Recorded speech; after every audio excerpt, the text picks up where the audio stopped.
Music is loud, isn't it? Let me know how the volume levels are, everybody. What's the story, Morning Glory? Nothing much so far, man. I woke up at 3:30 today because of cats. My alarm was set for 4, so I didn't wake up that early. But got up, watched my latest episode of Strange New Worlds, which was episode 4. Got that review out. Oh my god, it's so good. And then I made pancakes, blueberry pancakes. Chris made some blueberry syrup. I want to say like 3 or 4 days ago. She meant to make marmalade and it turned out as a syrup. She's been experimenting with new recipes. This one did not turn out to her liking. The blackberry jam she made last week was just phenomenal. But this one is a little too watery, so we just used it as a syrup. So I made um, blueberry infused pancakes covered with blueberry syrup. It's got chunks of raw blueberry in there. Oh my god, it was so good. And I had 4 cups of coffee, so I'm theoretically good to go now. Um, and Chris is off to do. She may have even just left, I think, to do groceries, um, because she's going to her sister's tomorrow to help with the. There's a baby birthday party for my niece's daughter on Sunday, but Chris is the cook for it, so she is cooking. I think she said 15 kilos of I don't remember what she's making actually. Cochinita pibil? I think she was making cochinita pibil. And if not, she was making pozole. I think she was making pozole, to be honest with you. So Chris is the one cooking because she makes the best out of all the family members, other than her mom. And her mom's, older, so. Um, Chris is on cooking duty, and then she wanted to make sure that I've got a stocked fridge before she leaves me for the weekend. So she went grocery shopping this morning. I think she just left before I sat down because I heard the front door shut. But she's going to the grocery store to get supplies because um, she's making sure I've got a. She's leaving me a loaf of bread so I could make plenty of sandwiches. She's buying a chicken on the way back to cook me a whole chicken so that I have a whole chicken to eat on over the whole weekend. She's buying me a big case of eggs so that I got eggs to eat all weekend. Some manchego cheese, and if they have it, cottage cheese, which they don't always have. So my kid light cottage cheese. You just watched the first episode of Strange New Worlds a few days ago. I'll tell you what, Babylonia. Season 1 of Strange New Worlds, it's good. It really is. Season 2, I feel like every part of Season 2 has been superior to Season 1. The good thing that Season 1 did was it established all of the characters, gave us some backstories, gave us some information about who they are, it set all the characters up, and then this season they're doing some just epic adventures. Um, It's been really, really good to see what a big budget Star Trek TV show looks like. And I also just watched the trailer to and released it in the Discord this morning. The second most recent launch or release trailer for Foundation Season 2. Oh man, it looks so good. Like Lee Pace is just freaking amazing as the Emperor. It's so good and yeah, it's just good stuff. Anyway, I'm going live a little earlier than I had anticipated just to hang out and shoot the poop with folks. I'm actually going to work on my dailies here while we're hanging out for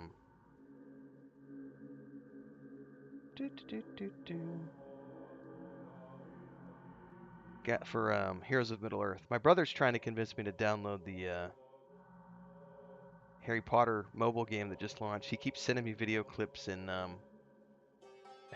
WhatsApp. It's like, dude, I don't have time right now. Maybe later.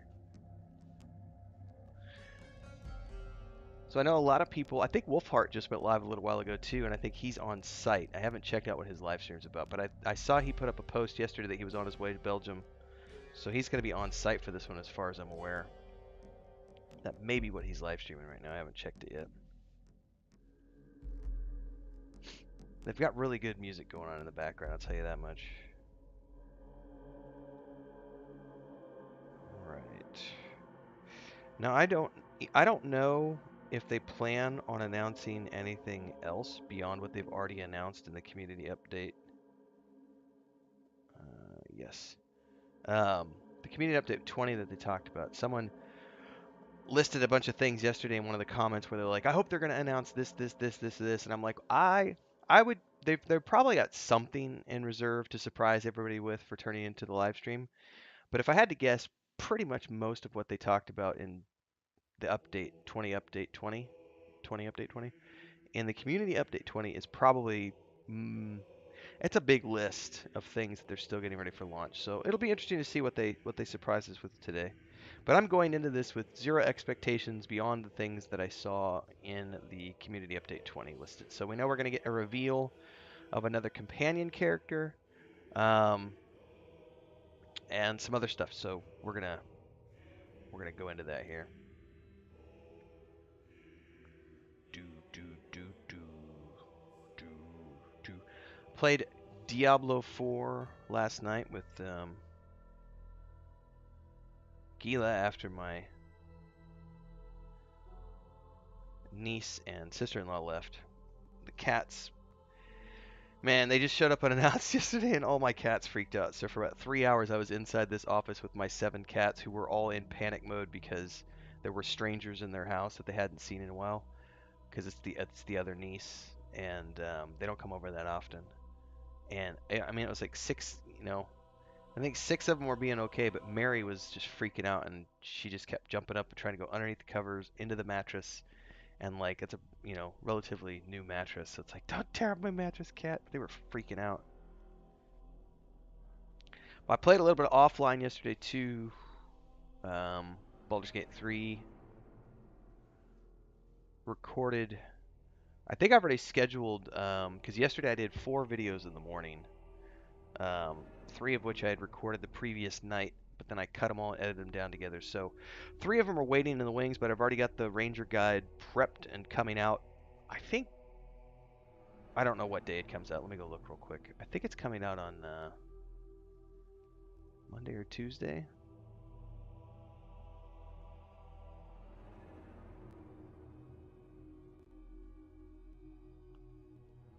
Let's see here. The 9th, which is Sunday, huh? Yeah, it comes out in the morning of the 9th.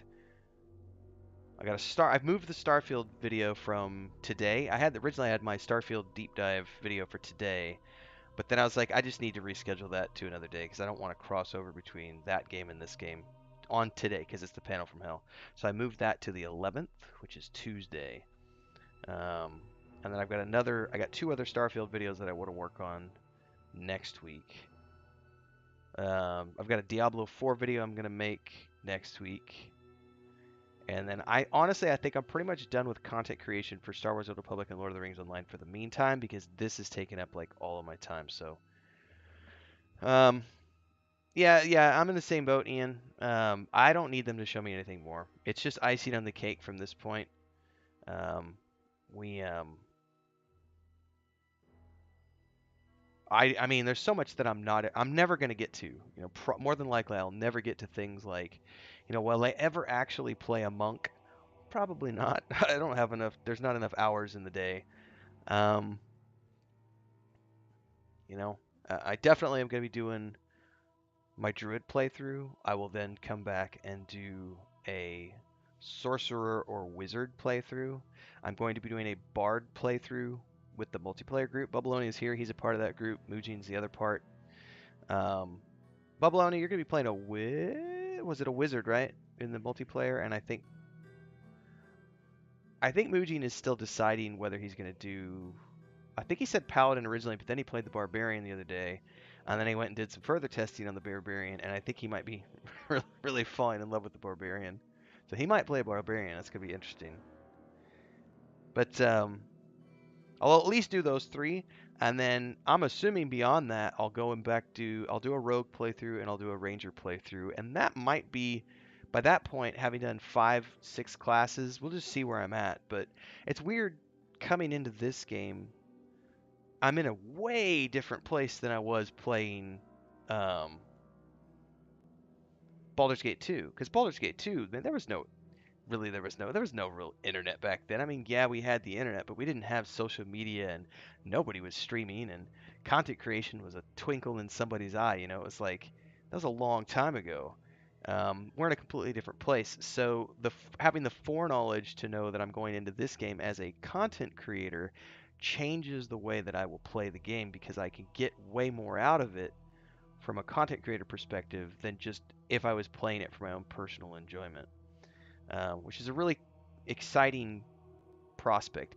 It's actually really cool to have a game that I know I'm going to get a year and a half's worth of like regular content out of before I ever even need to think about what's next.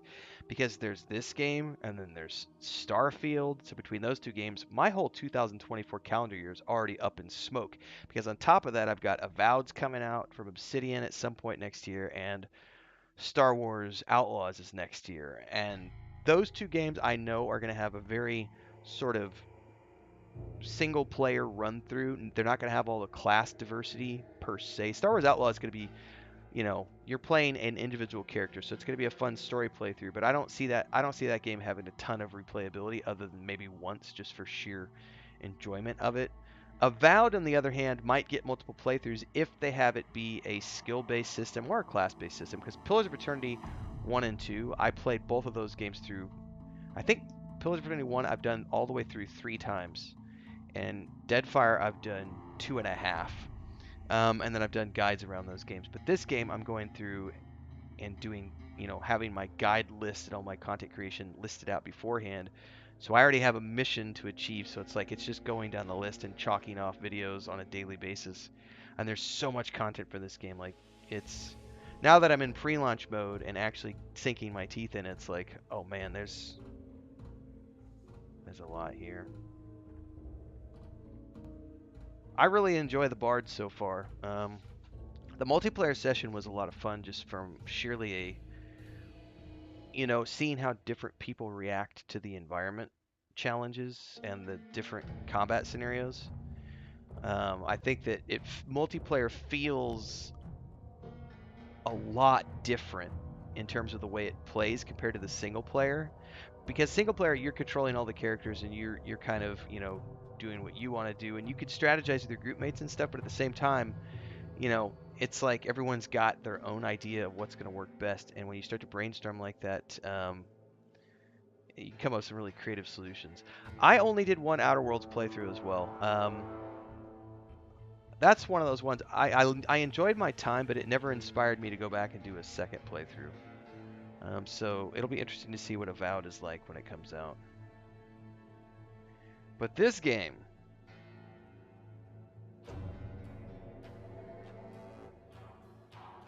yeah, I'd love to replicate that, Ian. I think the other important thing is, at least for me, I don't mind guides, but I have tried to avoid spoilers as much as possible, which is why, even though I've done a chunk of early access, I have not gone back to the Underdark since it first launched 3 years ago. And they've added more stuff down there. There's like a forge and all this other stuff that I've never seen. I'm probably going to get to it during this month because I'm actively live streaming and playing through the Sorcerer right now. And the plan with that Sorcerer build is to take it all the way, to level 5 and see whatever I can in the Underdark. So that'll probably take me conceivably the entire next week. And beyond that, my Druid's already prepped, ready to go. I'll be doing more multiplayer testing, probably some multiplayer streaming. And then I will do a Bard guide and I will do a Rogue guide before the game launches. But those are the only guides I have planned at the moment. And then I'm going to be doing some Starfield versus Baldur's Gate 3 stuff because I'm loving what I'm seeing for both these games. But it's interesting to draw the comparisons for, conversation's sake. Yeah, there's nothing wrong with missing it. Not missing it, but there's nothing wrong with having not played it.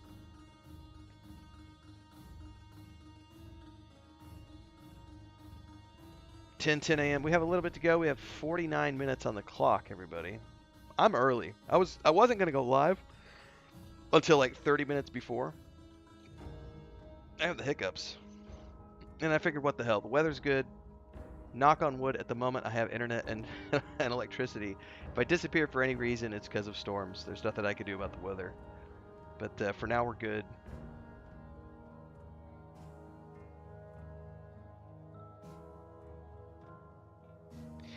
The only unfortunate side effect of Baldur's Gate 3 launching when it did, and everything else, is I don't know where I'm going to carve out time to play the Cyberpunk 2077 expansion, Phantom Liberty. And more importantly, here's the thing. I played Cyberpunk 2077 on the PS4. I don't own it on my Series X. I bought the Series X after I had already played Cyberpunk.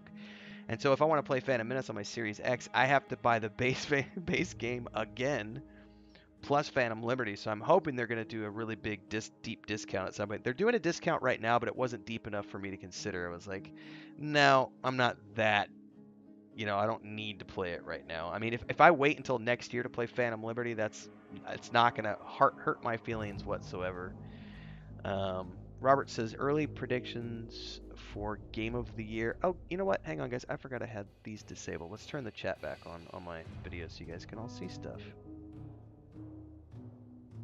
I just realized that was chat box and alert box were off, so people weren't seeing the chat pop up on my video. I forget that all the time.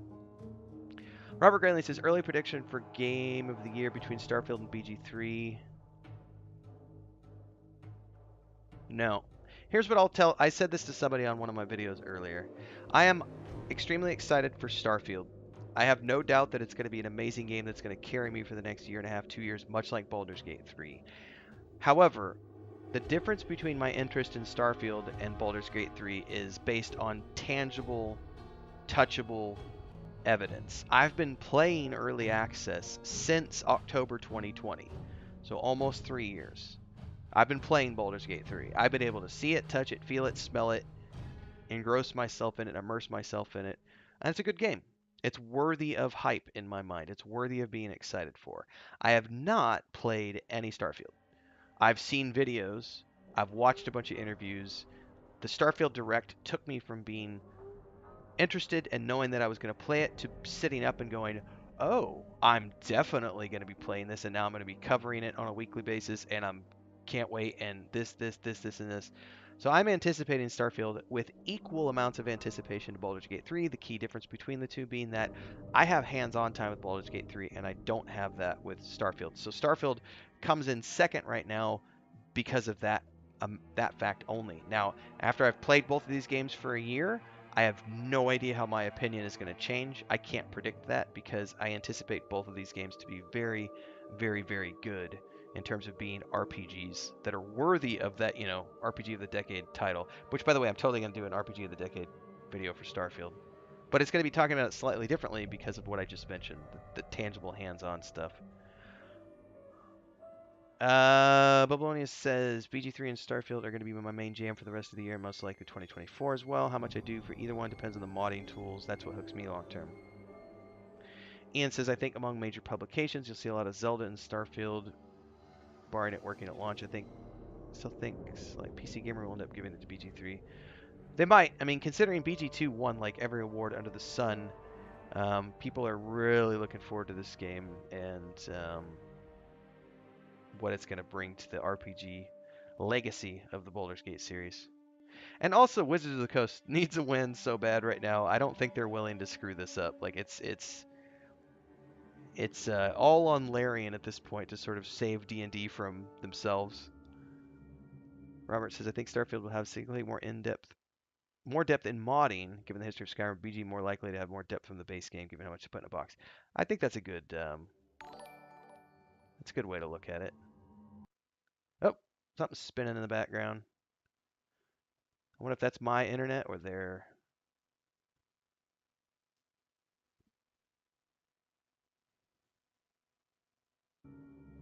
Seems like there was a hiccup there for a second.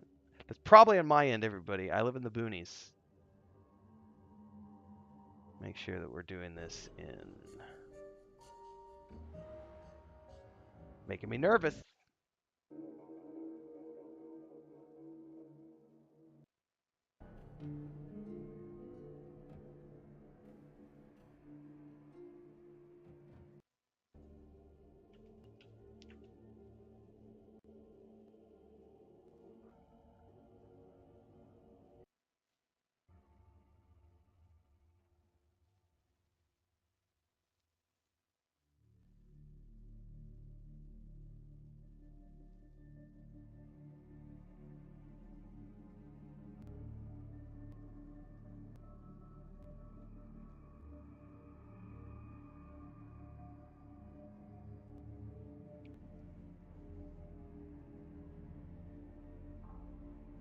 Yeah, I think it's either my internet or something on their end. There was a hiccup there for a minute.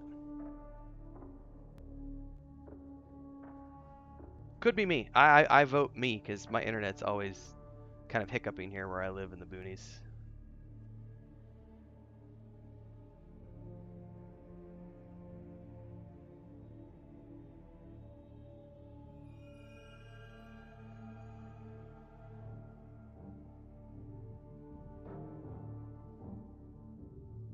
I think we're stabilized now.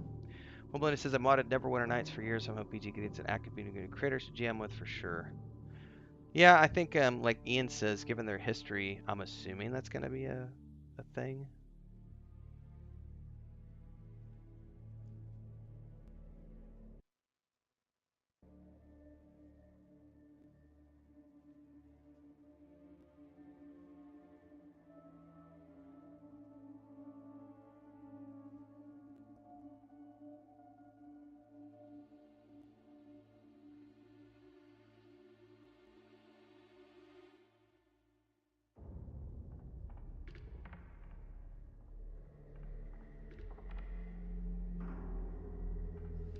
So this is cool. For those of you who play mobile games, I have the Heroes of Middle-earth, which is this Lord of the Rings game that launched, I don't know, a couple months back, and they just announced that they're bringing Legolas, Gimli, and Gandalf to the game, which is really cool for those of us who like this game.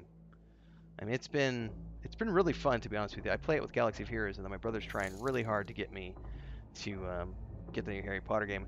Ian Emery dropping a $23 super chat saying $1 for every long year we've had to wait between Baldur's Gate 2 and Baldur's Gate 3.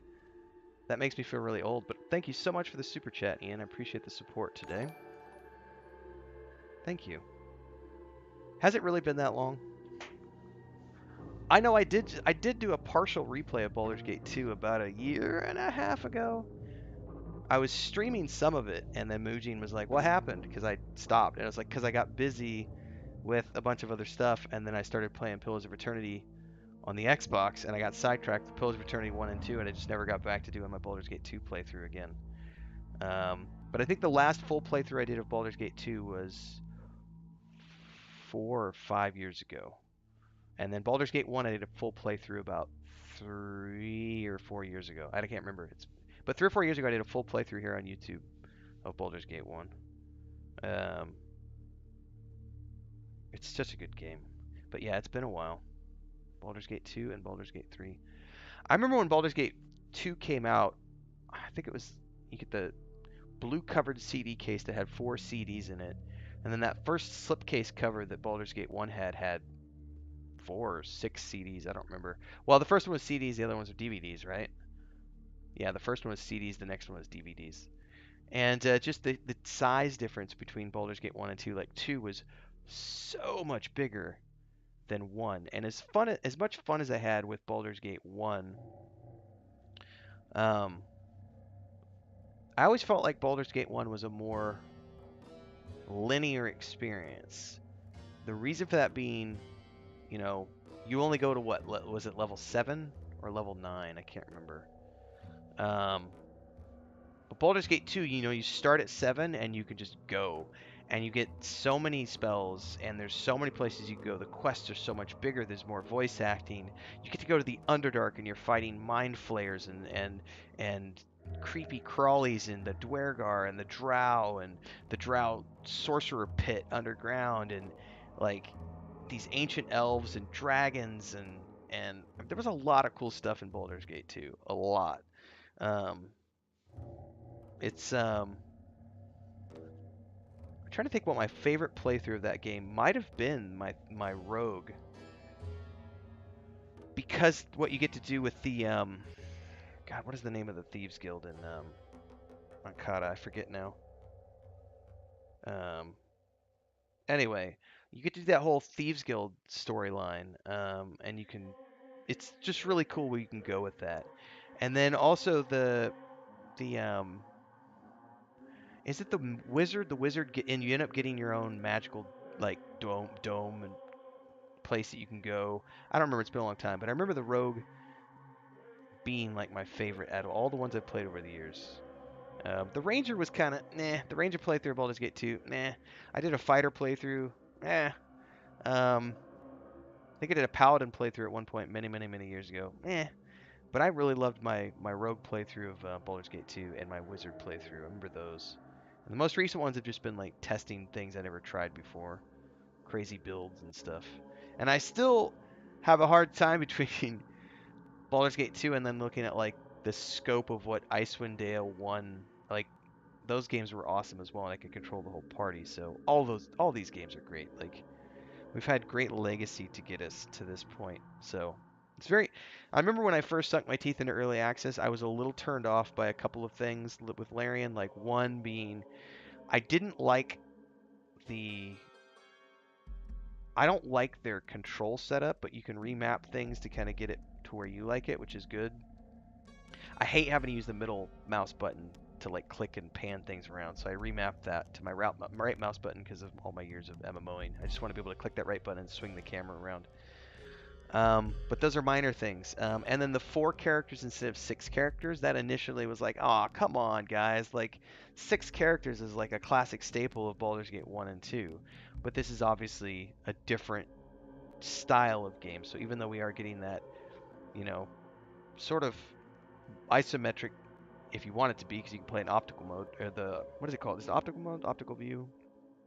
Um, but you can also play this like an over-the-shoulder title.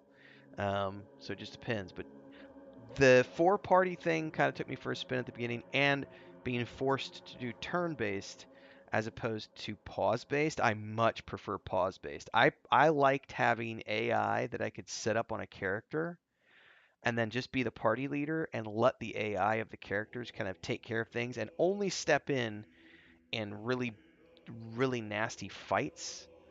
Um, so I think for me, those things were a little like, but after 3 years of playing around with the system, it is fun.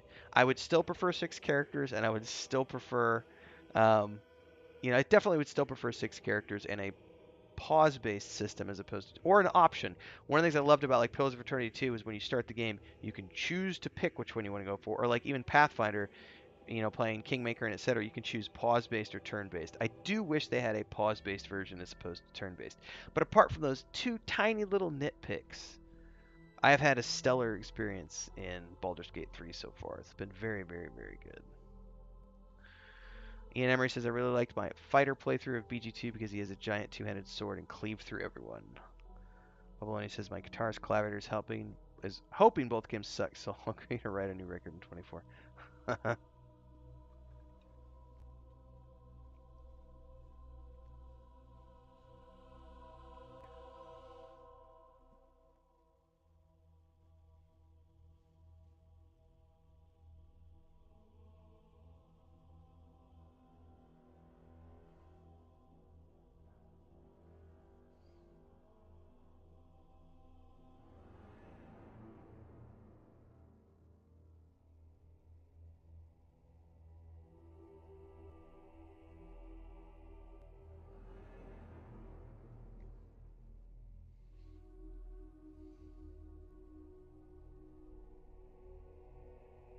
By the way, somebody said earlier they have 3 cats, and they said, wow, that's a lot because you have 7.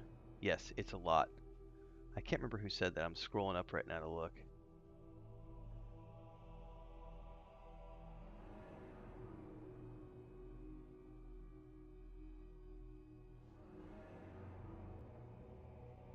Well, I missed that comment wherever it went. But yes, 7 is a lot. If you're new here, the story is basically Chris and I bought this homestead in October of 2021. Paid cash for it, and then in February/March of 2022 we moved here. And so we arrived, I think March 15th is when we got here on last year.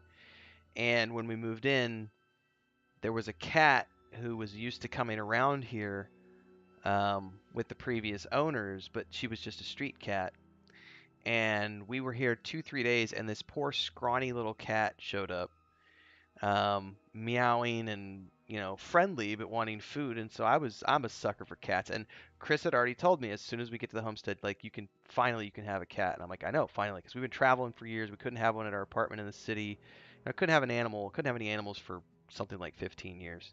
And I'm a cat guy, so I was like, well, I'm adopting this cat. And after a few days of feeding her, of course, she starts to feel comfortable. She starts coming in the house and everything else. And then one night, she decides to sleep in the house, unbeknownst to us. She snuck in and went into the storage room and like slept. And I wake up at like 5 o'clock in the morning, and I go to open up the office door, and I stumble out into the hallway, and there's this cat meowing at me in the house. And I'm like, oh, you need to go out. How did you get in here? What's going on? So I opened up the back door to let her out, and as she ran out, I hear this meowing from outside around the corner of the house, and I'm like, oh, you have got to be shitting me. And so one of her kittens had worked its way through the forest, following mommy's scent, worked its way through the forest, through our backyard to our back door, where it had then spent the night camped out meowing because mommy was on the other side of the door. So then we had to try to capture this little feral, like 2-month-old kitten, which we did. I did not get bit during the process, but I got bit afterwards because I was giving the kitten some lunch meat, and it was like a feral kitten. So it was like, food, and bit my finger because I didn't get out of the way fast enough. And that was little Princess Leia. And then about an hour later, mom decides that she's going to go out, and I just thought she was going to the bathroom, whatever. And about 30 minutes later, I'm coming out of the office again, and I happen to be looking out the backyard towards the forest, towards the woods behind our property. And here comes, all I see is Dora coming underneath the fence, the chain link fence back there, and then turning around and calling. And all I see is this tiny little tail following her through the woods. And I'm like, you have got to be shitting me. She's bringing her kittens here. And it turns out she only had one more, but that was Luke. So we had Luke and Leia. Well, so Luke and Leia, we captured them both. We were like, okay, we're going to adopt these two kittens and the mom, and that'll be it. Well, then it turns out that she was already, like, pregnant because she's a street cat. She was already knocked up. And about a week and a half after that, we noticed her belly getting bigger, and it's like, oh no. So we, went to the vet, and the vet was like, yeah, we're not going to do. There's only 2 vets in our small little town. So they wouldn't do, neither one of the vets would do a late stage spay slash, deal with the babies. And so we just had to wait it out. And then she had 5 more. In the process while we were waiting, we got, once she had the babies and got past nursing, we got Mama fixed and Luke and Leia fixed. And then about 6 months later, we got the other 5 fixed. So we now have 7 rescue cats, essentially. And then the mom who shows up, she spends about 75% of her time here, and then she also spends some time around the corner with one of the other neighbors. But cats, man, it's like that's the short version for the people who might be new to the channel. Oh, you were Ian. Nick Picks, I'm glad it makes it sound. It sounds like you can swap out your characters post Act 1. You can swap out your characters anywhere, yeah, as long as you're at a camp.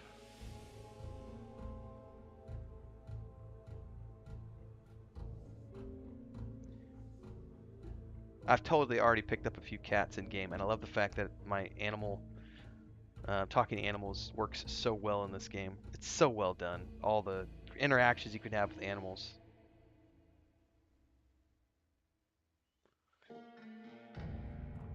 "30 minutes left, everybody."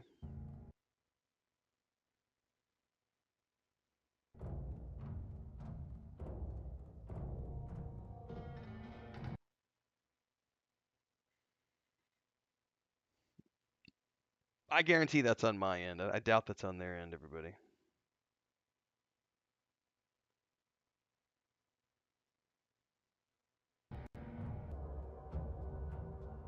Actually, that might be on their end because it skipped. Oh, it just changed POV. All right, I better go take a quick bio. And they're doing something because the music is skipping all around. All right, I'm going to set this battle on my phone, and then we're going to take a quick bio and continue.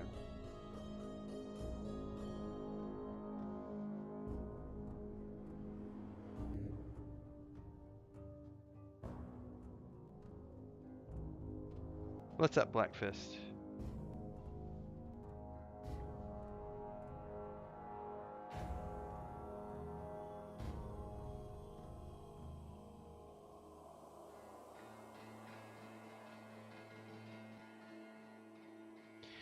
All right, I'll be right back, everybody.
I just like the AI component, like Baldur's Gate 1, Baldur's Gate 2, Icewind Dale 2, Dragon Age Origins, Pillars of Eternity 1 and 2, even Dungeon Siege. Dungeon Siege had a great party AI system. I'm a big fan of party AI systems and things that allow me to set up conditionals and all this other stuff so that I can just, once I set everything up, I can let my party go and they're going to do something cool. And then if I need to, I can pause the game and manually have those characters do this. That's just the way I prefer to play. So for me, I've always liked the pause-based as opposed to the turn-based.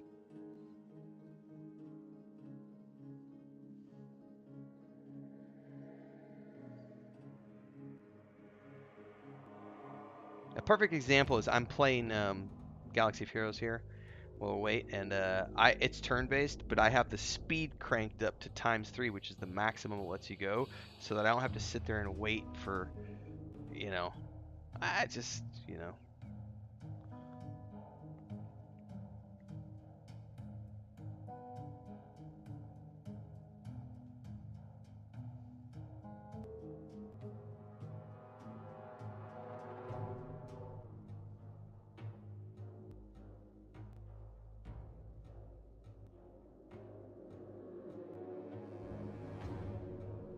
I see people moving around on our screen.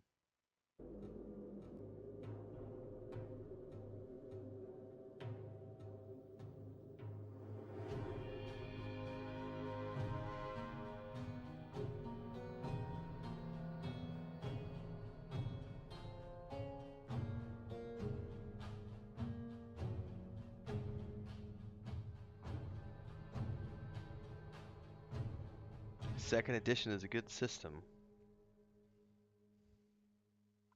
I still think overall 3.5 is a better system than second edition, but I personally prefer second edition. Even though I acknowledge that 3.5 is a better, more advanced, more detailed system than second edition, 2.5 essentially. I still prefer second edition. I just that's what I grew up with, so I enjoy it a lot.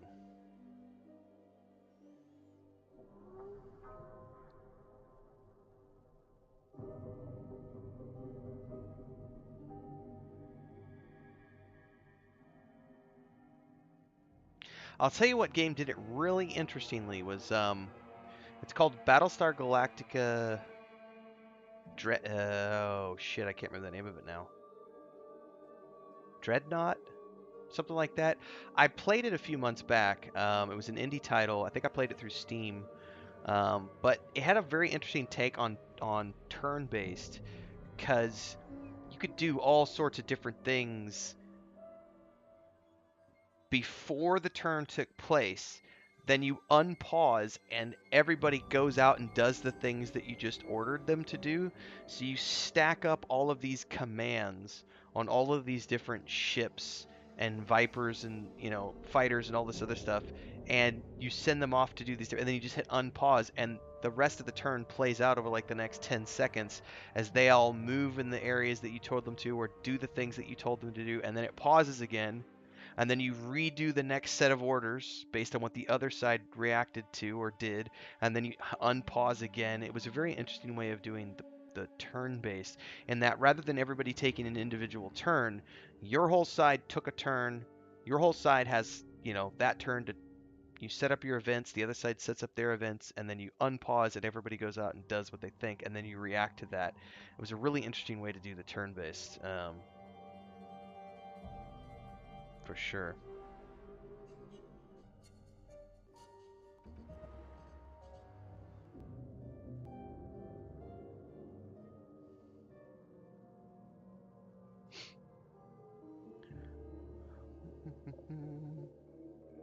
Anybody have a favorite class they've played so far in early access?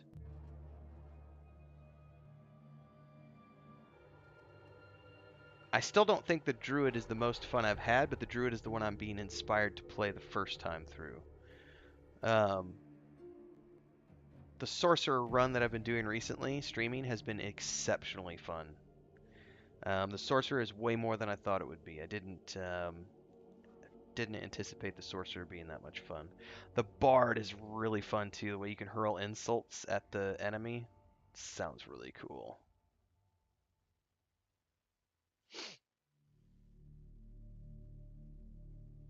KOTOR 2 had a similar style indeed. Never played Xenonauts 2.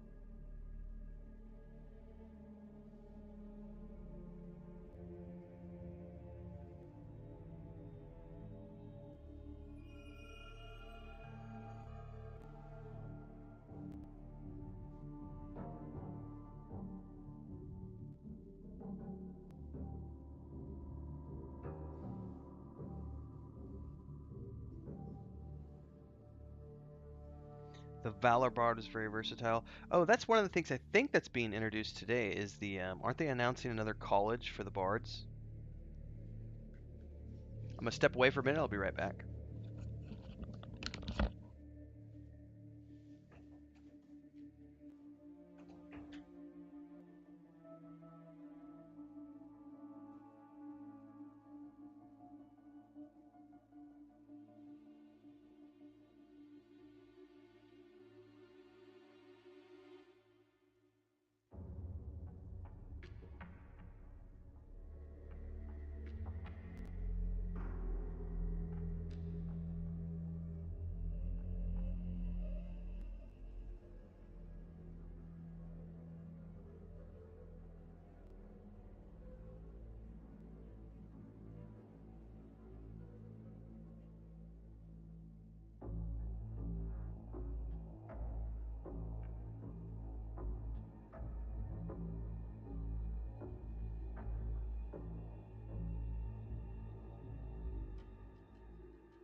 Muji says Barbarian class offers up interesting choices in the early game.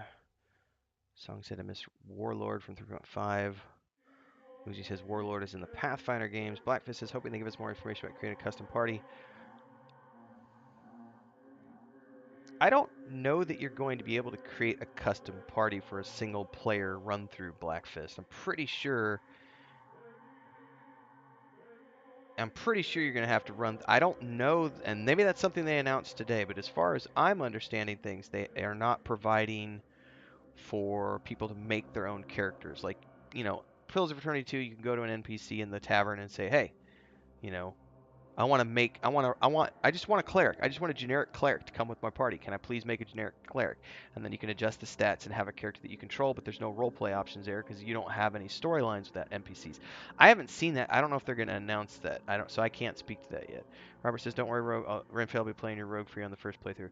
Man, I had a lot of fun the Rogue on my first playthrough. I'm tempted to do another one before the game launches, but I'm going to stay away from it. The reason being because if I do it, I will totally get sucked in because I love the Rogue. And I want to do the Druid my first run through. I want to do something completely different for a change. But the Rogue always draws me back because I can see every trap. I can disarm every trap. I can pick all the locks. I can sneak everywhere, pickpocket.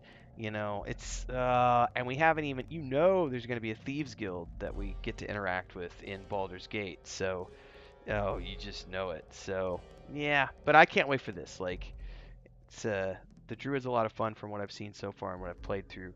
I love the. I think somebody said we're getting another circle announced today, maybe, for the Druids as well. Somebody said something about Circle of Spores. I don't know. I don't know what that is. So,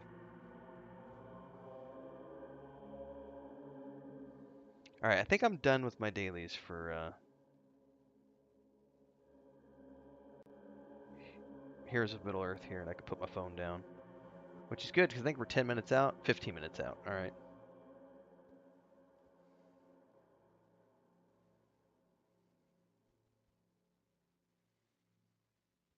Dun, dun, dun, dun, dun, dun, dun, dun.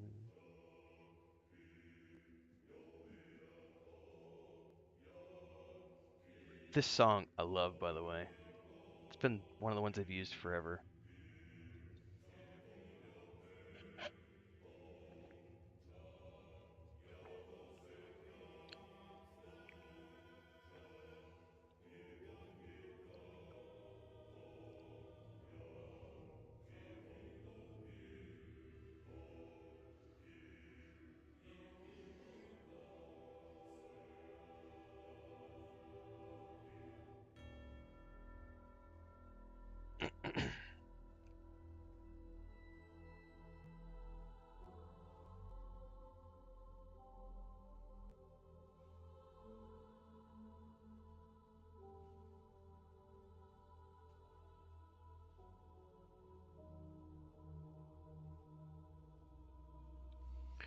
All right, I think we're good to go there. Got my barb to rip open the pod on the ship. It was glorious. By the way, if any of you are new here, let me get my commercial stuff out of the way real quick. If you like what you see here today, don't forget to like, subscribe, and hit that bell icon so you never miss an update. I'm of course covering Baldur's Gate 3, but I'm also doing a lot of other games. Playing right now a lot of Baldur's Gate, also Diablo 4. We're doing prep for Starfield because yes, I will be playing a lot of Starfield. So we're covering news around that game. I do TV shows, books, films. I just dropped the review for Strange New Worlds, Star Trek Strange New Worlds, episode 4 of the new season dropped today. I do reviews of The Witcher, Star Wars shows, Star Trek shows, all sorts of other stuff. So make sure to check out the playlists. There is a Discord. Links are down below.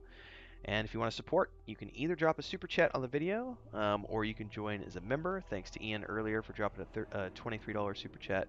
Appreciate you guys. I've been doing this full time now since March of 2022, since my wife and I moved out to the homestead. So thanks to everyone for allowing me to do this full time rather than continue to contract. It's awfully nice of you. Thank you. And we will, of course, be doing a lot of Baldur's Gate 3 coming down the pipeline. We've got the rest of this month. Babylonia, Mujin, and I are playing multiplayer on Tuesday, I think is what we said the other day. We're going to start doing Tuesday nights. And that's probably going to be the foreseeable future, and then we may get a fourth to join us at some point, but we're going to be doing multiplayer sessions in Baldur's Gate 3 on Tuesdays. I'll be doing solo play sessions from here until launch, and then once launch goes, we'll be doing daily streams pretty much, as long as the I live in a weird, unique backwoods situation on a homestead, so if the internet stays good, I do streams every day, but sometimes the internet goes down, and I have storms and all sorts of other stuff, so I don't live in a city with fiber optic anymore, so I do what I can when the internet is up, so thanks to those of you for following along. Diddle says, do you think Shadowheart may have a redemption arc? Generally speaking, Shard's clergy are not seen as having the best interests of humanity at heart. I don't know, to be honest with you. I think we are going to have to operate within Shar's alignment. I think we're going to have to just... I don't know. I don't know, because what's redemption? You know, is that based on your view as an individual, your personal point of view about her needing a redemption arc?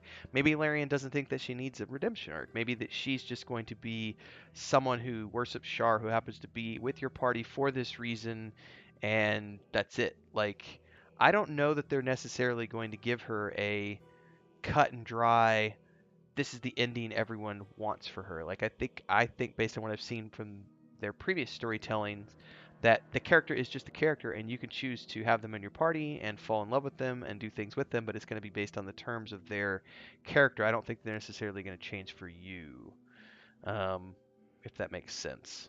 But I could be wrong on that. They could give her a traditional damsel in distress. We're going to save her from Shar, and she's going to become this shining beacon of chaotic good or lawful good, as opposed to her currently slightly evil roots. But she hasn't actually ever done anything evil, right?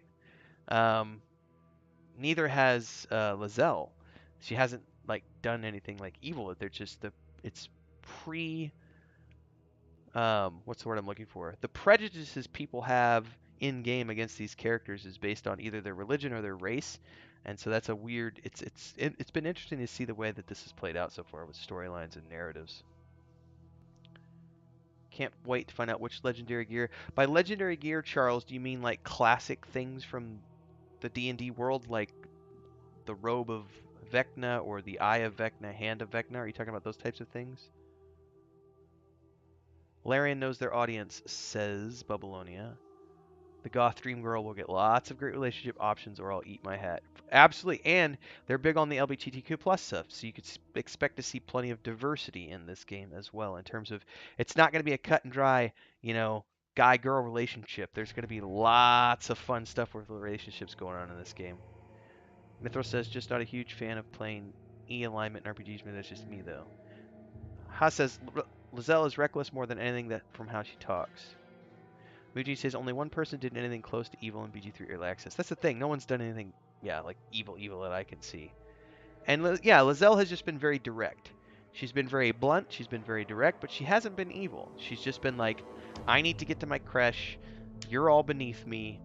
Not because she's evil, but just because she literally views everyone as beneath her. Like, I got the line the other day. We were having the party because I rescued everybody, and we were having the camp. And she literally sat there and told me, it sucks to be you because you missed out on sleeping with me tonight because I'm this amazing creature, but I'm not going to give it up to you because you didn't please me enough, and you're going to enjoy the night alone solo. And I was like, oh, we just got shot down and burned by Lizelle even though we weren't even pursuing Lizelle. I had to laugh. She's just so upfront and blunt about everything. The memory wipe opens doors. It does.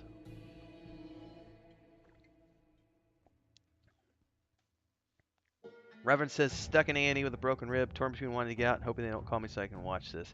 Well, the good thing is, Reverend, between myself and the probably thousands of others content creators covering the live stream today, plus the live stream itself on Larian's YouTube channel and Twitch channels, you'll be able to watch it after the fact if you do get called away. But thanks for being here. I appreciate it, Reverend.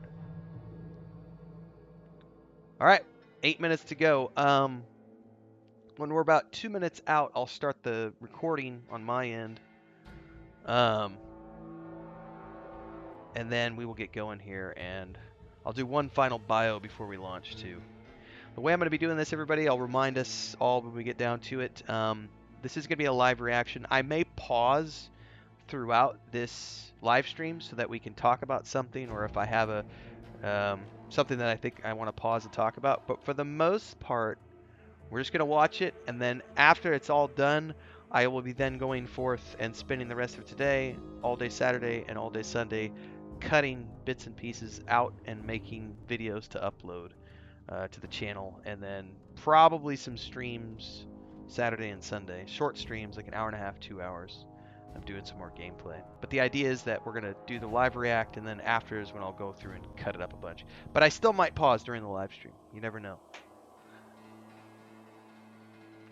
How's my volume, by the way, everybody, in comparison to the game volume? It looks okay on my OBS Streamlabs, but sorry, just Streamlabs these days. The Gith aren't evil from their point of view, says Bubbaloni. That's true. They're just higher beings, you know. They have a higher calling.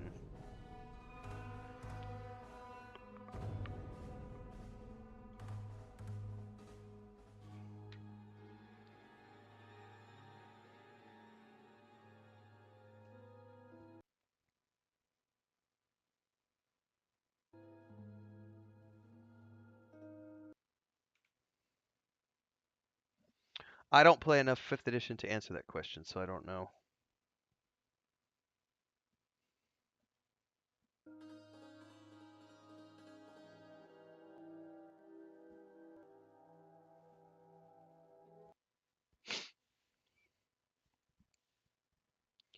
Do, do, do, do, do.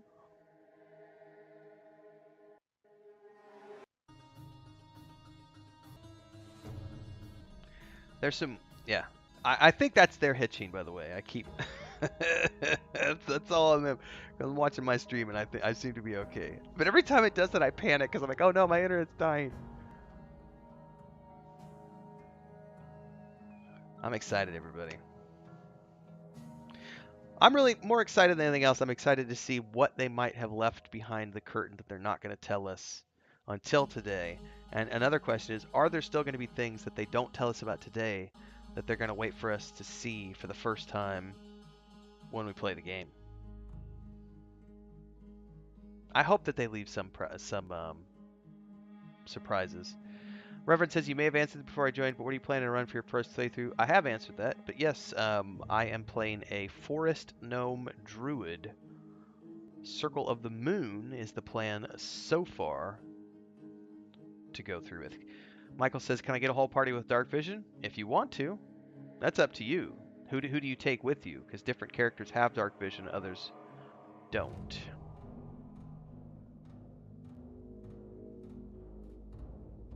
All right, we're 4 minutes out, everybody. I am going to take my last bio, and then we're going to kick things off.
All right.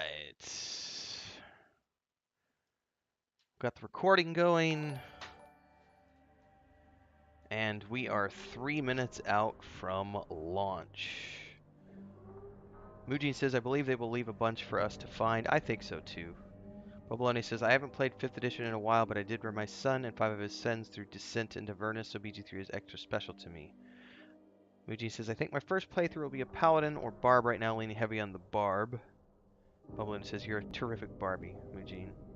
I'm a Barbie girl. All right, Revan says I'm looking forward to Bard Warlock multi-class. You know, that's something they may be talking about a little bit more today, because I know somebody had asked about it recently. I'm like, I don't know anything about the multi-classing. I don't know if that's going to be a thing. I don't know how that's going to work. I don't know anything about the multi-classing. People have been made some videos with some charts and everything else about all the things they want to do with multi-classing, and I'm like, well, as far as I know, that hasn't. If it's been announced, maybe I missed the announcement, but I don't think it's in the game.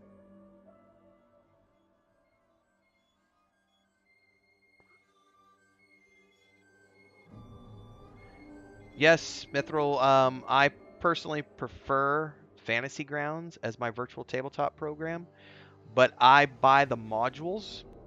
So I have a lifetime professional ultimate, whatever it's called, subscription to Fantasy Grounds. I've been the DM for a lot of stuff. Matter of fact, Mujin and Bubbalonia here were just part of our Starfinder actual play series that we just wrapped up a few weeks back. We did the incident at Absalon Station for Starfinder. So if you want to go watch those stream sessions, Mithril, they're up here on my channel somewhere under the Discovering Starfinder playlist. No, sorry, not Discovering Star, but the Starfinder actual playlist. And you can see Fantasy Grounds in action if you would like to, but that's the program that I use. There's also Roll20, there's Foundry VTT. I like Fantasy Grounds because you can literally buy the adventure modules already imported into the program so that you don't have to do any of the importation yourself. Yes, you have to spend a little extra money because you're not just buying the book, you're buying the conversion. So if you already own the PDF or you already own the book, you will also need to pay for that module, but it's totally worth it. I love Fantasy Grounds. I can't speak highly enough about it, Mithril. But again, there are lots of options with free trial accounts, so go check those out at your leisure. All right, guys, I'm gonna start focusing here on this. Got 45 seconds to go.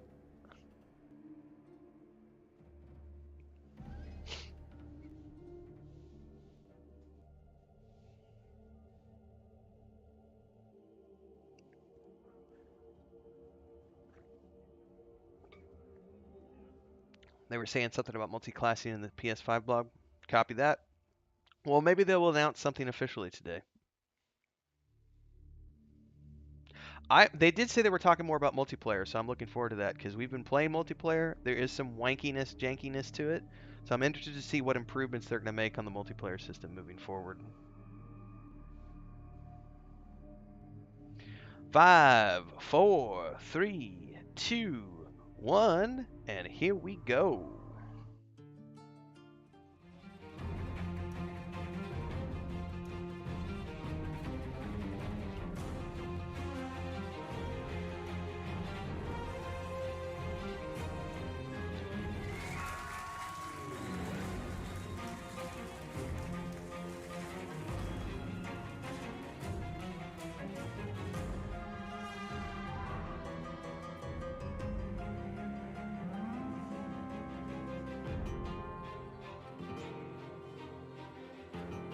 Yeah, I probably need my glasses too. My wife will come home and be like, "Why aren't you wearing your computer glasses?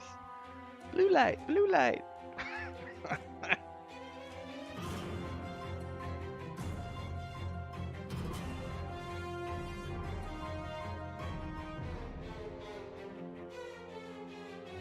Lots of people participating today.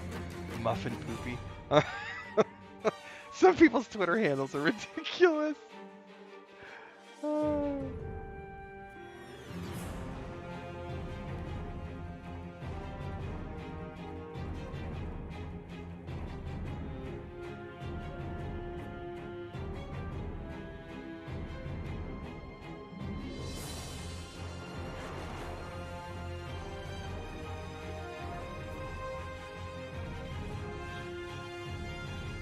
Totally not zombie cat. Right, so it's just a few spells that didn't make it. How can you forget a bunch of spells in the last update? They fell out. It's a big list. How does spell fall out? Literally, out of a picture, they just didn't make it. What did you forget? Shields. What else? See invisibility. Arcane lock. Arcane lock? No. Arcane lock. It's a kind of practical joke. The door's locked. No. Door's closed. Anybody? Kieran? Kieran? Hi. Hey, Kieran. Hello. Hello. Hello. He's dead. He's not dead. Wait. I'm proficient in medicine? I can tell. I think Kieran's dead. Gentlemen, I think there's a murder among us. That was kind of cool. I was Hurry up, quick. All right, that should be good. looking for a signal. Yeah, anyway, I think we're safe. Well played, sirs.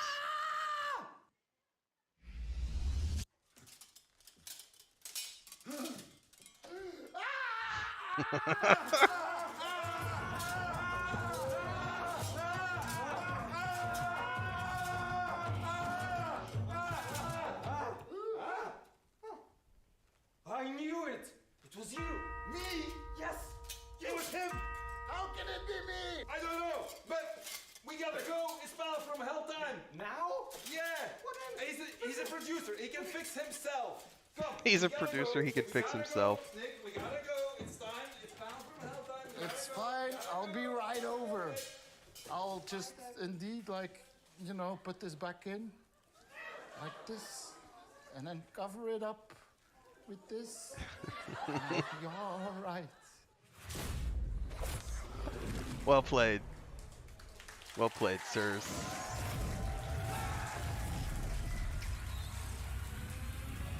Ah! Few mortals ever glimpse what you're about to see. But don't be alarmed. Kit Kat. I'm here with you.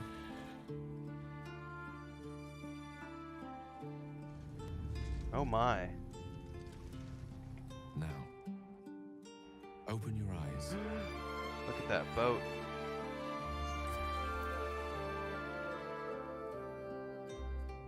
Oh, look at that. Shadowheart. Yeah! Halston. We're getting romance stuff tonight. We're gonna get some romance deets today, aren't we? Master, you are the chosen one. Gather your party before adventuring forth. My eye candy.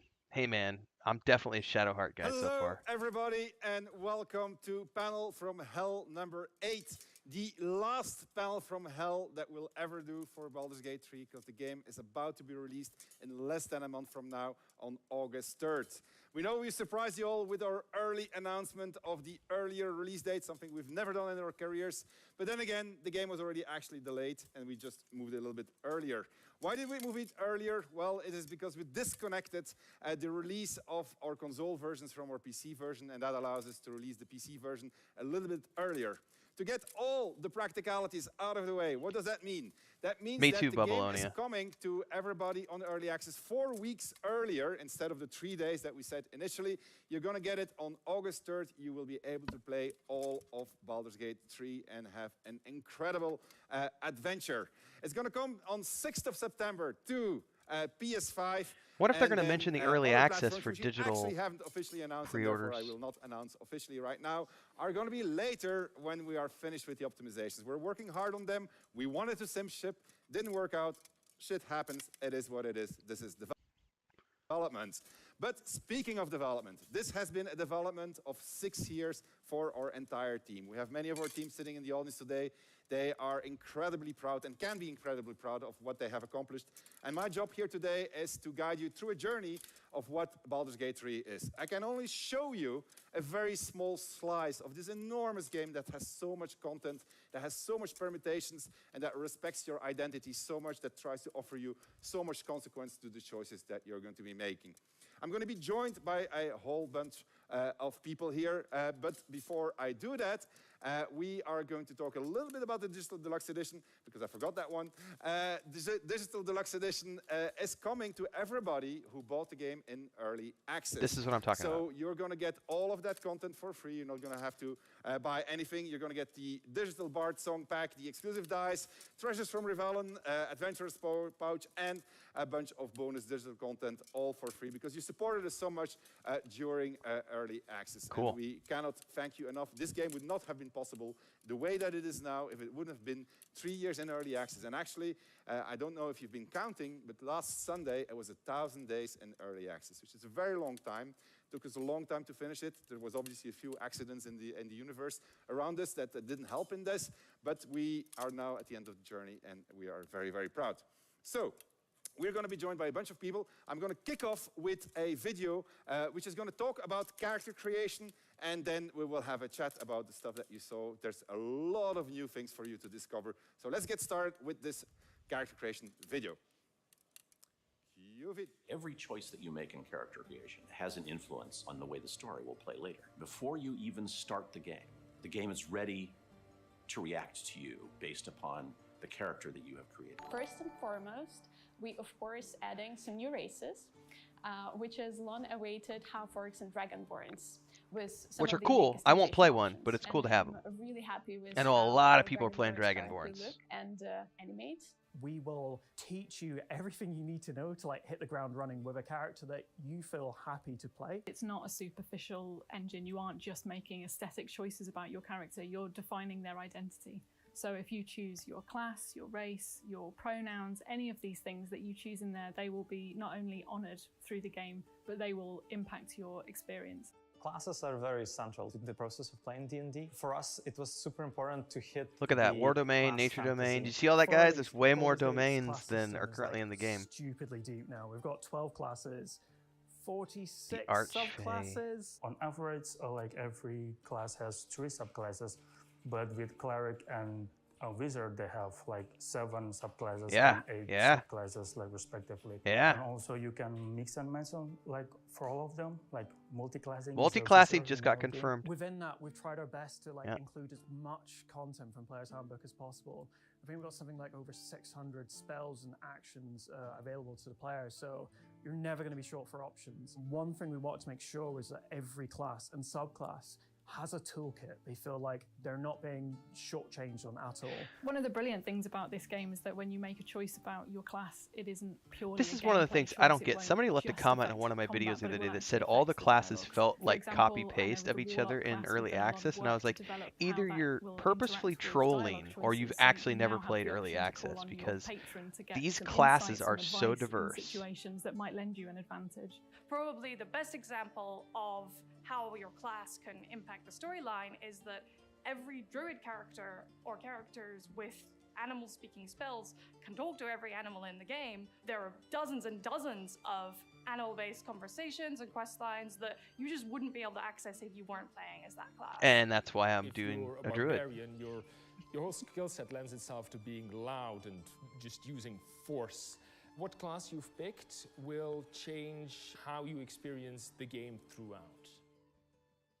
All right, so for surprise number 1 of the night, we have a completely revamped character creator. Yeah, we're going to chat a little bit with Elena, who's our lead character artist, with Adam, one of our lead writers, well, the lead writer actually, Crystal, associate lead writer, and Nick, who is our lead systems designer. So we'll start with you, Nick. No, we'll start with you, Elena. We are going to start making a custom character. We're going to have a look at all of the new options out there. This is a big deal right here. The new character creation screen. I'll be doing a video about this for sure, character creation. Let's start with the elf, I believe. Yeah, so here you can see our beautiful racial lineup. And some of you already has spotted some new races, which we're gonna dive into. But maybe before that, we can also show you what we added.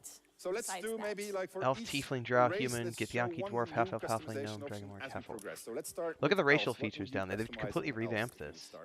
So for elves, I want to show you our kind of skin customization options. Okay. So we added maturity. Oh, it's fucking dope. Which can make you a bit older. We have freckles and freckles intensity, so you can really be unique in your look. Okay. And we of course have vitiligo pigmentation. All right, cool. All right, let's move on. Let's have a look at the next one. All right. Tieflings. Tieflings, yeah. So some of you might have guessed, but we've added horn customization. Well, you already could customize how your horns look, but now you can customize your horn color and even your horn tip color. All right. Shall we get this purple? That's cool. My bard is gonna love that because my tiefling bard is my multiplayer character. All right, is a let's move tiefling bard. onwards. Okay, drow character. So for drow character, we can show you some of the scarring options that we have. Something just went down. Not Ross only we has added become a some member. additional customization Oh, looks like option, but as Babylonia you just can dropped see 10 now, you can memberships on actually everybody. see what you Thank you customize. so much for that, Babylonia. So, Gifting that's 10 some beautiful memberships to icons. everybody. Woo woo! Thank you, sir. Let's move forward. Right, humans. So what we want to showcase for humans is actually more hair options. So now it's a really long list to scroll, and you can finally see. Look if at you're all the picking as well, hairstyles. because Oh, that's The so hair in the cool. game many is, options. is really, really special and amazing. But it's a lot of work, right, to get every single hair in there. The work is Thanks, Babylonia. like, Appreciate that, really man. intense. One hairstyle can take a lot of time because you basically hand place in each and every hair, like in the place, in the position. It's much harder than, you know, doing like a hairdo. So I'll definitely be doing a full character imagine. creation video Alright, after let's we move onwards. wrap up with this for Right. sure. Yankee. My favorites. Yeah. Actually, let's go. There's a with the- ton of new stuff that I've seen. Like all the icons are new. With Yankee, well, I wanted to show our hair coloring options as well. So this is something that we added in early access.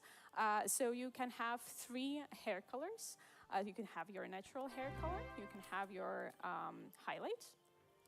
And then you can have grain color. And we're adding more colors on release, actually. So it's gonna give you the opportunity to, you know, have a 3-colored hair. All right. Okay, let's move forward. All right, dwarves. Well, of course, I want to showcase some facial hair for Yes, the dwarves. please show me a couple of bearded extra female options dwarf. if you, Please. wanna pick Show up. me that you are true to dwarven Some lore. nice Fuck beards. yeah! Yeah! Some Bearded slip ears, dwarven of course. women. I like that one. I Good love that it. one. Yeah. All right. let's In your move on. face, rings of power. Half elf. Ah. So with half elf, actually, I want to showcase the body type. It's true. Yeah. Oh, body we type's haven't pretty shown sweet the if they body finally type. So added that. now, not only you can be, well, just the regular body type, but also the strong body type. Finally. Indeed. Okay, so you can be a big, bulky mother, or you can Alright, slim move down and be a onwards. scrawny. All right, halflings. For halflings, well, It's halflings. You want to yeah. throw them around. I mean, that's literally the thing with halflings, right? I you would know imagine what so. I prefer even over throwing halflings? Punting halflings. Your next one. Drone gnomes. Yeah, absolutely. exactly. With gnomes, so they are really, really easy to throw away. All right. Indeed. We can show you one extra thing that we've added to our body art tab, which is piercings. Okay. Also available for all of the races. I spent a lot of time choosing my Alright, earrings in you've been Diablo busy. 4, Go so I'll ahead. probably do the same thing. I actually have What else 6 do you different have? sets of You earrings. have orcs there? I only ever wear Orcs, these black yes. ones normally, the black hoops, but I Okay, actually very have a cool. bunch of like, Yeah. I've got some So feather with ones, some half-orcs, star I ones, do some recommend wolf going ones. with everything, you know. I used Add to a be Pro double pierced 2, for many years, add a and I also, piercing when I was really young, I used to wear design, and like obviously, 8 gauge. You can't have a years ago. half-orc without I like a good earrings, scar, man. So let's go with that. Hardly everyone's season though, because I'm always wearing my Okay, headphones. let's move onwards to the race that everybody's been playing ever since we introduced it here in the studio. Hey.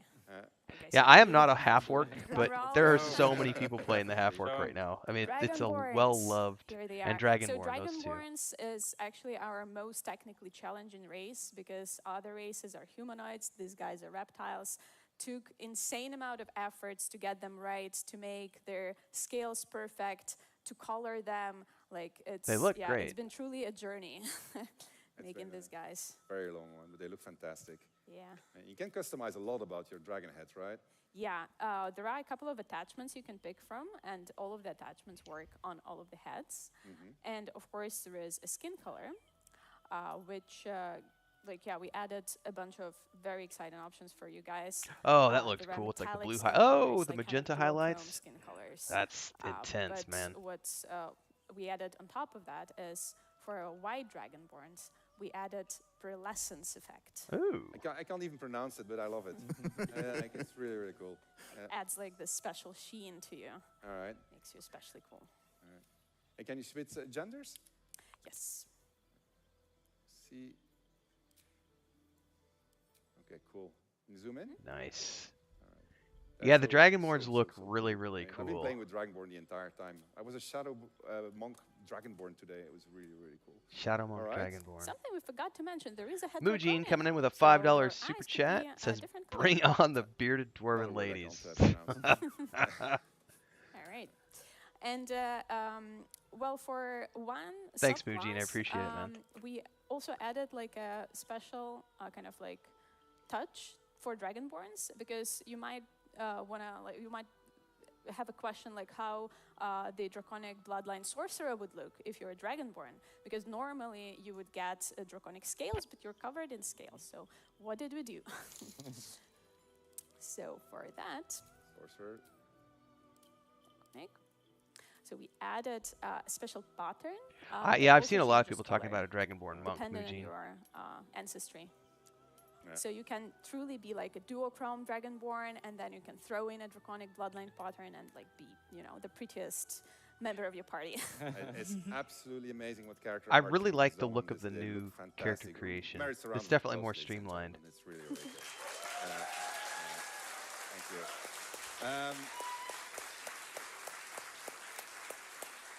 All right, so our team outdid itself. Can't be trumped anymore unless Systems team has something up their sleeves. Jumping to Nick. Nick, thanks. Maybe let's start with it. Why did we change character creation from what was in early access? If you played early access and you're watching the stream now, you will recognize that the whole layout has changed. Yeah. So one of the things we really wanted to do is to make sure that anybody who didn't play D&D before, didn't play Larian games before, they still had a good time, they still had a comfortable time. There is a lot of new information, and we tried to present it in steps, in bite-sized pieces. Yeah, because right now it's overwhelming for people who might have never played D&D in a very before. clear manner. Which is why the people who have jumped Okay, on well, my thanks, videos true. claiming What do that we get? there's no Well, complexity something I to wanted Baldur's talk Gate about 3, are the it's not going to classes. You compare to mentioned that, Pathfinder, Systems has a few things, Wrath of the 46 Righteous, things is the maybe number you of don't know subclasses what that you're we're talking shipping, about.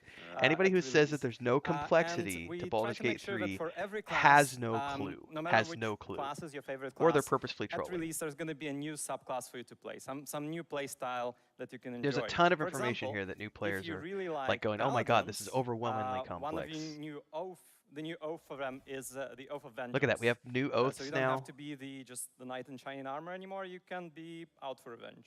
All right. Well, maybe give us a small tour of the subclasses. Like for each class, just mention which subclasses are and just cycle through them. Because Team Animation has also done something very special when it comes to the character creation. So Look at the if you take class Bard, for alignment now. I instance, like this layout a lot yes, more. the classes now introduce themselves very nicely. We're trying to really get you into the fantasy of a class and communicate what the class is, even without the text on the screen. Just by looking at it, you understand what the druid is going to be about in nature, right? All right.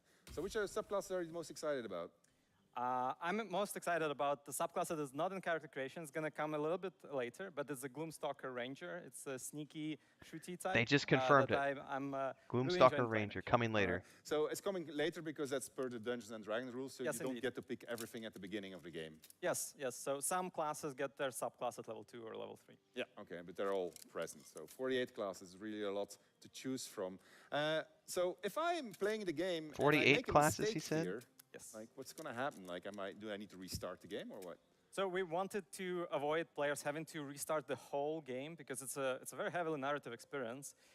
And there's a character that you might meet, you will most likely meet, that will allow you to reset your class. Okay.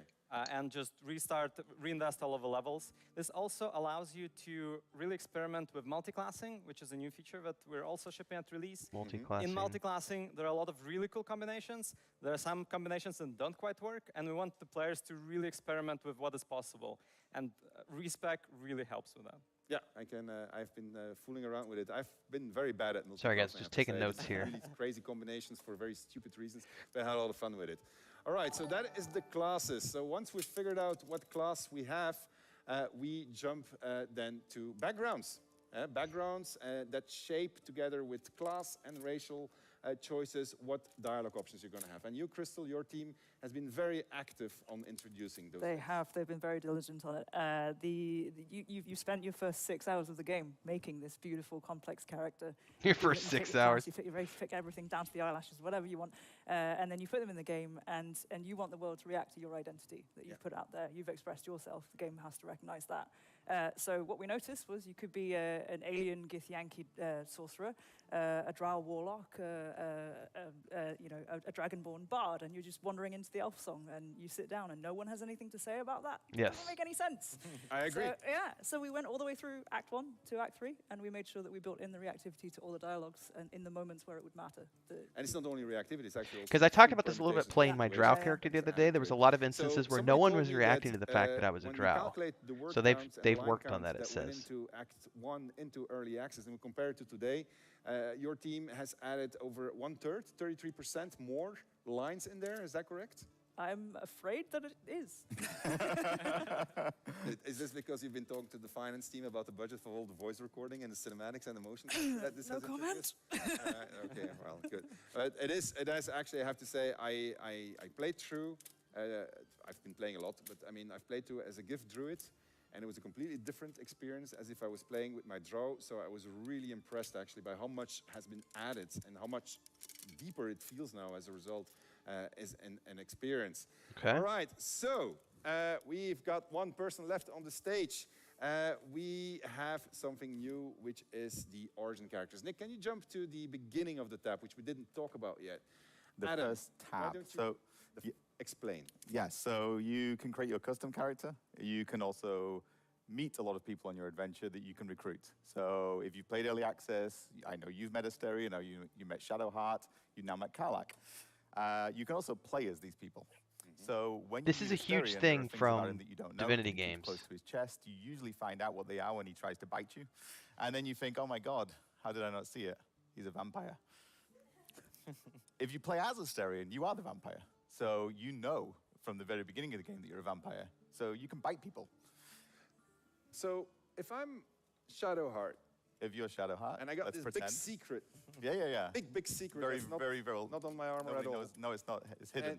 And because I mean, I've played all the way to Act 2, and she didn't tell me. She didn't tell you her big secret. She didn't yeah, trust it's me. because she doesn't like you. But I think she likes me. She doesn't like you. Okay. We'll talk about that later. I may have done things that would have caused her not to trust me, but anyway, let's not talk about so that. if you were Shadowheart, yeah, playing as the origin then you characters. may not trust the people around you either. So you may not tell them your big secret. I get that option? You have the option. You can tell them. You can decide, I think it's time to tell them. And depending on how much they like you, they may react well, they may react badly. So, okay, well, take that one step further. There's a particularly nasty vampire spawn that is present in my party. That's Astarion, spoilers, but yeah. Spoiler alert from now on. There's going to be a few spoilers. I'll try to tell you whenever there's going to be a spoiler, right? So, but in general, just cut the assume stream, it is. because there will be spoilers, all right? So, just saying. So don't tell you weren't warned. All right. So you're Shadowheart. No. Oh. No, you're You Shadowheart. look like Shadowheart. You are Shadowheart. You're Shadowheart. I'm Shadowheart, yeah. I'm Astarion. Okay. And so, well, hold on, wait, first, reverse roles. I was Shadowheart. You're not Astarion. Astarion is there. He's there, right? Astarion, in my playthrough, when he was recruited as a companion, tried to bite me. Did he? All right. Yeah. He did. Yeah. So, and I let him. It was a lot of fun. And I died. Anyway, so switch around now. Yeah. I'm Astarion. Yeah. You're Shadowheart. Are you hungry?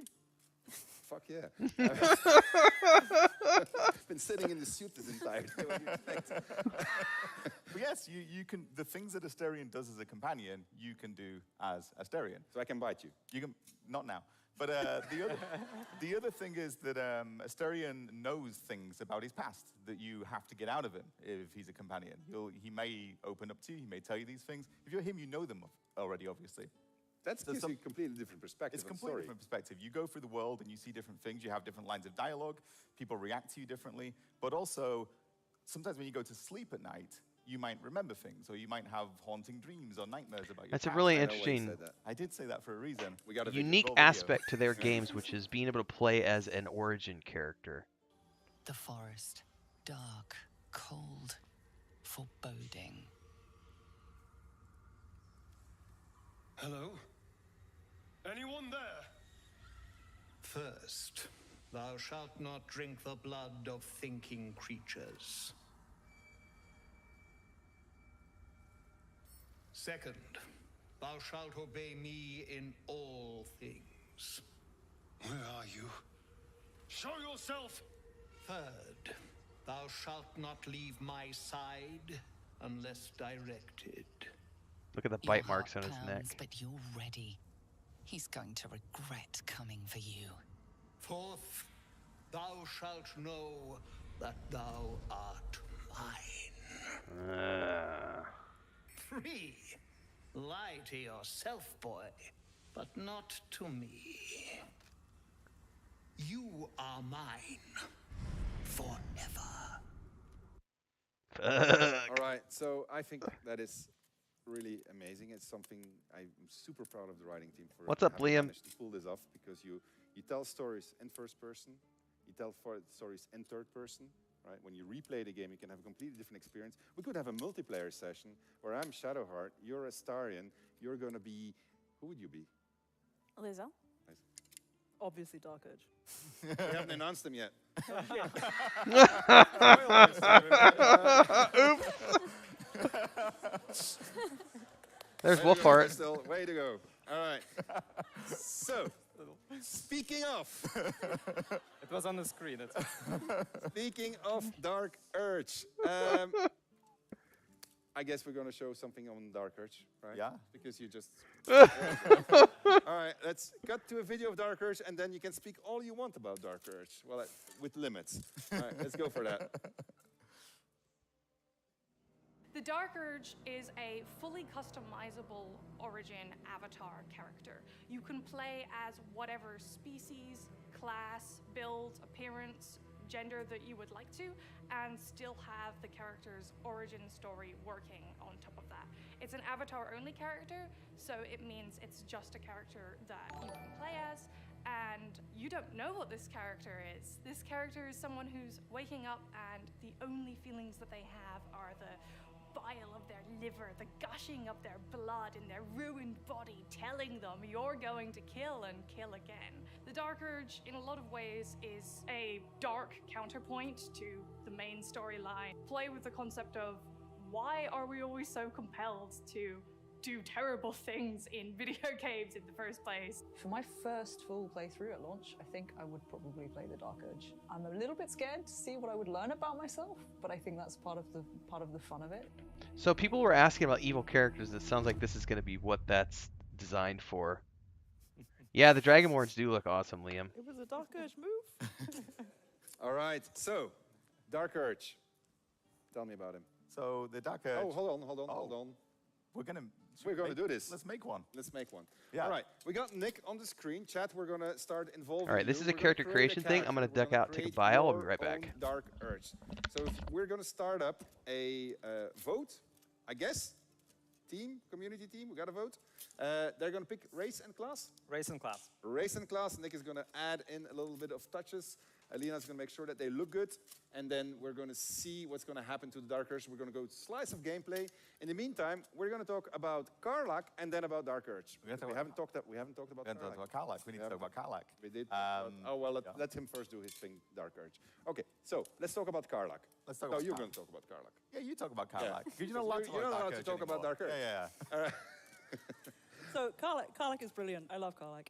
She's born and raised in Baldur's Gate, and she got sold into slavery in the Hells, and she manages to break free. And then she's really angry about all that, and she wants to live, and she has an infernal engine for her, and it's getting hotter ever since she's left the Hells. So that might be a problem. And she wants to live the life that was taken from us. We're going to call you Spoiler Crystal here. Yeah, no doubt. Okay, as in terms of spoilers go. She's rapidly grown one of the favorite companions of our playtesters. I mean, is she a good character? I think she's brilliant. Yeah, she's good. She's fundamentally, she wants to be in the world to make a good impact on it. All right, okay. So she's a barbarian. Yeah. Right, so she rages a lot. She actually has a special rage, her own very special rage that she actually... what is it? Infernal rage, Nick? Tell us about that. She goes all up in flames, actually. She goes all up in flames. She has a special effects for this. Yeah. Right. So does that mean that if I have my wizard that's casting grease and I put Karlach in there, she's just going to go boom? Let's find out.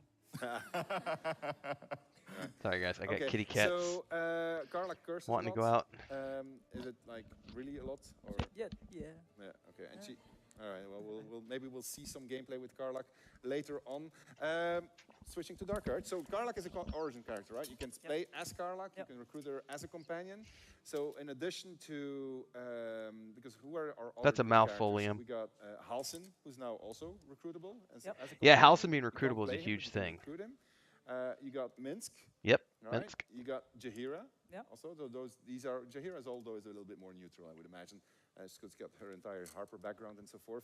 So that basically tilts the balance in favor of the good characters. Do we have any extra evil characters? I got you covered. companions. Yeah, so we, Minthara, who many people have met in Act 1. Many people have killed her in Act 1, thank you very much. Some people have done other things with her in Act 1. You're the writer of Minthara, right? Well, That's her character. it's a team, but I like her. But there's a few things you can do in Minthara in Act 1. Most people choose the killing option. If you don't choose that, then you have to kill a whole lot of other people because she's not a very nice person.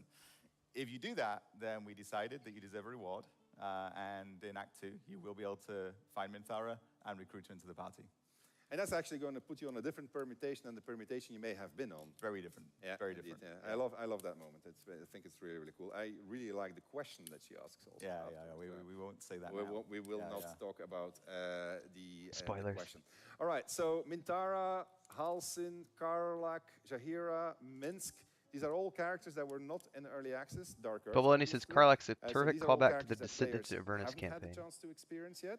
And then we have the Avatar Which point I've of not view played. from all of the other companion characters, going from Lysel, Shadowheart, Will. We didn't talk about Will. No. Tell me about Will. We've redone Will.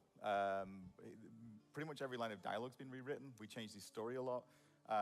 We realized with Will that he had this incredibly compelling story. We weren't telling it as well as we could have done. So we did it again, because that's what we do.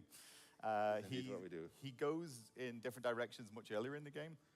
Traditionally, with RPGs, people will tell you, oh, this character can go down 2 different paths. They do it as late as possible, because then there's less permutation. We did it at the beginning. Oh my God. Will is... Liam says this is a clan from Thermer Way, east of Baldur's Gate. Really complicated story in terms of development. Yeah, From player certain is very Angel obvious, books. like, But no. Liam is a Forgotten Realms nut, by the way, everybody. From the very beginning. Couple of channels you should be following while you're watching here. Make sure to follow along pre-existing Liam's channel if you like books and Forgotten Realms stuff, and if you want to do more gaming stuff, don't forget to follow Mujine's channel. We can say what his relationship Well, is. he wants to kill Karlach at the beginning of the game. So we made 2 origin characters who, one is trying to kill the other one. Yeah. So if you follow Will's original origin quest, you cut Karlach's head off. This is true. Yeah. It's very sad. It's a great scene also, actually. Yeah. Well, I mean, with due apologies to the Karlach developers. But you can also not do that with Will in the party, and then he goes down a very, very different route. Yeah. He has his reasons for what he's doing. Karlach has their reasons for wanting to survive. They can become very good friends. I can imagine. Yeah. It's true, yeah, most people do. And then there's the Dark Urge. Yes. So the Dark Urge, when you start playing straight away, you see this is a different character. This has narrator is talking to you and telling you these things that are going on in your head. You feel like a custom character because you created yourself. But very early on, just some of your gameplay interactions give you scenes that you've not seen before. So don't skip through things as Dark Urge. And then you have an entire storyline that starts to bubble up, and it's very great. It's great. All right. So when you say urge, I can imagine a lot of things. Yeah. When you say Dark Urge, I can imagine even more things. So this particular character has an urge that is making them do things, but they can also resist it, right? They can resist it. So we all sometimes have dark thoughts. We all sometimes have impulses that we think, oh God, I shouldn't, and maybe I should. And as a Dark Urge, you can or you can't. But sometimes it's going to be very difficult to resist. Yeah. Sometimes you're going to say, this is really good fun. I'm going to lean into this. So I saw chat saying the murder hobo. It's not quite that simple, but it can be. You can play a murder hobo as anybody. Asterion can be a murder hobo. Shadowheart can. The Dark Urge is compelled. There are things inside the Dark Urge that are telling them. So it's a storyline reason, not just, I'm going to be a murder hobo because I can. I think we did a great job. I mean, This I is, agree. yeah, it runs through the Mythos says, I entire wish story. more game companies treated their games, I think it's, game fans like Larian does. grown to Well, be my Larian is favorite still at, character right now. And importantly, you know, it can they be went villainous from character like anybody 120 else in the game. Any of these people can be to villains, they can 400 become people for heroes. this game. The Dark Edge So they've kind of thing. tripled in size, essentially. Quite an interesting twist behind well, it. more than doubled All right, anyway. Nick, are you kidding me? And along with that, they're still, so far they've managed to keep their small Dragonborn team with- roots. And it's a monk. We'll see. And It's all the new stuff. Yeah, all the new stuff. Makes a lot of sense. Chat, I you're brought a big predictable, but we surprise. love you. Thank you, chat. All right. All right, monk Okay, stuff now. right. You're going to show us a small slice of Dark Urge because we don't want to spoil it for players. Tiny. Right? So really small, but this is at the beginning of the game, so it is a spoiler, but it's so at the beginning of the game that I think it's not that much of a spoiler. All right, go ahead. Indeed. So I'm exploring the crash site. You've probably seen it in early access. More than And likely as you've Dark seen Urge, it. I've already recruited Shadowheart, and I've come across some goblin corpses. So of course I'm going to loot them. So let's loot them. Some stuff. I take it. You drink in the pungent corpse. Since you awoke on the ship, your mind has been cold and empty, but something stirs. With your hands close to this body, you know nothing of why, but find a half smile flittering across your face. Let the grin fall across your face, or push the smile away. Are we fighting it, Sven? We are not For fighting me, it. never. Look, I'm a lizard, right? So I can't even stop smiling. It's just. All right, this feels like home. There's something unknown and unspeakable deep within your heart. All right. All right. All right, spooky. Having some dark urges here. Let's move on. Let's move on. And here's another little thing that is a bit different from early access. This little portal. Why don't we click on it? You approach the sigil on the stone. That's quite a bit different than the portals that currently exist in early access. As if malfunctioning. It looks slightly dangerous. Oh, dangerous. Yeah, I'm definitely touching it.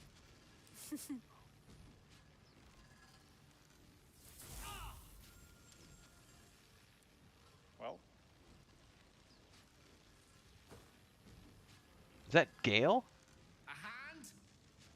Anyone? So Gale's got a new entry point into So the that's world. different already from what we had in early access, right? Nice. This is the recruitment scene of Gale. He used to jump out. Now suddenly we see a hand pop out. Indeed. All right. And we so- have a few things we could do. We could ask, who are you, or slap That's hand cool. away.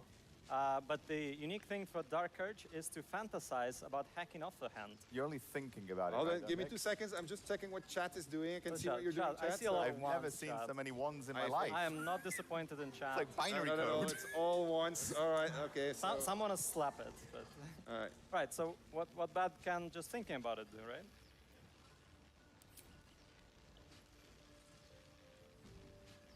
This branch of flesh is begging to be pruned, and its sap sucked from. My mistress' eyelids, stop! Cease, you loon! As soon as the dreams cross the threshold of your imagination, you snap back. Oh to no! as they have Oh all no! come true. Oh no! No, no, no, no, no! Oh, You're supposed to lend a hand, not take one. Jesus! Blood through you. You were dazed on the Nautilus. Oh my but now God! You are truly awake, alive. Well, I'm guessing Gale's not joining your party. So, it's going to be a very lonely journey. I like his hands-on approach, but Let's give Nick a hand.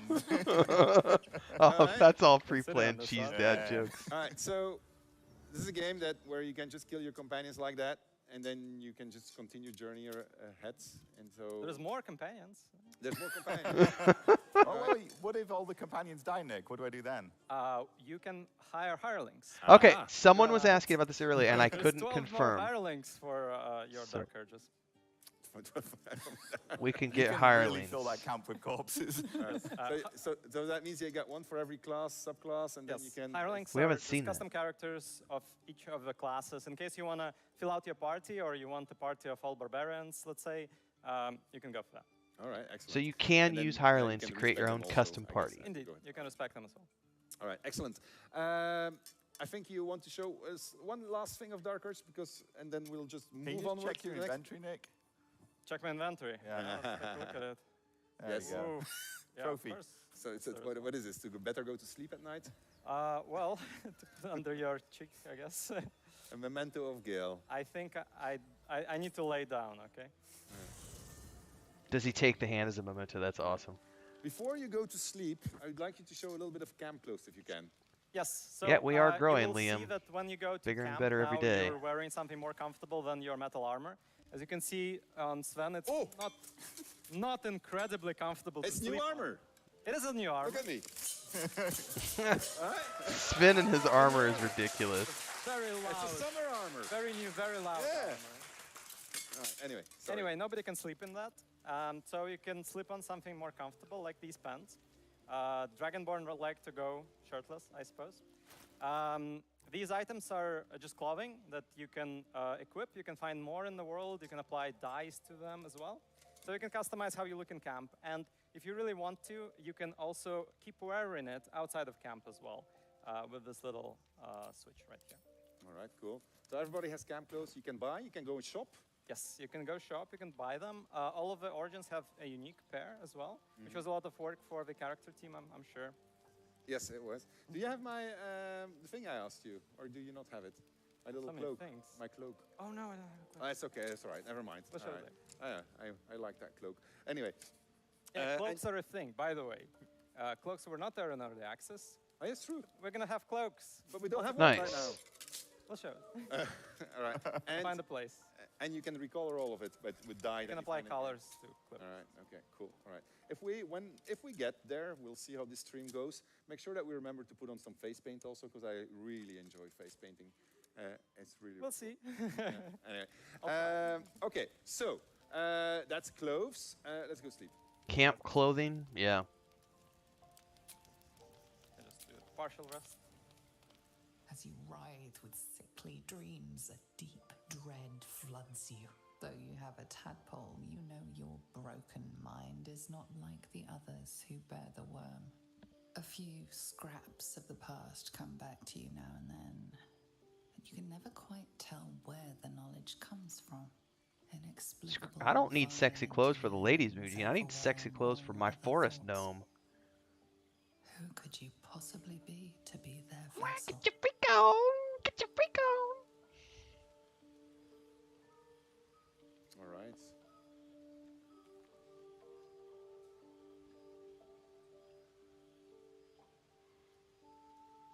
Think upon your heritage. Is there truth hidden there? The ancestral of your dragon clan is diluted amid the liquid hate in your blood. It must have been a very long time among your kind. When you try to think of a home, your mind twists itself back to indulge in the delights of the day.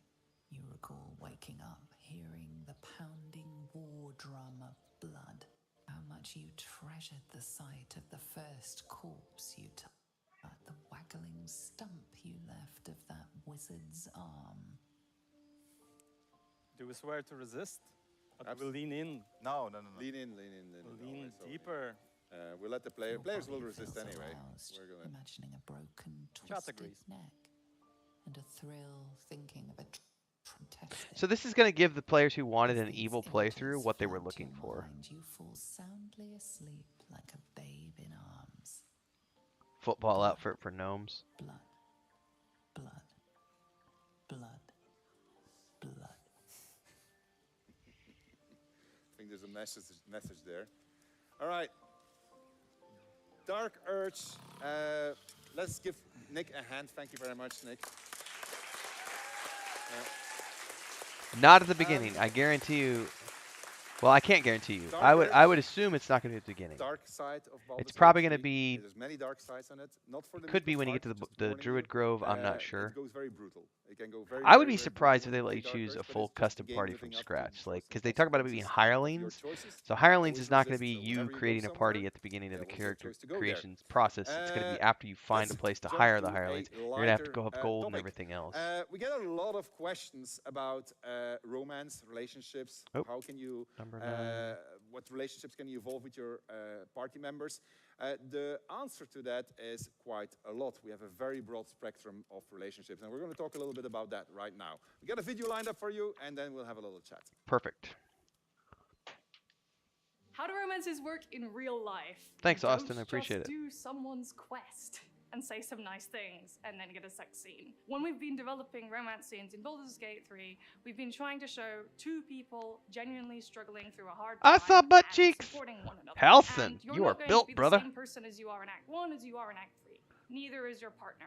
Your relationship is going to have to grow along with the game's story. The relationships that you can have with party members. I'm totally in this romancing game, Shadowheart it's the a first little time bit through. Like the relationships you have in your actual life. If you are going to be an asshole to them, then you can expect them to react to that kind of assholery that you've inflicted on them. I If normally you're gonna don't be go good to for them, then you bangs, have the but opportunity to bond with them. They can open up and share their stories. You can get closer, start relationships with some of them as well. It can go the other way, so it's perfectly possible. Lazelle that getting a you little do something freaky and one with of your the companions will say, no, little bearded I'm not dwarf going to guy. venture with you anymore. Or even, this is the point where I'm I gonna. think it's necessary to She's just gonna kill be you, my and second then they will try choice. to do that. Carlac, I think's her name. Sometimes it's actually better Lazelle will be happening at some point, challenge but your partner about their way of thinking. we'll Because see. if you just go along with what they want to do, Oh my God! you might end up getting sacrificed in an evil god's sex rite. You might end up getting turned into a vampire, or worst of all, you might even end up getting married. So watch Worst out, of all. but be yourself and don't treat the romance like it's just a quest. Companion characters have the potential to grow and develop in interesting ways. And indeed, the thing that makes them, that often kind of incites that within them or can kind of nudge them along the journey or block them on that journey is you, the player. And it is very That's much really you cool. who is influencing how they develop and who they become. My party members, they're not just following me blindly because I'm the person who's playing this game. They're following me by choice. And sometimes those choices result in them not fully trusting me. And I think that is such a satisfying It's a powerful experience. storytelling Different quests are going experience, to matter yeah. to different members of your party. So if you take a particular combination of companions versus on one playthrough versus a different combination on another playthrough, You're gonna have a completely different playthrough. You're going to find that the party is interested in different quests. Yeah, and it's then so you're gonna find awesome. yourself being pulled towards the different areas and different quests that matter to them. And I think in that sense, you're going to get a very different overall experience. All right, so that was a little bit about romance. So let's talk a little bit about, because there was a lot of work that went into this and making this possible and catering to the broad spectrum of choices. Can you tell me what the typical day in the life of a romance writer is? Oh, it's incredibly sexy. So people say, write what you know. We couldn't, because we went to places that we can't go to in real life. So some of the places you can go to. So in Shadowheart, in early access even, you can start to romance Shadowheart. She'll get tipsy with you, she'll get drunk, she starts to open up to you. That's often how my Shadowheart's my #1 choice. if you're Styrian, then your romance might start by biting somebody and sucking their blood, and I think they may forgive you and they may say... The Tiefling is going to be my more. second. I'll do But that's how Lazelle your romance last. starts. My third With playthrough, other I will characters, romance it's Lazelle. different. So we went for, we wanted to give people emotional and physical breadth. Yeah, okay. So, Yeah, one playthrough we're is gonna not going to cover be a enough. little romance Mithril. moment, Not going to be okay. enough. Multiple playthroughs We are required. having a problem, however, with the game. Apparently, our frame rate is not showing. We're running at 60 FPS over here stream, so I can show you with my mobile phone and I'll post a video. But apparently, it's not coming through. So do we have a solution for that already? Otherwise, we'll just keep on chatting about romance until we have it, because nobody wants romance at 20 frames FPS. per second. Yeah, no, it's rough. We do not want romance at 20 FPS. Well, oh no, I'm not. Let's not go there. Some things you want in slow-mo. But yeah, so I think what we're looking at is a game in which the romance progresses, and in unexpected ways sometimes as well. Sometimes you get what you expect. It's often sex, and sometimes you get something very, very different.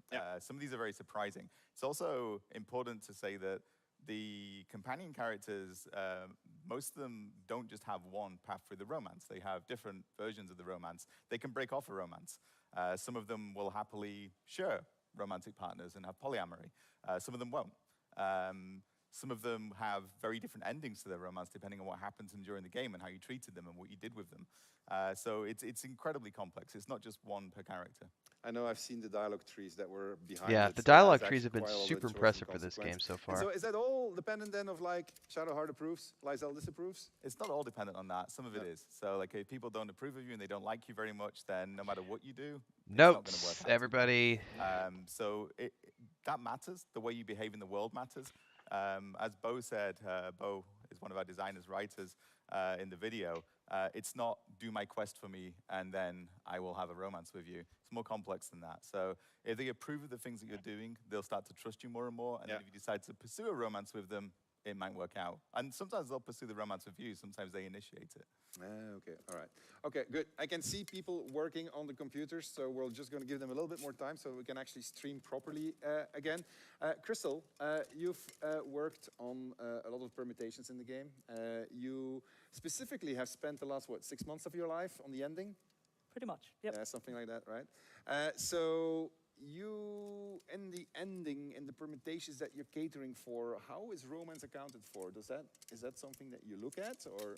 Yeah, it's something you have to look at, because if you didn't, it would feel really weird, right? If you have this really deep bond with a companion character and you get to this point where you have to make a key decision about how you want your story to end, what they think is going to matter to you. So those moments have to be factored in, and it means that in one of our final dialogues, we have 1,900 lines. And 1,909. That's crazy. 30 seconds to 2 minutes of that, and get a sense of what. That's crazy. So the question I got a lot, we've done a lot of interviews in the last couple of days presenting the game to press and then to creators. The question we got a lot is like, doesn't it bother you that people don't see like 99% of your content? No, because they'll see their story, the one that they played that was true to the choices that they made all the way through, and if they really enjoyed it, they'll replay it. Yes, that's the key. That's the key. They will replay. Baldur's Gate 2, it's been out 23 years. I've replayed it 12 times. Baldur's Gate 1, I've done like 25 times. We will replay the game if it's good. Permutations are what bring us back for more replays. I can be good. I can be evil. Can I be evil in romance? Even if oh yes. Adam can. All right. Come on. That'll be very different because I'll have companions that'll leave me when I'm evil. Well, maybe, yeah. Sometimes you can convince them to stay. You'll be surprised what you can get away with. No,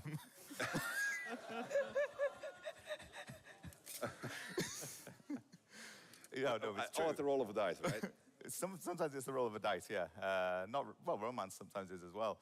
The things that you can get away with and you can persuade people to do is pretty incredible. You have characters in this game that when you first meet them, you think, well, they're very sweet and nice, and there's no way in hell they'll follow me into the darkness. And if you play your cards right, they will follow you into the darkness, and then they will do terrible things in the darkness. All right, okay, good. We've got the frame rate problem solved, I hope. So let's jump to the game. Crystal, you're going to give us a small stroll. Where are we? In the lower city? Yep. All right, and so we're going to have Karlak is currently your partner. And so you're going to have a little stroll down the streets and go find some of your friends over there, or at least Karlak's friends. Yeah, so we've just entered basically at the beginning of the lower city. I see a little small person over there selling newspapers. Let's go check him out. Hello? Does anyone want to buy a Gazette? Not the best one, but I'll take a... Thank you. All right. I'm hearing that we still have the FPS problem. Okay, all right. We're going to hold on to it. We'll hold on to it, and we'll do it maybe later. We're going to jump to a backup solution, which is going to be romance of a completely different degree than what we planned on showing right now. We can go to tech. Yeah, let's go to tech. Complications during a live stream. It happens all the time. Oops, spending a tear on the weave. This is the perfect moment for me to also say, if you like what you see here today, you like my style, don't forget to like, subscribe, hit the bell icon, because we will be playing a lot of Baldur's Gate 3 as the game continues to go through its early access to launch. Lots of videos, game guides, so on and so forth. Play other games too, Diablo 4, do a lot of film, TV show reviews, book reviews. There's a Discord channel down below. You can support with a super chat. We have 3 different tiers of membership for people to join here on YouTube. And our highest tiered members get shout outs and stuff. We do a lot of private videos, little insights into my life here on the channel, life on the homestead. My wife and I also have a homesteading channel if you're into that kind of stuff as well. If you dig around in the playlists here, you'll find links to it at some point. Plus, there's a whole section in our Discord set up for crafts and gardens and pets with our 7 rescue cats, the garden and everything out back. So hopefully you're in this for the long haul, everybody. And we're going to wait for them to get their little technical difficulties worked out. So I've got a good chunk. I've got 9 things written down so far. So as soon as this ends up, I'm going to turn around and record a deep dive where I'll give further thoughts on things over the main points. And then I'll get that out over the next couple of days. And then we're going to probably break down the individual sections as I have time. But there's a lot of information to pull from this one. Most of it was in the Community Update 20, but they've dropped a couple of surprises on us so far, such as the redo of the character creation process, which is really cool.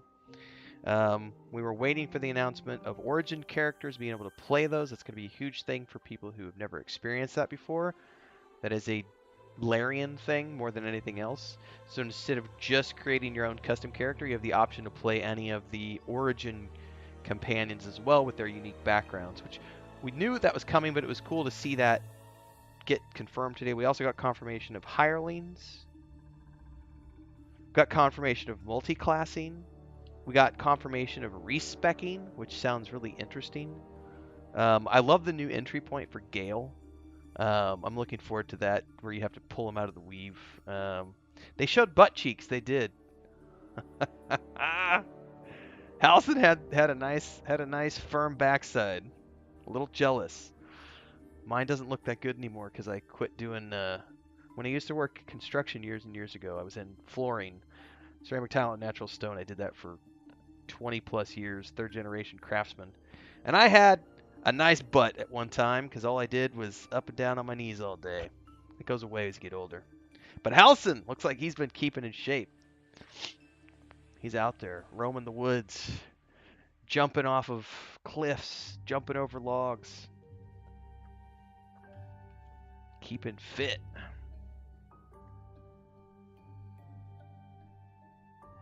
This is a brilliant solution, by the way. Mending a weed, tearing the weave. Be right back. Technical difficulties.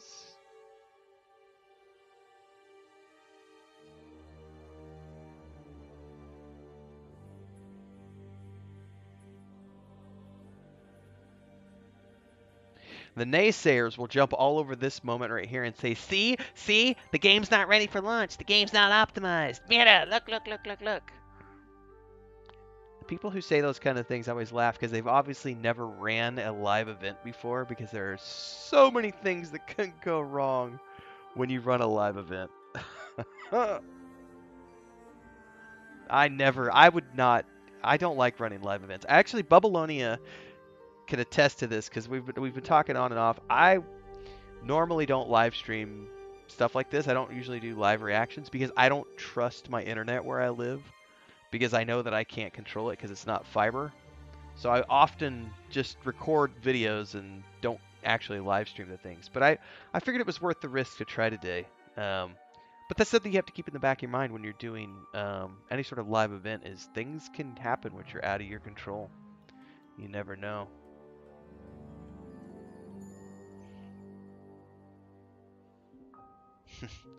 Hero Dude says, such a hardcore role player, even his butt cheeks have a backstory. Well,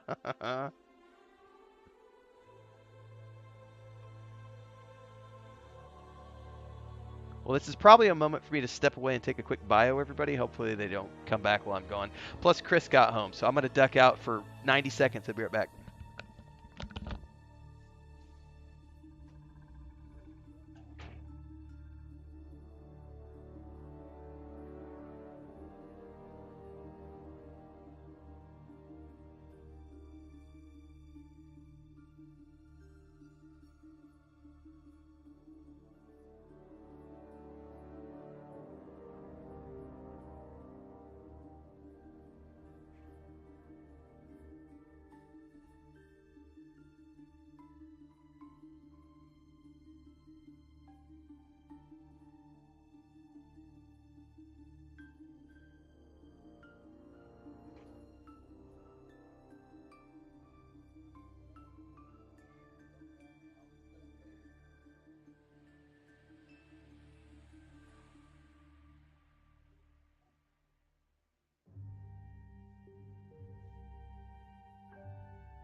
All right, Chris is home. She is getting me some breakfast made. Had some, a couple days ago, we did, I guess 3 days ago, I did a bunch of chicken livers over the campfire. Made like 3 different types of chicken livers, and so I'm getting some chicken livers and eggs for breakfast. And then she brought a whole chicken home to cook for the weekend. We've butchered all our own chickens so far. We don't have any. She just killed the last one like 4 or 5 days ago, but we already finished eating it on it, so she had to go buy one today. The werewolves keep biting through my cable.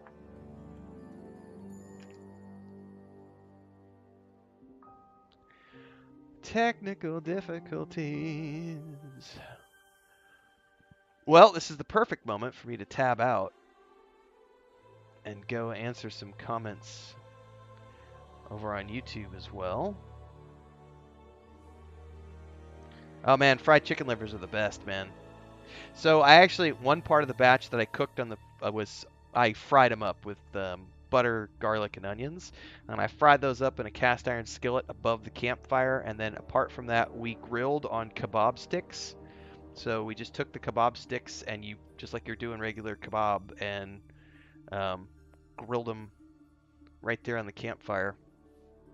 So good. And the grilled ones we give to the cats. We cut up and we put in salads, or like what she's doing right now is we cut them up and put them in eggs and stuff. The fried ones got eaten right away because those are delicious, man. Delicious.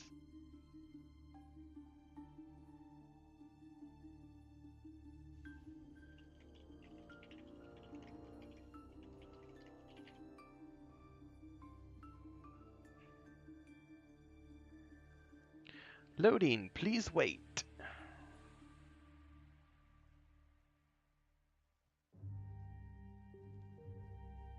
Oh, here we go. All right, chat. We are close to a backup solution for our streaming problem, for which we apologize. Obviously, not what we wanted. Whoop, I accidentally hit the pause sort button. Everything out. We decided we can do a live AMA. So ask us questions and we'll answer your questions until they have figured it out. So that gives you like 5 minutes of exclusive access to us in terms of ask us anything. Anything. Anything. All right. Now we have to wait for the delay on the stream. And how many voices in total in the game? I assume that there's a question about player voices, so there's 8 in total. If it's a question about how much voice lines we have in the game, it's somebody's going to have to watch that chat, and now it's going way too fast. We're going to have... yes, no, yes, no. 100... I think it's close to 190,000 lines recorded. No, it's a lot. Yeah, something like that. I have the numbers in my head at some point. We killed our producer, so I don't know anymore. Nah. Beginning of stream. It's worth putting that in context, actually, also, because we saw once we announced that we had like, what was it, 2.5 times full episodes of Game of Thrones in terms of content combined. Everybody assumed that you're just going to be watching like hours and hours of cinematics, but that's not true. It's just because there's so much choice and consequence and permutations in the game. It's very hard to It's the totality of it all that's important. On a stream like this, you'll find out for yourselves when you're going to be playing the game. But there's really a lot of possible stories to be had in Baldur's Gate 3. All right, what else do we have there? I can't see, they're going too fast. I can't read them, so if they don't... All right. Can we, will we? Too fast. Okay, so. Does anyone here have a question? Yeah, all right, go ahead. That's easier. He's like, that's easier. It's too much. Yeah. All right, get a mic. Sorry, chat. There's too many of you and you're too fast. I'm sorry in advance because it's a terrible question, but it's a question you will have a lot of things to say about, so maybe it will help for the technical problem.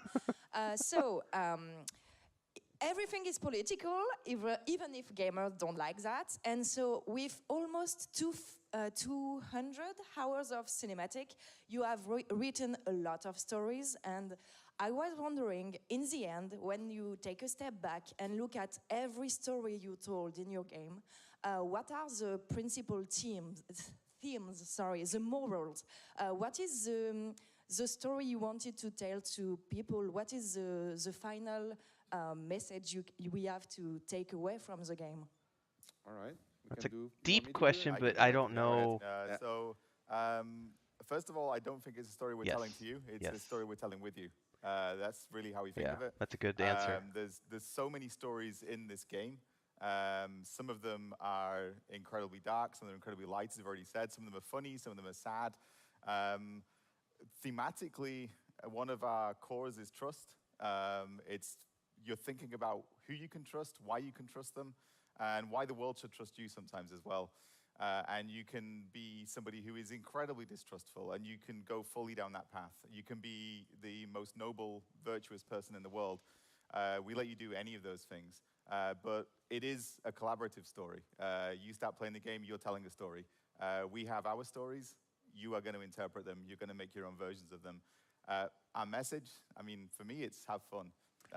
Yeah, that's the thing. So many people want there to be a political message to shit. And it's like sometimes it's just there for enjoyment. Stop making everything about fucking politics and pronouns and everything else. Just play the game. Just enjoy the TV show. Watch the movie. Enjoy it for a piece of entertainment and leave the baggage at the door. Leave the baggage at the door. Am I going to embrace them? Am I going to resist them? How far will I go with this? This game is going to go very, very far in offering you powers, and it will be up to you what you do with it. By the time you are in Baldur's Gate at the end of the game, you're going to be exploring the city. You will arrive there as somebody who used to be a wretch destined to become a monster, and now you are the last hope of the city. But you could be the last hope in a bad way or in a good way. You could say, this city is mine for the taking, or this is the city I'm going to save, and I'm ready to sacrifice everything for it. And so those two things you will find back in every single thing, going from the origin stories. Each origin story is about, what do I do? Do I resist the evil inside of me, or am I going to embrace it? And it's also about, like, things have happened to me in the past that caused me to distrust people. How am I going to deal with it? Will I trust somebody again? And then the player can obviously be the one that betrays it or goes for it. And like this, you get a lot of storytelling that's coming forth from it. So that's basically the core of BG3 and what we've always relied on as we were developing these hundreds of stories, thousands of stories, really. Yeah. Did that answer it? Okay. All right, go ahead. There's more questions in the audience. Go ahead. Thank you very much for this fantastic panel. Before the questions, I'd just like to give a huge shout out to Twitch chat. We've got you on our phones, and we're trying to answer as many questions as we can for you. My name's Josh. I'm a massive fan of Baldur's Gate 1 and 2. I have been since I was a kid. I've played the games my entire life, and the name is legendary. The stories are mythical, and Baldur's Gate 1 and 2 are some of the most respected RPGs of all time. Why do you think Baldur's Gate 3 is a worthy successor to this title? That's a deep question. I have many reasons. So we can just break them down one by one. So obviously times have moved on.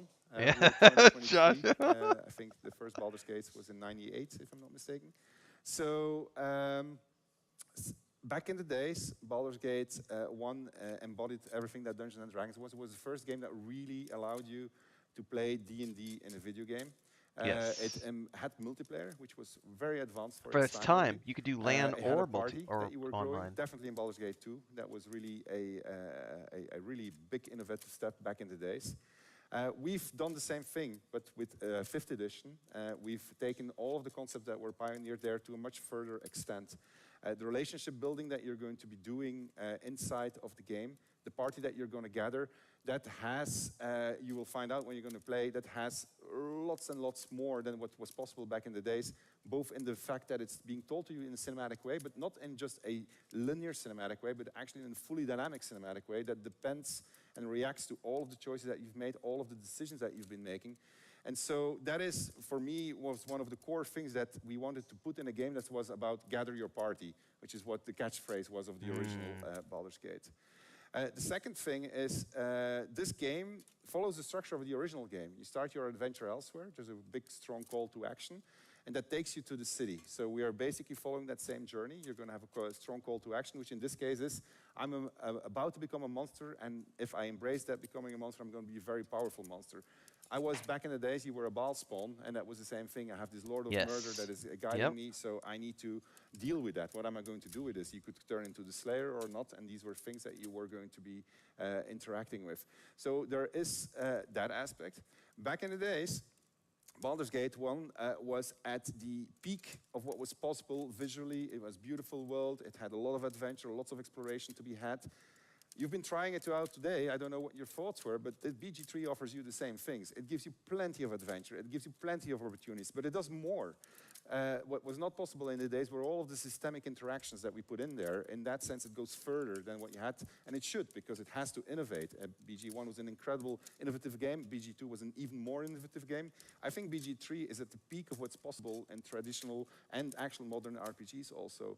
It brings you a game that marries systemics in which you're really, really free. It marries everything that's about exploration, adventuring, everything that's been done in the genre, it's all present in there. It marries storytelling in a narrative manner that reacts to the system, to the choices that it makes. It's a game that respects your identity in ways you cannot even imagine when you start playing, that you realize as you're going through it. And you can do it on your own or with a friend and multiplayer. And so all those things together, I think, puts BG3 at the forefront of RPGs, just like its predecessor back in the days. So, and maybe, and most importantly, when it comes to BG3, I think it's a game that is incredible, a lot of fun, just like the original games were. And it's going to give you a lot of replay value, and you're going to keep on replaying, you're going to keep on finding new things, and those things they're very hard to find in this type of game. And so that's the replayability that comes into play, make it a worthy successor. So in the it modernizes Dungeons and Dragons in a video game, puts it back at the forefront of where it belongs to be, allows you to play it in any way you want, be anybody that you want, and then actually get rewarded by true AAA cinematic storytelling at a scale that I don't think has actually been done. I don't think it's been done. I play a lot of video games, and what they're doing is quite impressive from a technical standpoint as well as just a storytelling standpoint. Really, really cool. Anyway, that was...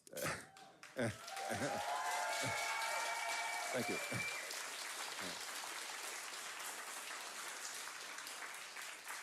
All right. I see the tech guys are still busy, so we continue our representation of Twitch now in the audience. Go ahead.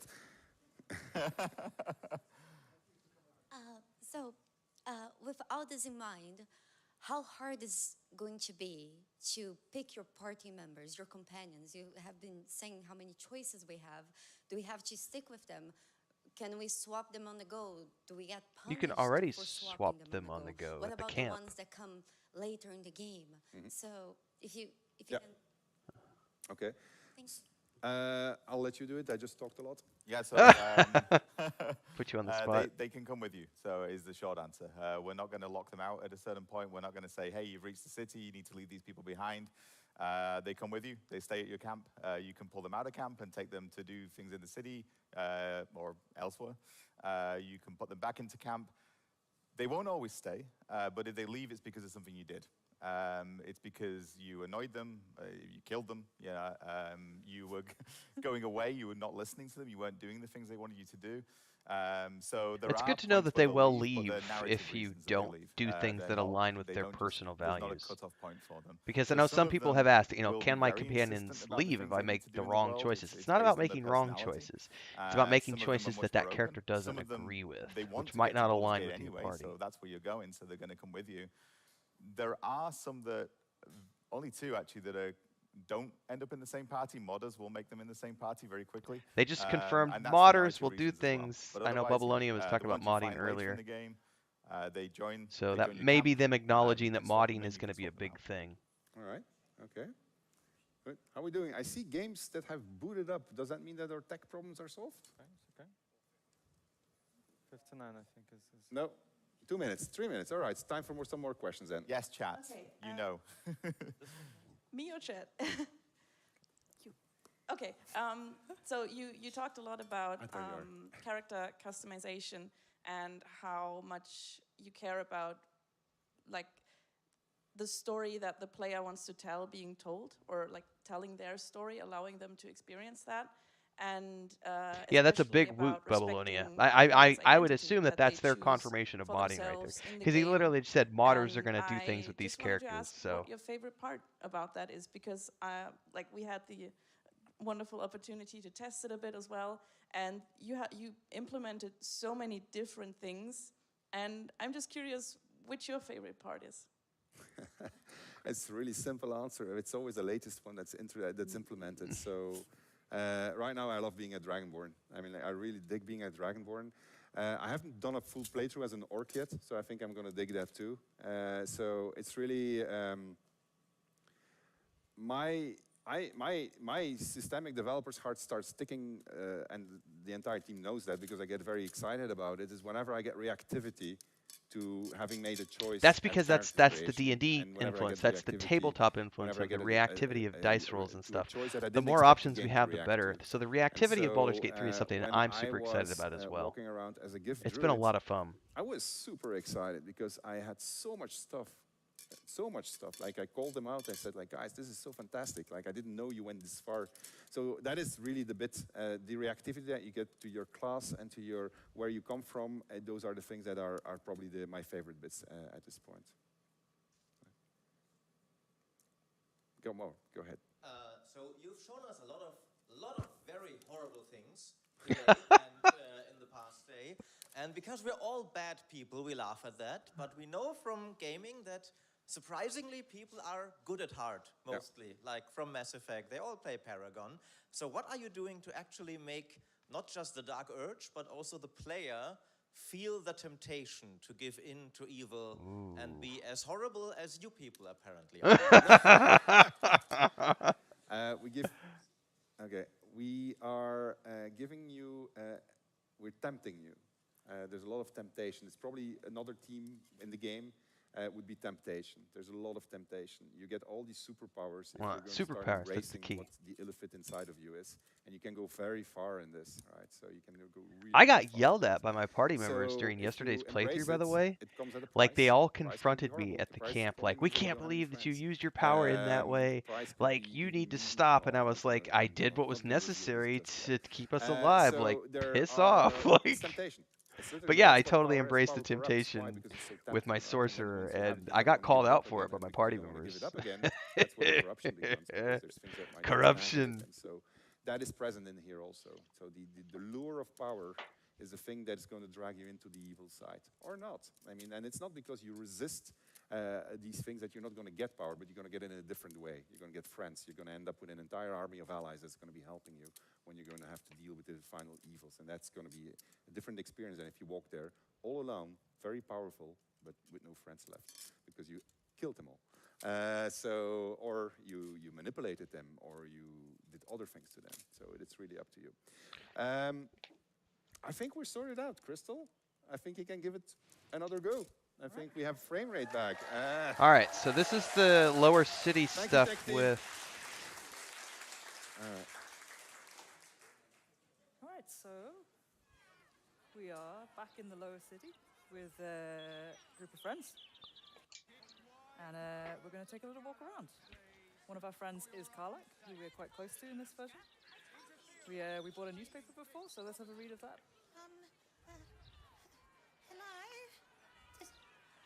Does anyone want to buy a gazette? Thank you.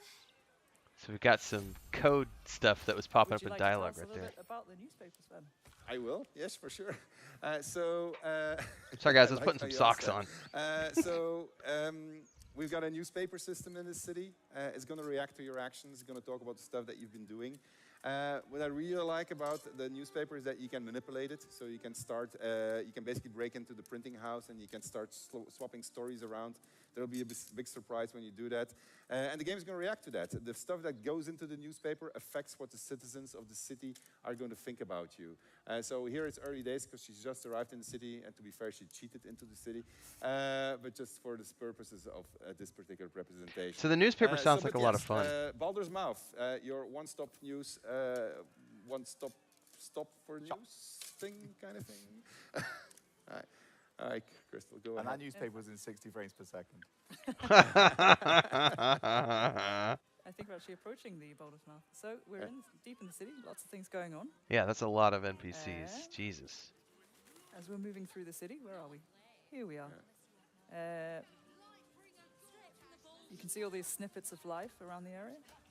There's a lot of, maybe you want to talk about that actually. There's a lot of voice going on in the city. There's a huge amount. I mean, I don't know how well you can hear it, but there's constant conversation. There's a hubbub.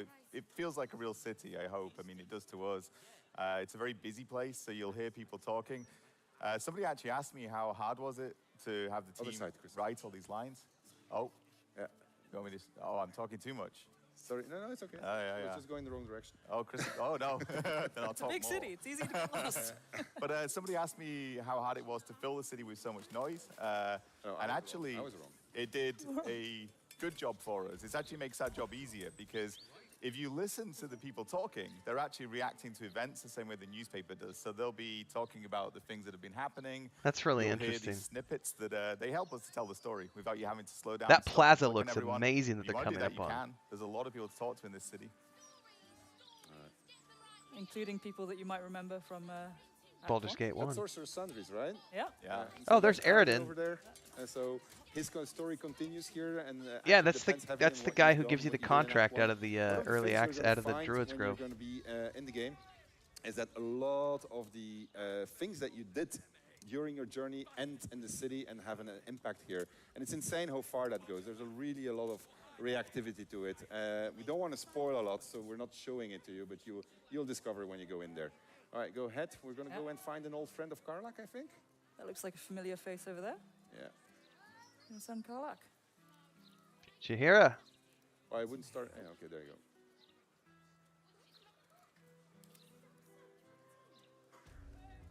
Shahira's in the party. That's why. Okay.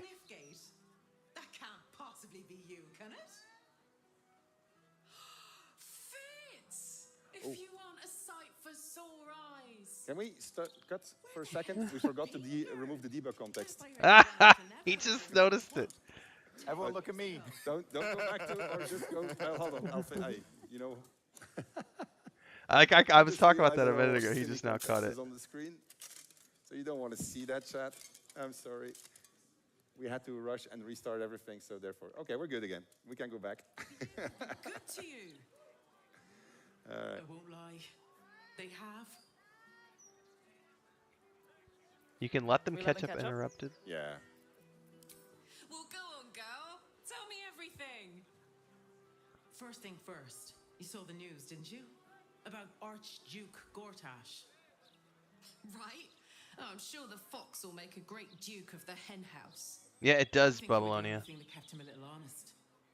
After you left, things got dark, fast. I got out while my soul was still intact. Started working for an arms merchant. Still in the trade, as you can see. Met my fella Gregor that way. Been together 8 years now. And Karlak, we have a little one on the way. Fitz! That's incredible! Congratulations! Mum life, huh? You're going to be incredible. God, I hope so. Even after all these years, it seemed to happen so fast. But now that you're back in town, you must come to ours. All of you. We'll have a good supper, catch up. You can meet Gregor. And the little one in a few months. Are the two of you together? Uh-huh. Isn't he handsome? Absolutely. You're well suited. I can tell just by looking at you. Pleasure to meet you, by the way. I can't tell you how good it is to see you, Fitz. I'd love to come have dinner with you and Gregor. We're in the city on some urgent business, but can I come find you when it's all settled? I'd love that. Meanwhile, if you're still in the business of intimidation, you should take a look at my stock. All right. So Karlak is your partner here. I think you have to press space. Yeah. Great to have you. All right. Karlak is your partner here. I think she still wants to talk to you. I'm sorry, I interrupted you. Go ahead. Whoop. All's well that ends not as bad as it could have. Hope that wasn't a lie. I hope we do get to meet up with Fitz when this is all over. Thank you, Chris. First step, save the city. Then, save myself. And last but not least, dinner with an old friend. Gracias. What more could you ask for? I got breakfast delivered to me, everybody, so I'm gonna eat here while we're watching. I got there you go. So homemade let's brown go beans, to chicken camp, livers, perhaps. tortillas. And we're going to be sleeping on the docks. Chicken heart. We didn't buy a room in the Elsong Tavern yet, which we could have done. All cooked over the campfire. It tastes so you're smoky going good. To go on a date, I think. With haste. Where's my beautiful tiefling? Just check myself. Do I look all right? Yeah, pretty good. Maybe it'll bring us closer. Hey. Well, you want me to drive? No, that did not trigger what it was supposed to. Oh, so it's true, actually. Oh, wow. All right. Well, that's a first. Okay, well, let's leave. We're going to have to go back to sleep. All right. Well, our technical difficulties have set us in the wrong save game, apparently, because they had to reboot the PC. And we wanted to show you... actually, it is... Might be okay. Oh, I think she's ready now. I think she's ready now. We're sorry about this. I mean, this figured it out. Ah, there we go. She's figured it out. What I want to do with you. All right. I'm very obedient. I want to go on a date. A first date. No weapons, no You're monsters, damn right. no You're gonna watch me mysterious eat while we voices, watch just this you together. and me You're and stuck. dinner.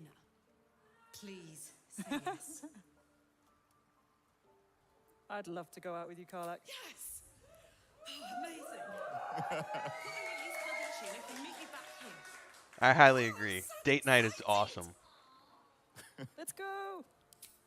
Give me a beat to run ahead. I want to make sure everything's absolutely perfect. See you there.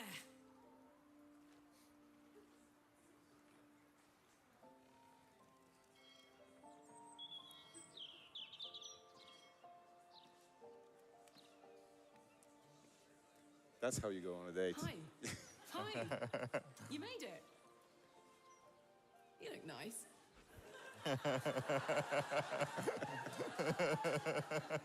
Why, thank you, so do you. Thank you.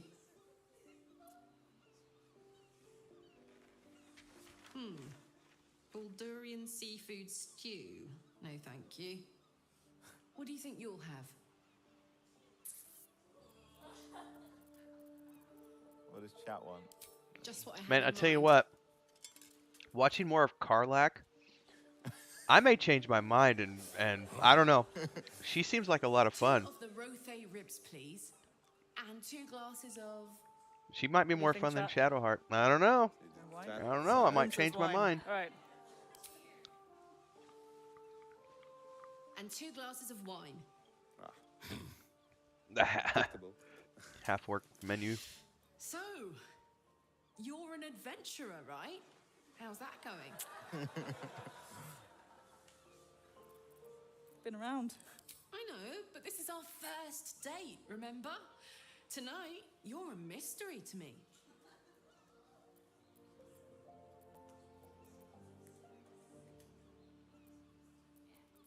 Exactly. Anything you'd like to know about your enigmatic new paramour? What do we reckon? I don't know. You pick. Secret! Oh, that's easy. During year 2 of my fabs adventure in celibacy in Avernus, I once got so, pent up, I burnt down my field tent. Blamed it on an imp and never told a soul the truth. Beat that. That's a good backstory. Yeah, I don't think I can. We'll have to make some new secrets. Oh yeah, new secrets, baby. Woo! I might go with her instead of Shadowheart for my first run. I might be changing my mind during this live stream.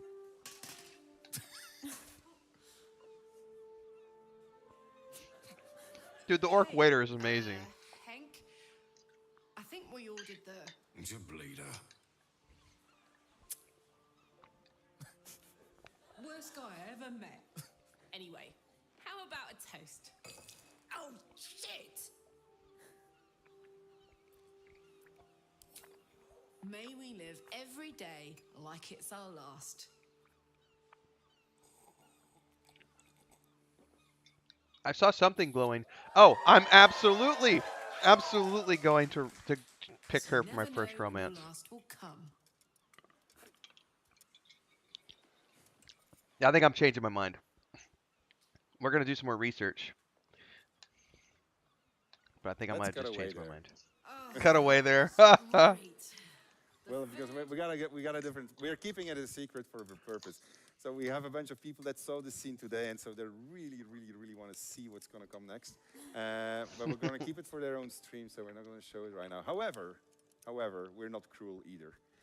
We've got a other side of the spectrum when it comes to romance, and there we're not going to intervene. We're going to let chat fully decide, and we'll let you speak for chat what options you want to take. Adam is going to take the lead. Content warning, mature game. All right, some of you might be uncomfortable about what's about to come. So children, including my own children, turn your eyes away. Your father is not at all involved in this. Okay. All right. Thank you. So, and we picked for this particular scene 2 characters who have been super popular during early access. We've picked Astarion and Halsin, and so they're confirming this relationship now. Things have evolved between them. All right, and so we're going to be, I believe, are we in Worms Crossing right now, or we're in the lower city? We are in the lower city too. Yeah. All right, so a different place in the lower city. So. Take it away, Adam. I'll tell you what. Astarion's ready for action. So we're in the lower city. Halsin came all the way here. He's not a big fan of the city. But here is my big strapping paramour. Pick me up and do things to me is what he says. Fine. Wait. No. Halsin. Your save game too? No, it's fine, I think. I think he just wants to wait until nighttime. One last tease.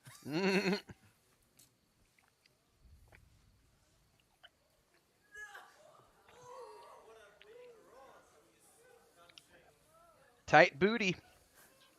That's what's gonna get everybody. They both have tight booties, man. I'm a little jealous. Oh, you came. I was concerned you might have had doubts. Or that this might have all been too soon. It's up to you guys. 3. Perhaps a little. Do you know how hard it's been for me to contain myself? I know I was threatened to touch you. If I give in, I may not be able to stop until I've devoured you. 4? Well, hold on. We'll give chat a chance. We'll see where they want to go. 1. I've seen a lot of ones. A lot of ones. Yeah, I see 1 is the dominant number. It's going to be 1. Nevertheless, I will be gentle. All right, see you, Mujin. Gentle. Woo, his eyes got all big. There's the butt cheek shot. I will try. Oh, snap. Turn away, kids. Turn away.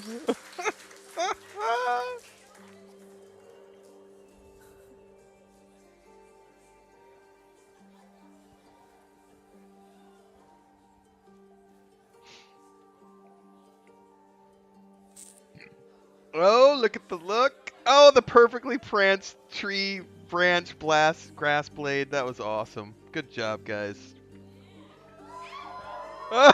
His arm is right in the way. They did a good job with the posing here. Good job, guys. Just as nature intended. Come here to me. Uh-oh.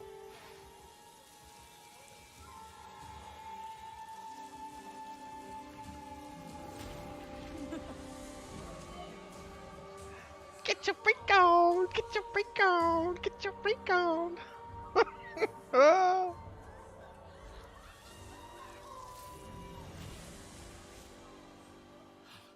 Forgive me, I lost the run of myself. Sometimes, if blood runs hot enough, it's difficult to tame the beast. So we're all about choice and consequence, Larian.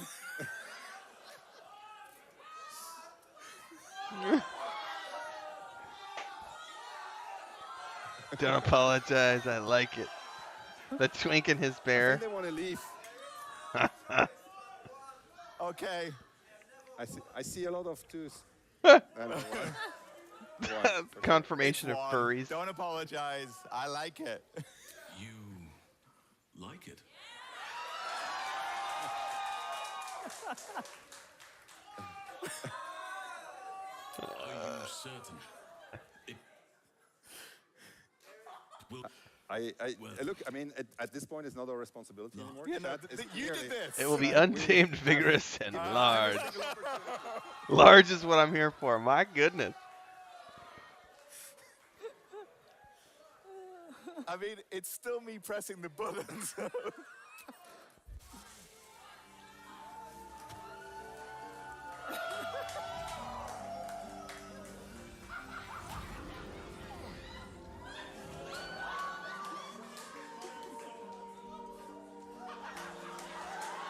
I just saw some stuff.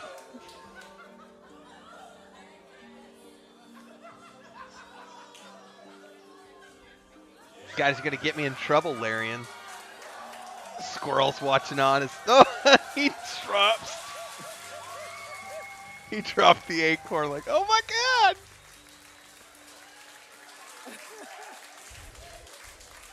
All right.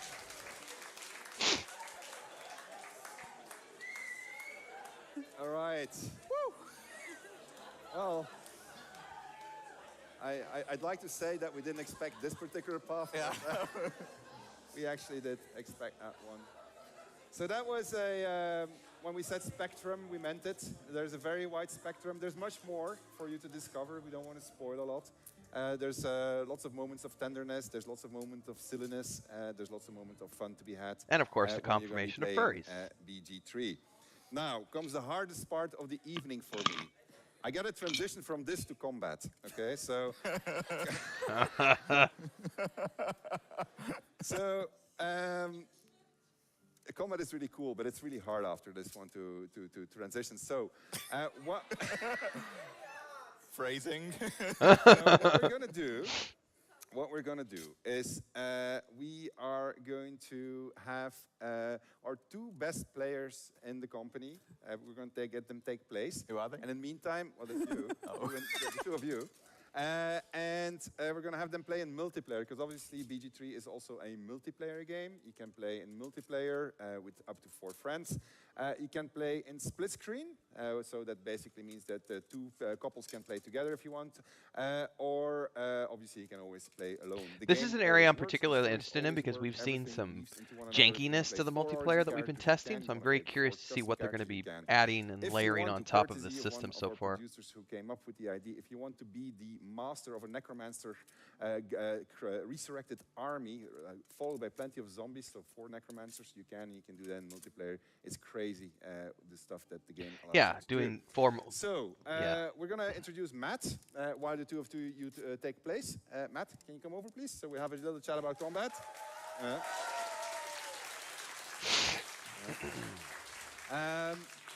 Matt, you've been doing combat for us for a long time. Quite a long time. And so you've created many legendary copies, memorable combats in our games, actually.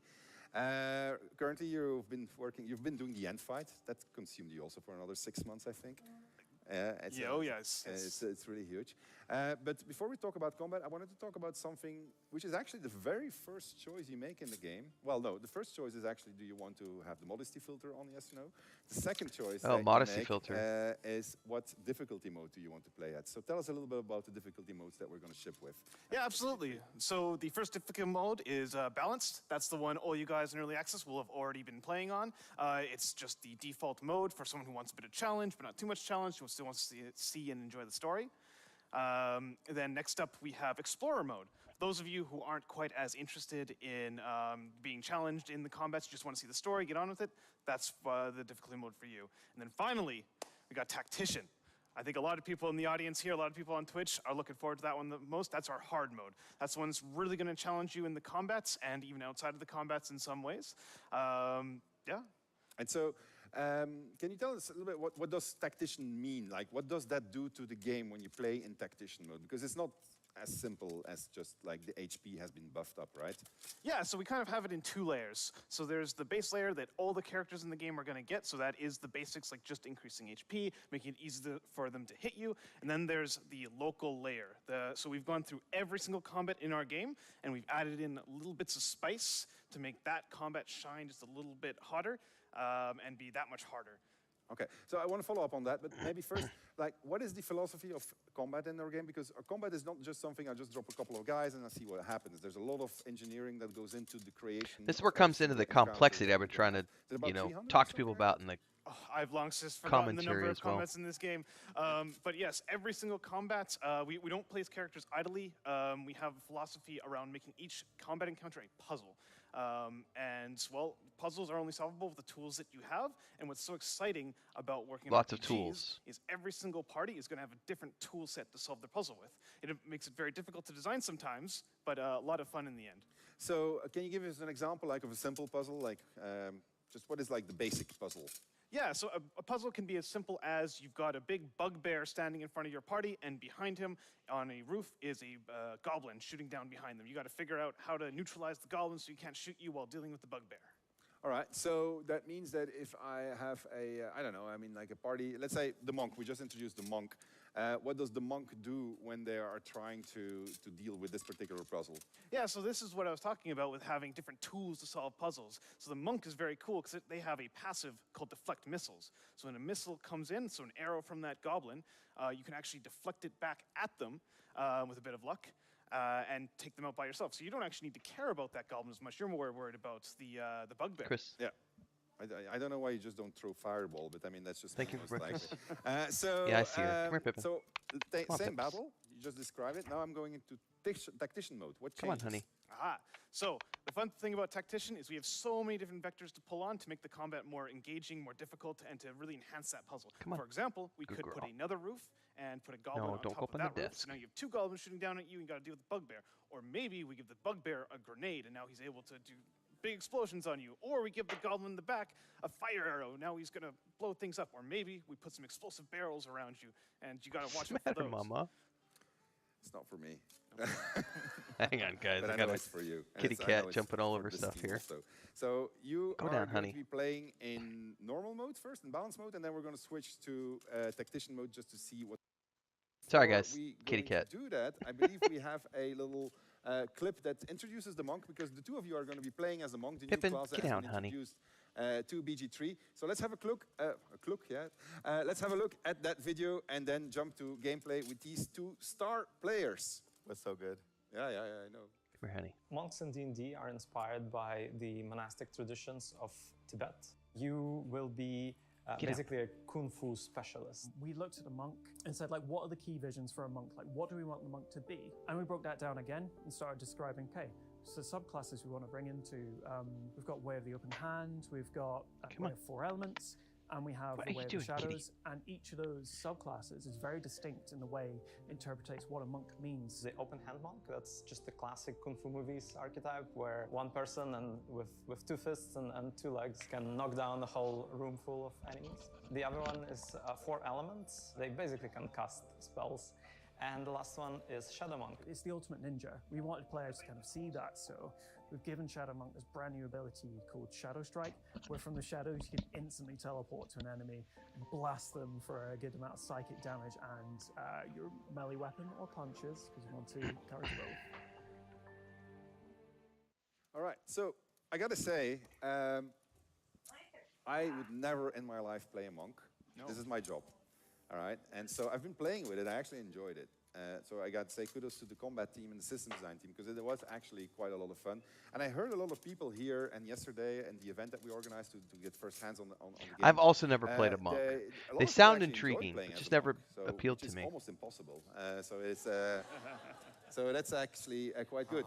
And look at that, we have an actual monk standing there. Hello. All right, and he's gonna show us. What are you? I'm the shadow. I'm Way of Shadow, so I'm the ninja monk. Ninja monk. The coolest one. The coolest one. Yeah, and I know this so well. I didn't even listen to Matt because I know exactly what I'm doing. All right. Okay, so whose move is it? Oh, it's my move. So first thing I'm going to do is, so you may know this combat from early access. Yes. It doesn't have to be a combat like anything else, but you walk in here, these goblins ambush you. If you're a martial class, then sometimes you get pinned down by them in the middle there. Yes. But monks are really fast. So we've managed to dash up on the roof already, and I'm going to deal with them. So flurry of punches, which looks badass. And that's one down already. Oh, that looks amazing. And then I'm also going to show some Dragonborn stuff, and I'm going to burn this one with my breath. Oh yeah, because that's a racial trait. That you have to drive. So Everyone's this is gonna a be doing stock aspect Dragonborn we monks. So I'm going to stay close to him, so I get an opportunity, attack of opportunity on him, and I'm going to throw across to Alina. All right. Multiplayer is a lot of fun, guys. Myself, Mujin, Bubbaloni, and chat, we've been testing it out. We'll be doing those on Tuesdays, probably streaming those sessions starting next week, we'll see. But Tuesday evenings is currently the schedule I'm for gonna those. try to deal with 2 goblins on my side of the roof, and we're gonna try to blow them both away. And, well, we succeeded at 1, right? So that's good enough. That's better than I would. Right. Now shove the other one. Good enough. Oh, why did you unpause? You could have shoved him. That's fine. I'm okay. So this guy should try and run away from me, I'm hoping. Oh, there's another one down there, but that's fine. We can deal with all of these. So the good thing about the monk is the speed is what I love, because it's my favorite class now, genuinely. And one of the things I like about it is the speed, because you can close in enemies really quickly. You can do hit and run tactics. So while everybody else is prepping spells and doing all that stuff, then you run and you punch someone and you get back into the shadows again. It's great. Punt. Now, I don't need to be super complicated about this. Matt promises me God, that that it's gonna multi-punch get much is more really competition. awesome. But right now, we should be fine. So fine that I'm confident enough that sorry, I dashed.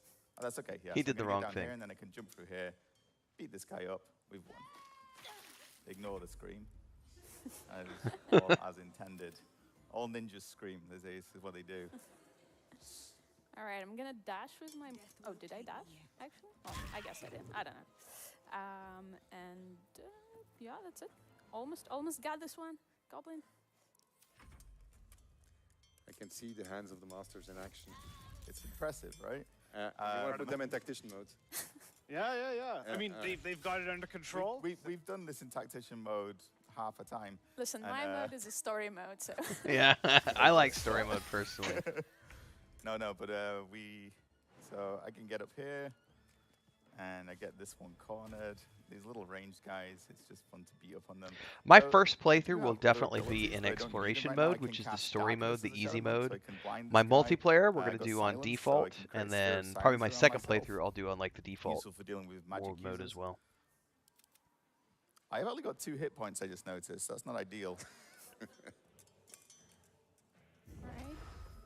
Let's finish this one off, and we'll, I guess, go help Adam. I don't need help. Looks like you're handling it, though. We're handling it very well. I mean, the mobility is great because you get these little archers, and I mean, it's a goblin. So, this is deflect missiles. So, hopefully, you can send this straight back at him. How cool is that? Nice. All right, that's pretty cool. By the way, Gale then has I that will reflect finish arrows this one off, ability as well, and- which is really cool. That was a little bit too far. You finish this one off. Novice. Fine.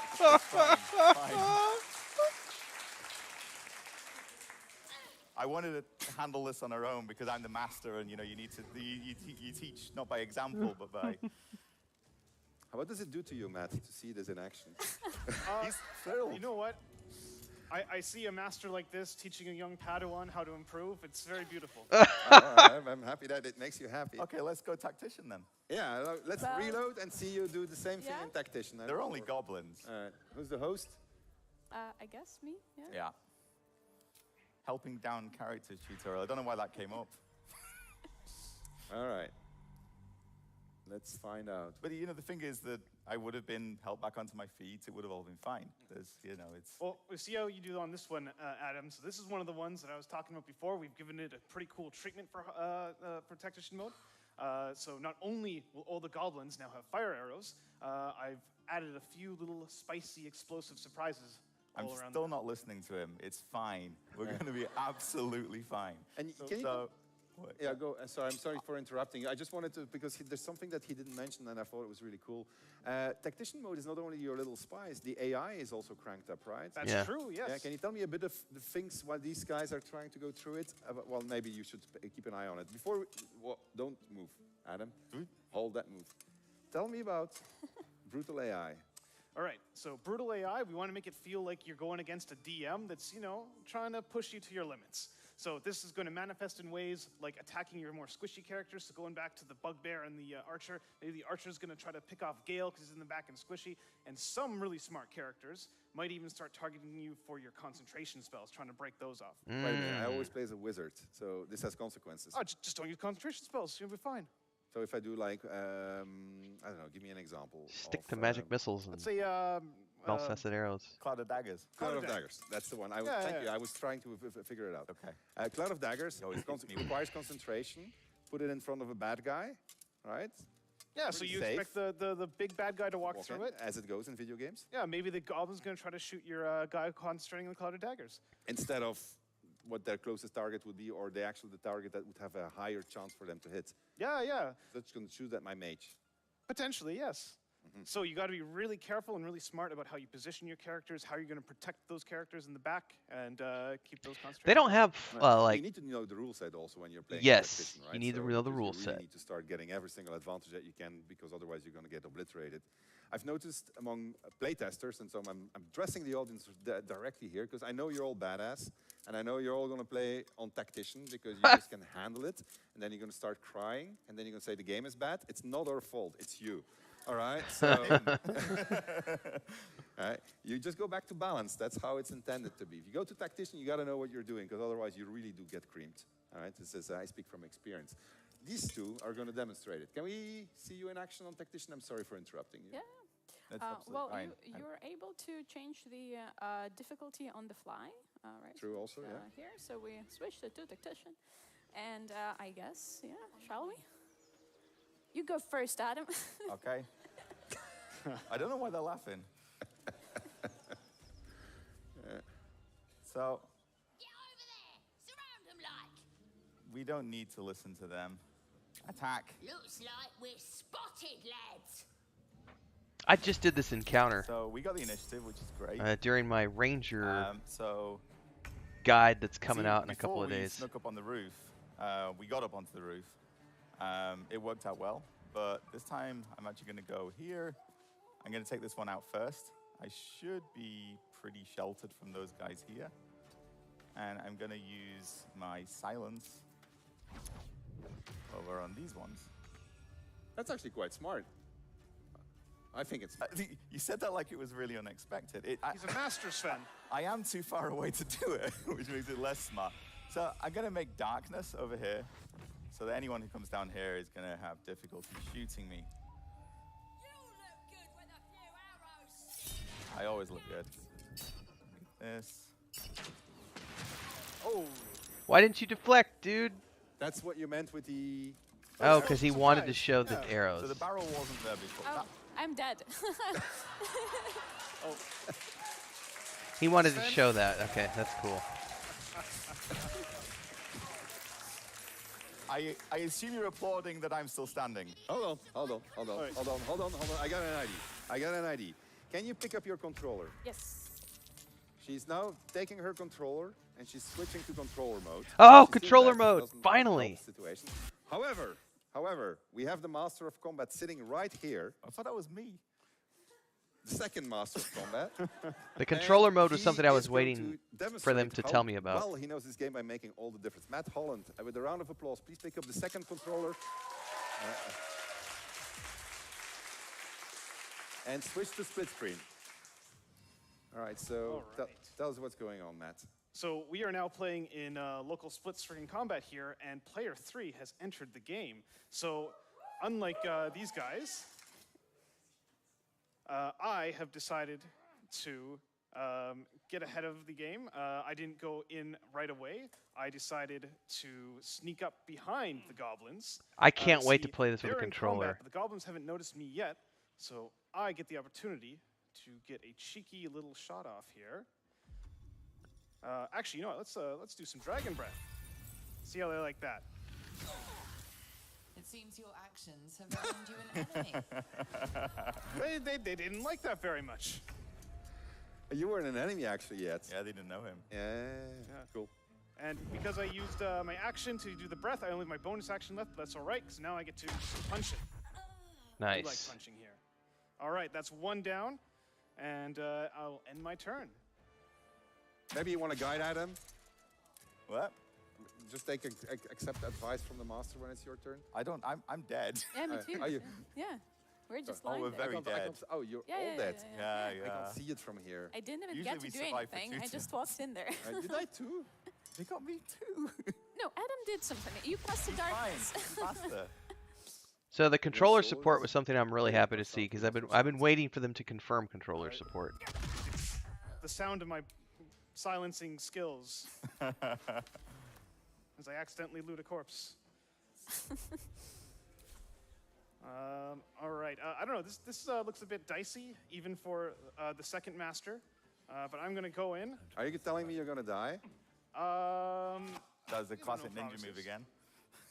And I'm gonna try to kite them here and end my turn.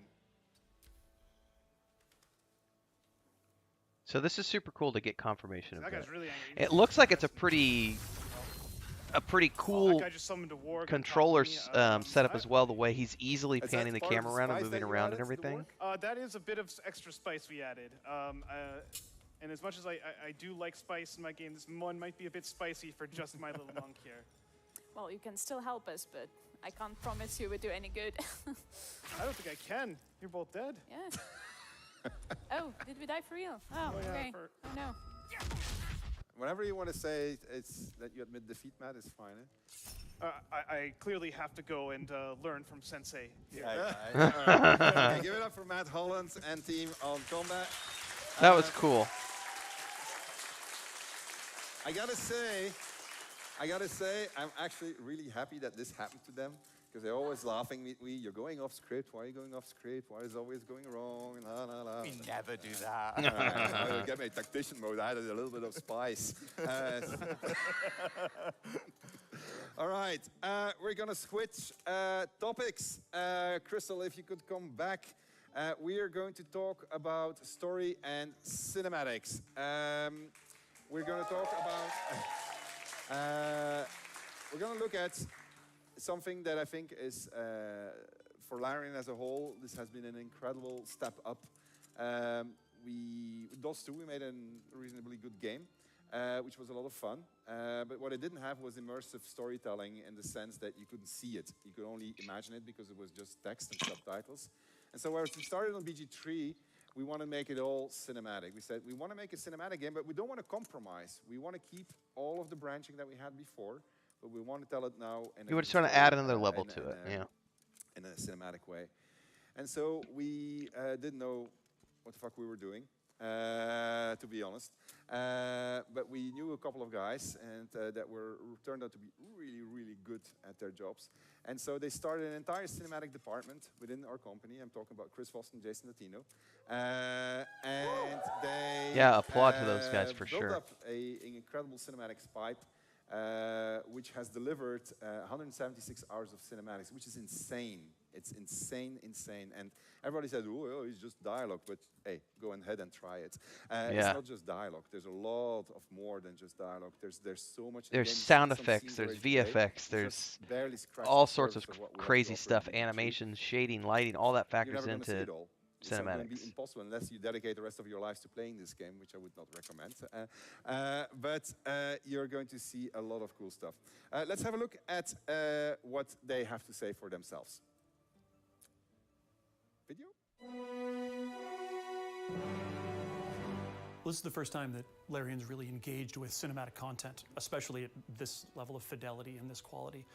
So all of this had to be built sort of custom. It was sometimes difficult, sometimes challenging, but ultimately we ended up with something that we're really happy with.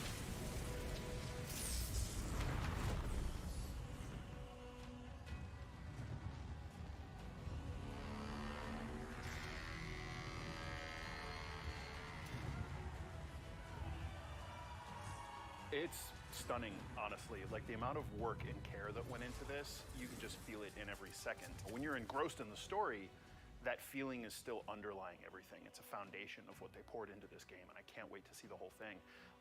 I agree. I love how it blends cinematic feel and playing D&D feel. We aim to capture that feeling of an epic adventure, and we want to translate that into a rich visual experience for players. Animation-wise, being able to bring all these creatures This place to are life beast. with all their little mannerisms, their little behaviors, for the players to see that, it adds a whole new level to the experience. The thing that makes Baldur's Gate enjoyable and like It won't be me, Mithril. I'm not gonna. I don't have the time to do something like that. Diverse cast of characters that you could have join on your adventure. Fans of D&D who are familiar with the lore and fans of the previous series will be familiar with iconic locations such as Elfson Tavern, the Worm's Crossing, and obviously Baldur's Gate itself. From the start, we wanted to really capture the feeling of being around the table. So the main challenge was usually scope. And that is something that our cinematics team and our writing team had to deal with, a huge scope of all of the possibilities that whatever you can do. It feels like a modern evolution, sort of a faithful glow up of the original. So the scope of the story majorly grows as you go further and further into Act 2 and then Act 3 eventually. So what you have seen in Act 1 is only a glimpse of how the story begins. One of the big conversations that we have is making sure that we're reinforcing what the player has done along their journey and what they have yet to do and where their possible effects could be. The amount of mocap and VO that we have Oh, to yeah. shoot to sort of cover all those different permutations, it is a large task, but ultimately I think it's going to be like such fan service and give people the play and the reaction that they expect based on their choices. What the player will be fighting against, obviously all of the classic and fun Dungeons & Dragons characters that we could really cook up. You know, everything you can imagine. And then we also have our main antagonists, like Gortash, Orin, we have Ketheric as well. Orin is one of the most fascinating people that I've ever had the chance to work on. She is relentless. She is just a law unto herself. Her perception of the world and her position in it is truly terrifying in a lot of ways. Everything about her has been informed by this utter admiration for this horrendous deity that Look she at that. worships. Obviously, if you align with them, and if you actually choose, I wouldn't say the evil path, because the game is very nuanced, right? But if you do, you know, go along with some of them or some of the choices, you'll have them on your side. Shall we be allies? You like these characters when you shouldn't like them. People ask, how much variety is there in a playthrough in Baldur's Gate 3? How long is it? How many different ways can it go? Well, if you just blitz through it, it probably takes a minimum of 80 hours. If you make any kind of distractions whatsoever, if you get involved in the game and start to flesh out your own experience, it can run many times that in length. Every time that you come back into the game, there's a new path to discover. Like, everything is super non-linear in the story. There's so many different consequences. There's a huge amount of variety and replayability as well, I would say. It's hard to quantify the amount of story in Baldur's Gate 3, but we have rough estimates. There is a lot of cinematic animation that results in being roughly 3 times the length of the Game of Thrones television series. Word count, there is approximately 1.9 million words being spoken or written. It took me 2 weeks just to get through Act 1, talking to everybody and having all of these adventures on the side and finding every last person I could talk to and exhausting their dialogue Yes. tree and then moving on. Yeah, it's weeks of just. That's how I got 60 hours out of my first playthrough. Was I was running around talking to everybody in Act 1 when Early Access first launched 3 years ago. The more we progressed the project and the more cinematics were introduced and the camera kept getting closer, the more and more people feel immersed into their character, into the world. The way we make sure that the immersion of the player would be consistent between gameplay and cinematic is how the lighting encodes the character where he is. If he has bad thought, the lighting can react and become darker. And if he's actually happy and overjoyed, you can see a reaction as well. The music fully resonates the adventure. This is all the stuff that goes into making cinematics, is what I was talking about earlier. VFX, SFX, visuals, lighting, shadowing, the writing, it's mocap. All of that comes in to make cinematics. And the fact that they built a cinematics department within their company just for this game speaks fucking volumes to what Larian has done in terms of growth as a company. Like We have such a going from holistic 120 approach to team members to everything. We 400 just and inundating building the their player own with cinematics all of department this is feedback a and massive all of undertaking. these rich visuals and rich sound and Also, rich music. for what they'll that be able we to do just in the give them future, this total building off of experience the right from the foundation of first, what they've just created step for into this the game. I mean, I think people are just going to be shocked and amazed by. I the want that level kitty of cat with quality wings. and the level I want it. Of realness that we provided them. The ambition just grew and grew bigger, and it was never about where's Interesting. the limit, but Ambition how to grew push bigger it. and bigger, but they still managed to complete it within 6 years of time instead of taking 20 fucking years like Alright. Star Citizen.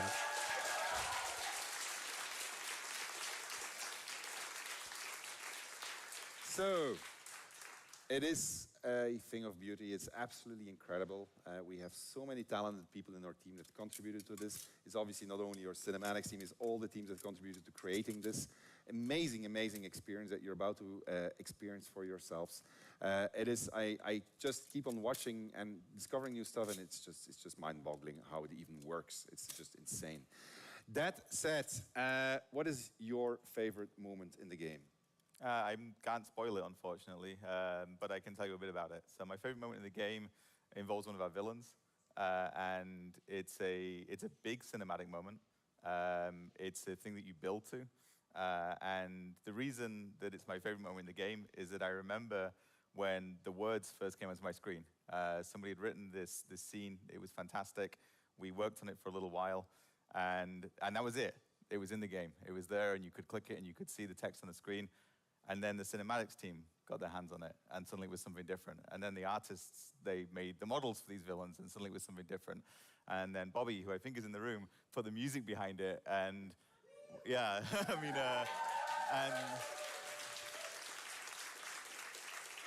and the people performed the voices, and the people performed the motion capture. It really and the is, scripters Babylonia, made it like- all work, and the engine behind it, and all of these It things is a come good time to together, be an and RPG I remember fan. seeing those sentences on the screen, and then it was that, and yeah.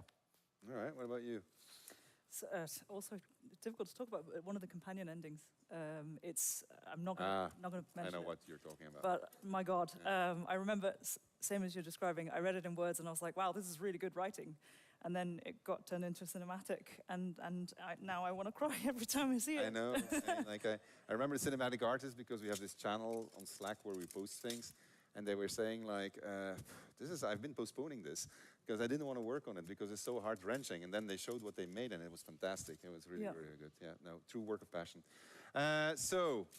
Big, broad game. Maybe to close the topic of cinematics, adventure in this enormous world, because we haven't talked actually even about the size of the world, the things you can do, the secrets behind the secrets, how it all works, how you can always apply your systemics to whatever you encounter. When we set 174 hours of cinematics, Game of Thrones, Lord of the Rings, what we're really saying is about choice. Yeah, so we're not expecting you to watch 174 hours of cinematics back to back. No. I think our longest cinematic, they're not even that long. Our cutscenes are not these epic long things. Some No. of them are intense and they go on for a while. 90 but you're not gonna be seconds, sitting couple there minutes. for Kojima time, you know? It's not like that. And you're usually going to be having choices throughout them. How you approach them makes them different. So Too it's much not political stuff with this that game, Mithril. incredibly Being long political, meaning sequence. You're the playing politics between between the them. people that You're made having that game conversations and the between them, combats writers and the between them. producers And, and people Sven who had a said great before, working no relationship for compromise. some time and then this was fell the thing. apart. It's like, if So we're gonna yeah, make it's this game unlikely that you'll cinematic, ever get a then second that cannot get in the way of the things that we Disco know we're Elysium. already good at. It had to be, we're also going to be brilliant at this. And I There's mean, lawsuits right now. It's incredible. crazy. And you know from what we said earlier, like if you play this game as Asterion as an origin, you're going to see cinematics that you'll never see if you don't play as Asterion as an origin. That's true for all of them. Yeah, this is very true. And you're right to quote to no compromise, because that was literally the approach. It took us 6 years to make this game. It's longer than we wanted to. We actually thought we were going to ship a couple of years ago, so things happened. The world obviously changed, but it's also a bigger challenge than we expected. But we didn't compromise. We grew our team way more than we thought that we were going to grow when we started on this game. We did that for the same reason. We didn't want to compromise on the vision for this game, because it was, as somebody in the audience said, Also too very interesting because important of a game for it to they be kind of had an compromised. We didn't wanna go down unlimited that route. budget, We wanted so to to be really speak. something that was worthy Being of the allowed to name, expand their worthy team of, the because they legacy had of money Dungeons and behind Dragons, them which is from so you know important to Wizards so of the many Coast and people, everything. all across the world. It has changed Like so many lives. So Also we the did early our best. access, I mean, you're about to see what our best looks like, but we did what we could, and we put everything we had inside our team at it. And I think you will find that our team is at the top of their craft right now. They are very, very skilled. They have really so much talent, and you're about to discover what that means when you have a team that diverse as ours put their hearts and souls into a game like Baldur's Gate 3. Thank you.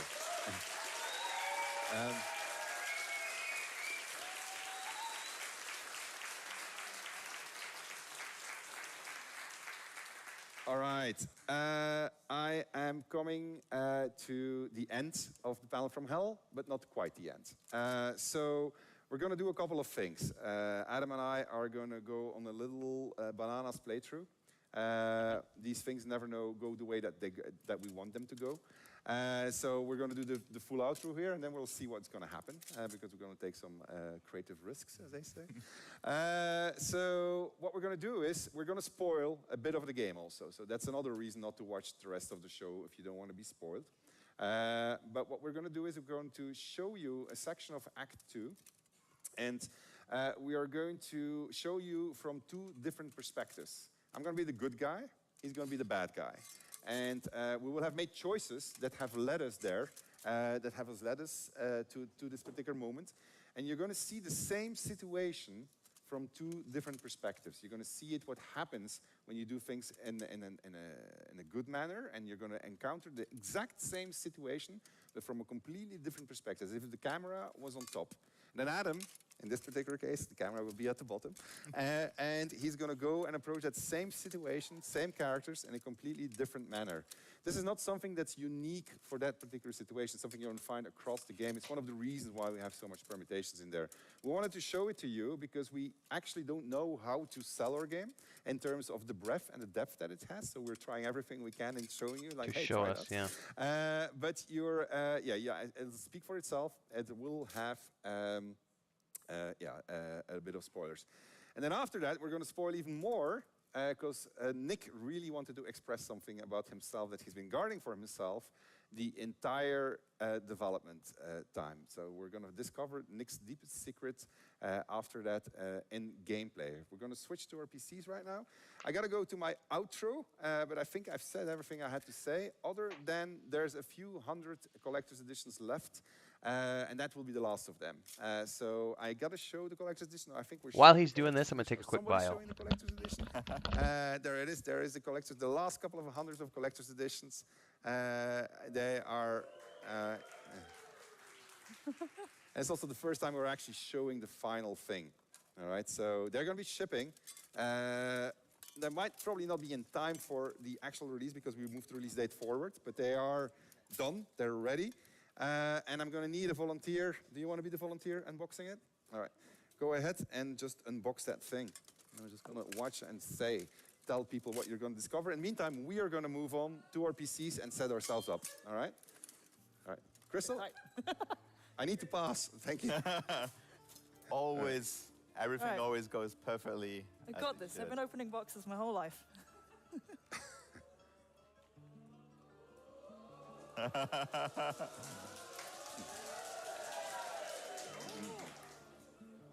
right. We have. It's now the envelope. See what's inside here. There's now only 99 left.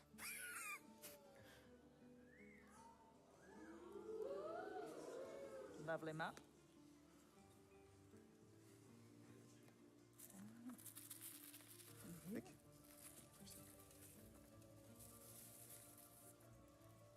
Hey, it's the very first one.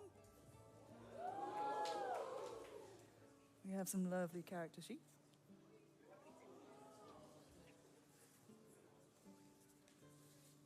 Where's the Larian? I'll find him. He's here.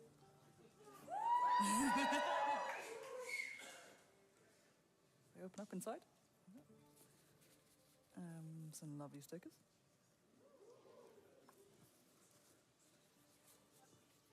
Yell if you need me to hurry up, huh?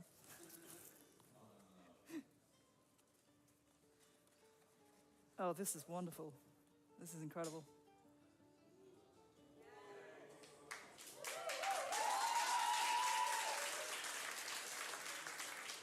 Give you a quick glimpse inside, just a little bit.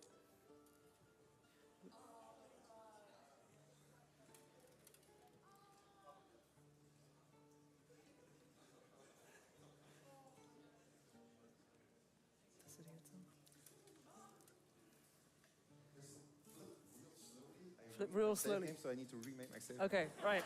So starting from page 1. Some more Astarion.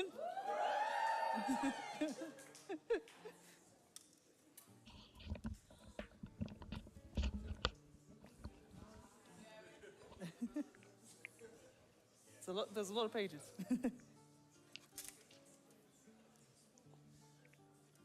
All right, I'm going to leave you to find out the rest. The collector's edition does look cool. I'm not going to do it.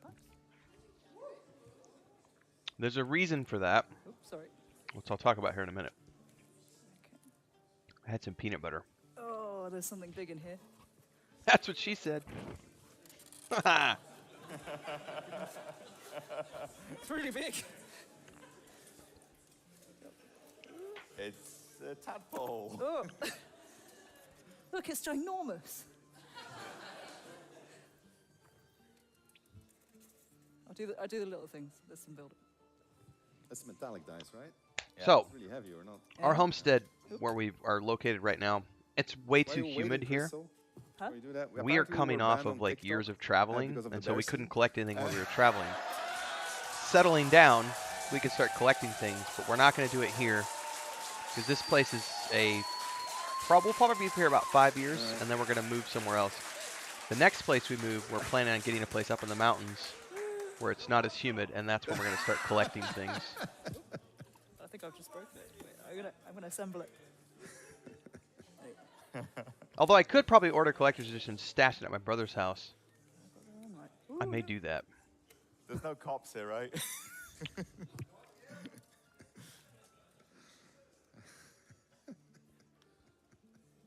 That's a pretty impressive. I'm not good at the assemblage. Hang on. I think you're gonna bash it. There you go. There you go.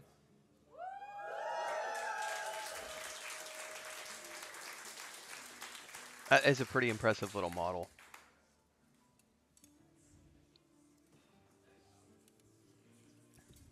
There you go. All right. I think. I'll tell you who makes good models is Weta. All the stuff Yeah, that yeah, Weta they're makes, literally almost their all miniature sold out. department We had a is few hundreds. We had 1,000 freaking reserved. phenomenal. And so I'm not going to name, and that for some reason didn't materialize. So suddenly we have 1,000. Babylonia says he picked up the Starfield Collector's Edition. Wish I would have grabbed this one too. And what a coincidence, yeah, indeed. But there's only a few hundreds left now, so they went really fast. What am I doing? There you go. I'm doing these. I'll leave that guy out. What can go wrong? I may order the Collector's Edition, have it stashed at my brother's Right. house. 5. That's promising. All right. Adam? Yeah? I have, while the stream was going on, I remade my save game using cheats. I think I did. I didn't need to. I know, you were better prepared than I was. But people have been using this PC to rehearse, Yeah, and so yeah. my things were gone, which is fine. I trust the game. So we'll see if that trust is warranted. So we're going to get started with the last part. So we did the official outro. This was the official goodbye. Thank you, chat. You were fantastic. Thank you, audience. Were fantastic. We're going to go now in the after show. The after show, which is going to be a bit of gameplay. It's really cool. Is it, Babylonia? It is very That's spoilery. interesting. You're going to meet one of the bad guys in the game. You're going to see those different perspectives, and then we're going to arguably see a very fucked up person. And then we're going to end. That's pretty much the summary of it. Yeah. All right, okay. Goed, we can cut to me. We're already cut to me. I am Dark Urge, and I have just discovered this little hamlet inside a place called the Shadow-Cursed Lands. What came before? I was sent here. I finished early access, and they said you need to travel to Moonrise Towers, because in Moonrise Towers you're going to find the secret that is responsible for what's happening inside of your head and the powers behind it. So I ventured to Moonrise Towers, and I could take two routes. I could go through the Underdark, which is one adventure that you could do in early access, and then there's more to come after that. Or I could go through a mountain pass. Very few people in the audience have managed actually to get to the mountain pass. Some of them went there very fast, got their asses kicked, as they should, and then they took a different route, and then they got their asses kicked too, as they should. And so they found out that maybe it's worthwhile getting to that next level from time to time. But they were brave, and they almost got into the Shadow Cursed Lands. Well, actually, no, somebody got into the Shadow Cursed Lands, right? And then encountered what that means. Shadow Cursed Lands, which is what we call Act 2, for real, is it's a step up. It is Act 1 was your tutorial. You learned how the systems work. You learned how many things connect with each like other. level 1 to From Act 5. 2 onwards, we start challenging you. We start saying, hey, you are now a character. You're level 5, level 6. You know what you're doing. Let's throw a couple of new challenges at you. And the Shadow Curse is one of them. I'm not going to tell you how to deal with it. If they break it up into 3 tiers, you can think into 3 acts. It's like Act 1 is levels 1 to 5. Act 2 is level, 5 to 9, 5 to 10, and Act 3 is 9 to 12, 10 to 12, something like that. About to explain. And I encountered this group of people who've managed to protect themselves in a small enclave in the center of the Shadow Cursed Lands. And so I'm going to go and ask them, who am I? Who the hells are you? I don't have any sound. You have sound? Can we have sound? Is there supposed to be sound? Come. Ah, there we go.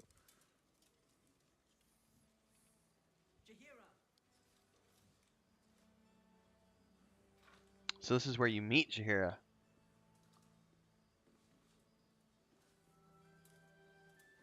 She's looking a little peaked, but is she much older here? This is a Harper organization, right?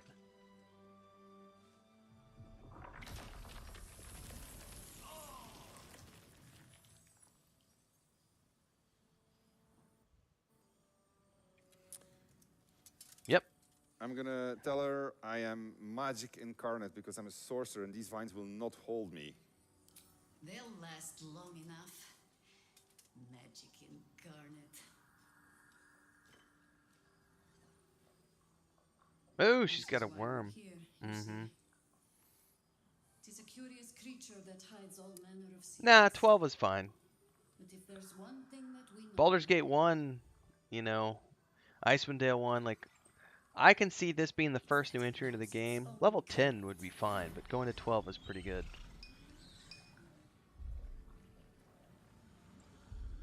you should never have come here, true soul. I could rage against it, but I'm just gonna say I'm not a true soul. I want to be friends with you, Jaheira. I read about you. You're so cool. Stop! Hold on, Jaheira. I think I know this one. His eyes meet yours. There's no recognition there. Just a sick intensity as his voice reverberates in your mind. If you want to survive this, then trust me. One true soul to another.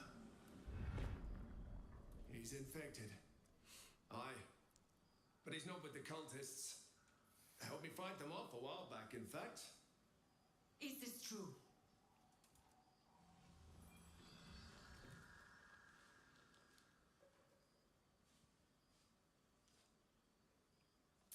Interesting. Because I made my save game on the fly. I'm off script again. There's some people in the audience that yesterday saw a version of this scene, and they saw a completely different version. There were other people here that came to save me. Now I am in a more difficult spot because I will have to, I'll have to lie, but this guy obviously infiltrated her camp. Then again, I'm Dark Urge, so I don't really care. So I'm just gonna, I'm just gonna say, yep, it's true. How is that possible? The tadpole is afraid of me. I've met no sorcerer that powerful. Met many. Now speak plain. How do you have control? Fine, I'll show her the artifact. The artifact is a spoiler which is responsible for my protection. You see, my companions really don't approve of this.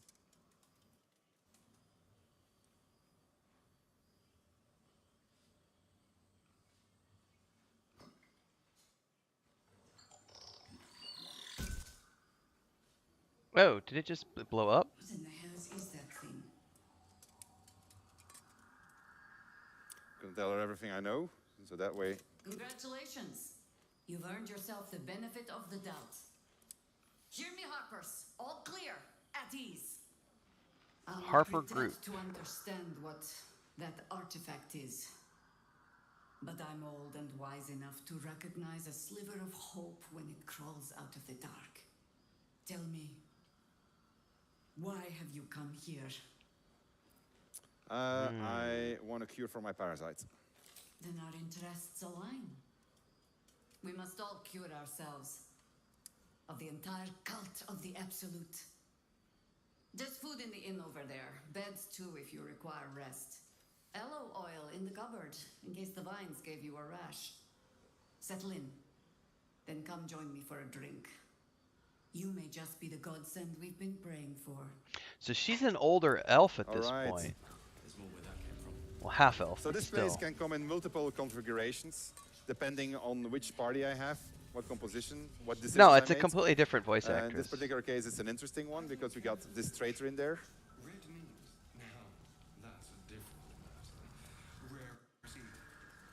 Seems to be a problem with the sound because I noticed a desync, but okay, we'll just live through it. Don't wander far. Please, be welcome. Have a drink. To your very good health. Smell the wine first.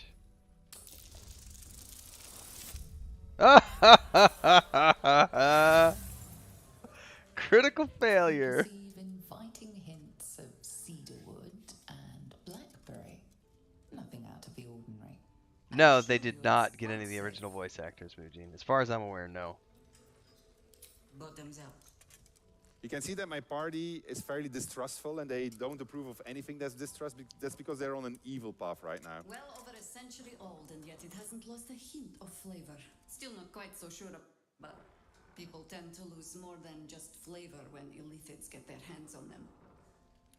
I speak from experience. There's an air about you. Something alien. Answer me true and do not lie. The parasite is changing you. Isn't it? It's trying to win me over, but I'm resisting its temptations. And you're certain you will continue to resist? We'll see.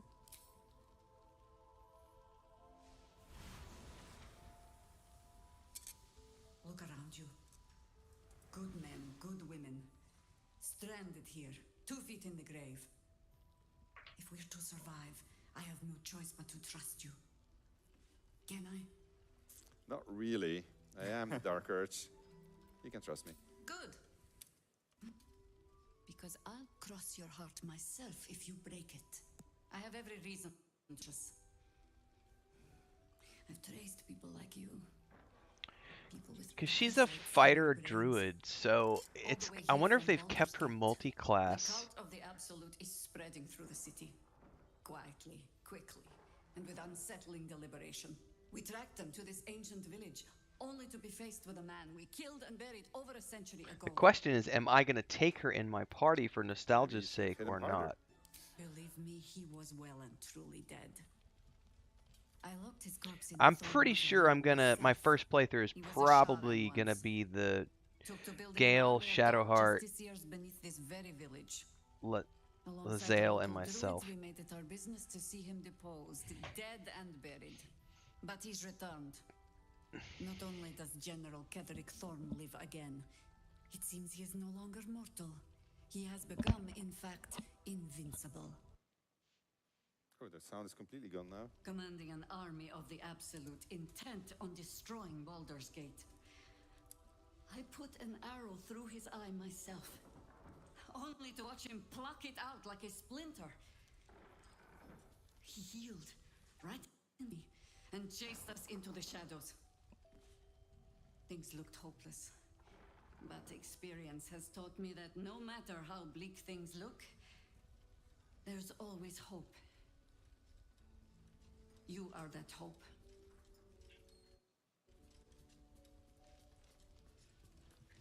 All right. Well, really? I do. Protected by your artifact. You can infiltrate his forces at Moonrise Towers, posing as a true soul. Find out what it is that makes him invincible, so we can strip him of his advantage. Once Ketherick is without his shield, the sword, together we assault his tower and put a final end to this blight. All right, all right. Without a cure for your infection, your days are numbered too. Yet you selflessly offer to spend them fighting alongside us. We're not gonna get 5 parties or 6 parties. It's gonna be 4 man all the way. I'm not a huge fan, but you know, it is what it is. It's all good. I mean, even Pillars of Eternity went from 6 in the first game to 5 in the second game. Neverwinter Nights went from 6 to 4, you know. All right, well. Before you go, there's somebody else you should meet. You're not our only secret weapon. Isabel, a faithful cleric of Selûne, and a light in the darkness. She cast the moon shield around.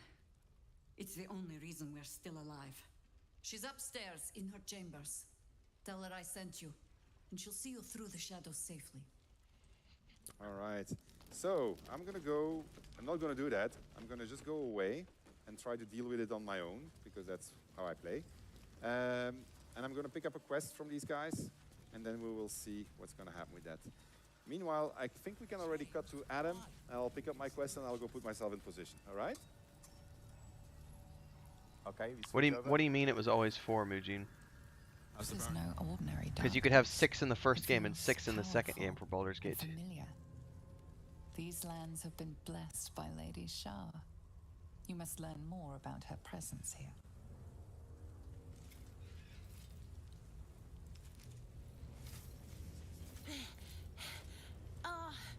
Are you the true soul?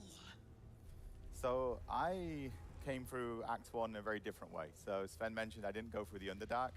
I came by the Mountain Pass, which is where Lysel's gift crashes that she talks about a lot.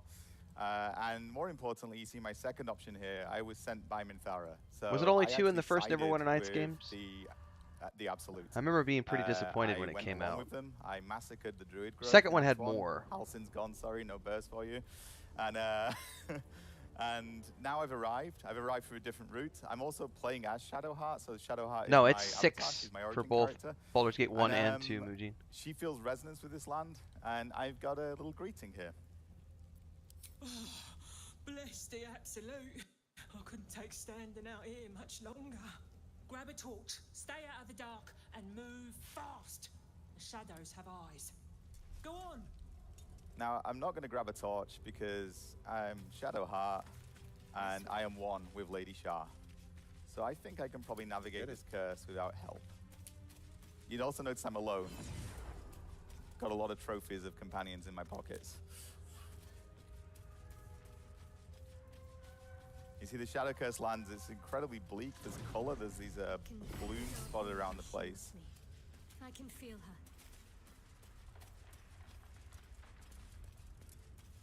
And there's chasms everywhere. It's a very, very sinister place. But I've got friends here. And my friends aren't sheltering. They belong here.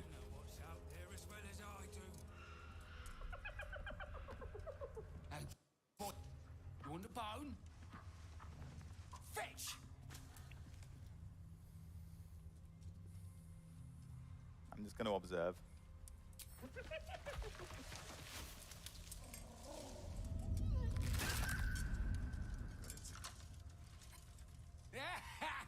You see that blighter go?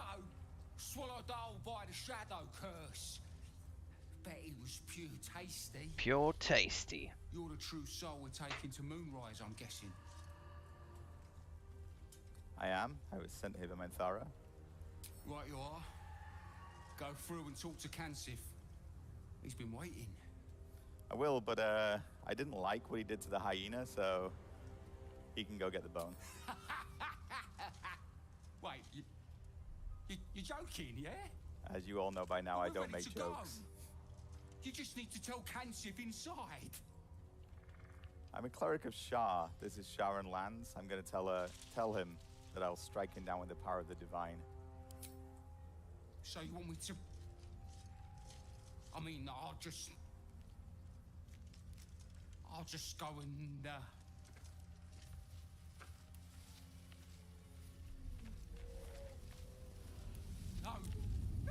I will never play an evil playthrough, so this is interesting to watch, but it's never. I'm never gonna do it. So. Shadowheart approves. True soul. An honor. Did you bring the lyre? I did. Minthara gave me a lyre. She told me that playing this would summon a guide through the darkness. Then pluck a tune, and our guide will come scuttling. Now I'm a cleric, not a bard, but -1 charisma. Ooh. Nope. We failed. it'll be fine. It'll be fine, he says.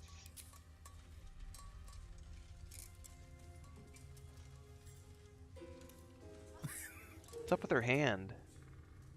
Beautiful.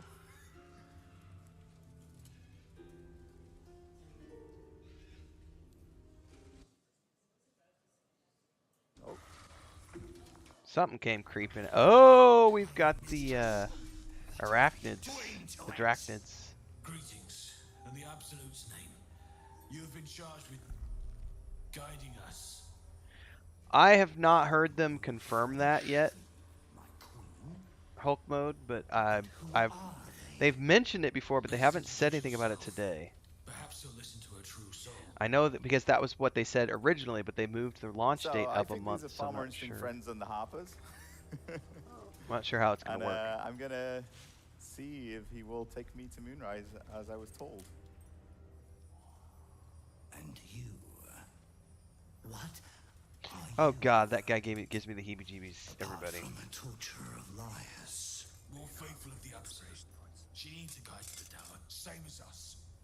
Your minds connect, and you hear a whispered voice. The Absolute. Or just the echoes of his fractured mind reverberating in the dark. Driders, baby. A true soul. You have more worshippers every day, Majesty.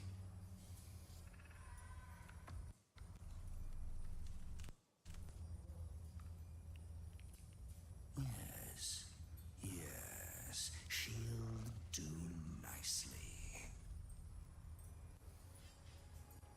I do not like the spider people. That's just So we could nasty. ask him some more questions, of course, but I'm just actually going to follow him. I'm going to go along with him. Very well. Gather the flock. Bless us again, Majesty. Shine your light. Protect us. Come, follow, and stay close. Do not leave the light. Do not feed the shadows. You heard him. Move out! Lake of Now, Ill-Omen, we're baby. traveling through these Shadowcursed lands. As I said to you, Shadowheart doesn't need protection here.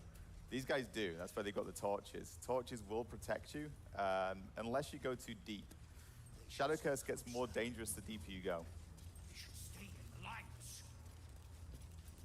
As they want to become shadows. So we're going to stay with him. You can see this border here. This is from this lantern that he's carrying. And that's what's actually protecting us. I do want to loot this outhouse, but I'm not going to. It's too risky. They must keep up. The shadows are hungry. And this is a pretty vast place, the Shadowcurse lands. But I've got a guide, so we'll get to Moonrise. Never good when you fail a perception roll. I agree with that one. Never good to fail a perception roll. Wait. Something's wrong, Majesty. Who's there? Show yourself! Harpers, attack! Kill the cultists and get that lantern! Heretics! Villains in the dark! These Harpers are clearly enemies of the Absolute. They could be worthwhile allies. But defend the guide and you may preserve your cover as a true soul. So I'm going to switch back to Sven now while I decide what to do here. When you come back, you'll see what I did. You can make a guess. But you see, I started on this route, so I've gone this more evil route. I'm with the Drider, but I still can switch sides. I'm not locked into this route. I can go with the Harpers now. They don't know who I am yet. I'd have to explain myself, but we'll see where Sven is. So I am... To your church every day, my queen. Your followers are legion. Go. We'll wait for your signal.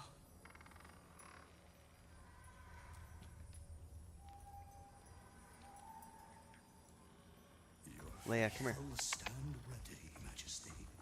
Soon we march. Soon the world will bow to you. Leia. Here, we're boss. Something moved up there. Want me to drag it out? Good girl. All right, so I went with the Harpers. We went on a mission. We want to steal the mechanic that the evil guys are using to traverse the Shadowlands because we can't get closer to the Moonrise Towers. So I'm going to use my tadpole trying to convince them that I am a true soul. So clear your throat to make yourself known. Knowing that I have the full power of the Harpers behind me. What's this? The Drider's eyes cut through the darkness, locking on you as your parasite squirms with excitement. Your minds connect, and you hear a voice whispering to you. The Absolute, or just the echoes of his fractured mind reverberating in the darkness. One of your true souls, my queen. How have they survived? All right, I'm going to say that the Absolute protected me. You bless them too, my queen. Where is their lantern? I'm going to say the Absolute guided me to you. I got +4, +3, so I should be good. I'm going to add a bonus with another guidance roll. Oh yeah, you're good. I'll manage. Yeah, I think you'll be fine.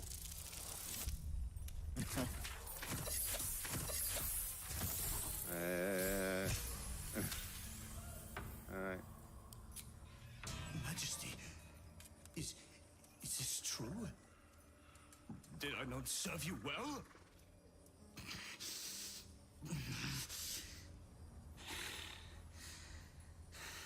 Very well. If it is your will, we can have it. All right, so I am going to be a little bit more evil than that. I'm going to tell him, you may go now. What do you mean, go? We can't go without you. The shadows will tear us to pieces. This is not Her Majesty's will. I think it is. No, there, you carry the blessing of the Absolute. I'm a sorcerer. You'll be safe.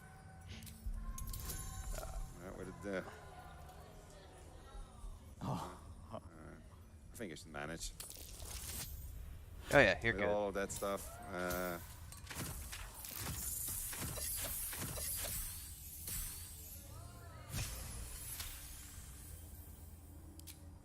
If it is Her Majesty's will. You can't be serious. You know what's out there. If it is Her Majesty's will, then we shall walk! She will protect us.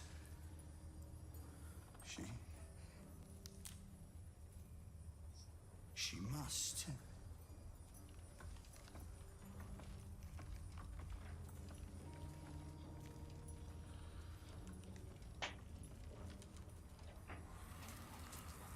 Majesty!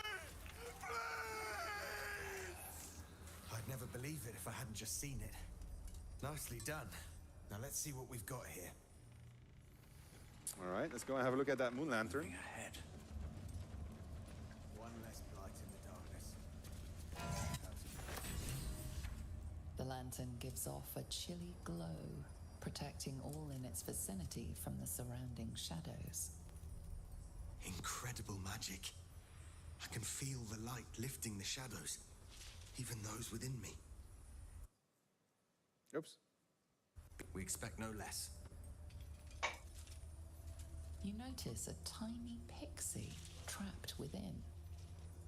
These fey creatures are infamous for their trickery. Sometimes playful, sometimes malicious. Oh, please! Oh, golly me, oh my! You must release me or I'll die. This lantern only lights the way when I am hurting night and day. All right, what are we going to do? Release it? Use it? I'll let chat decide. So what is it, releasing it?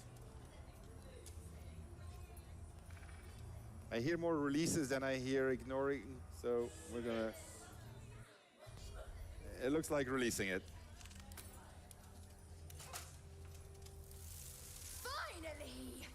trapped in that coffin with no one but a mad rider and my own farts for company. Did me a good turn there, didn't you? What do I owe you? This is a Dark Urge moment. Beautiful thing it would be to end the life in these first moments of freedom, which is like really.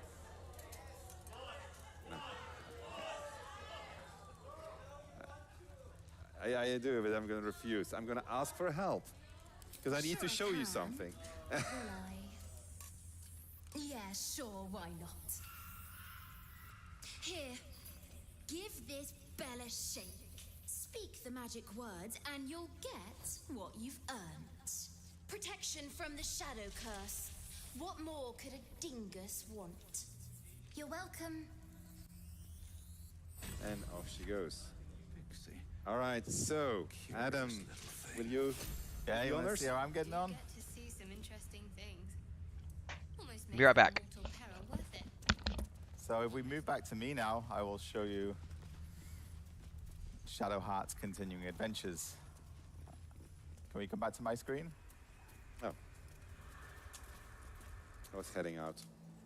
Thank you very much. So I'm not going to show you the fight, but the Driders are now mincemeat. Sorry, the Harpers. The Driders absolutely fine. Don't worry about him. And by the way, I always say this at this point, but I'm the bad guy here, apparently. Because I think the Drider's quite a sweet fellow.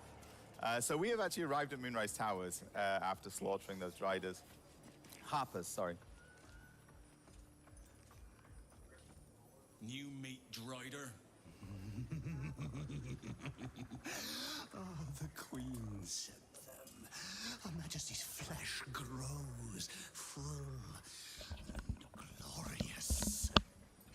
Helped us with some harpers on the way too. They're shadow bait now. Chris got me cherry Pop-Tarts, everybody. That's how you know my wife loves me. She gets me the naughty things I'm not supposed to eat. Grasping. Your parasite squirms in recognition. Cherry Pop-Tarts. Mm. Disciple Zarel's in the Great Hall. She'll be wanting to see you. You, head on in. The others will go in, but I will go up. My Queen summons me to her chapel to be in her presence. I hear you, sweet Majesty. I am coming, my Queen.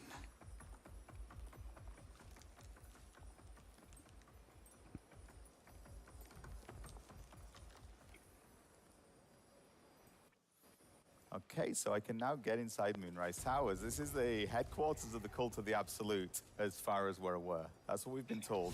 Now, Minthara sent me here, you remember.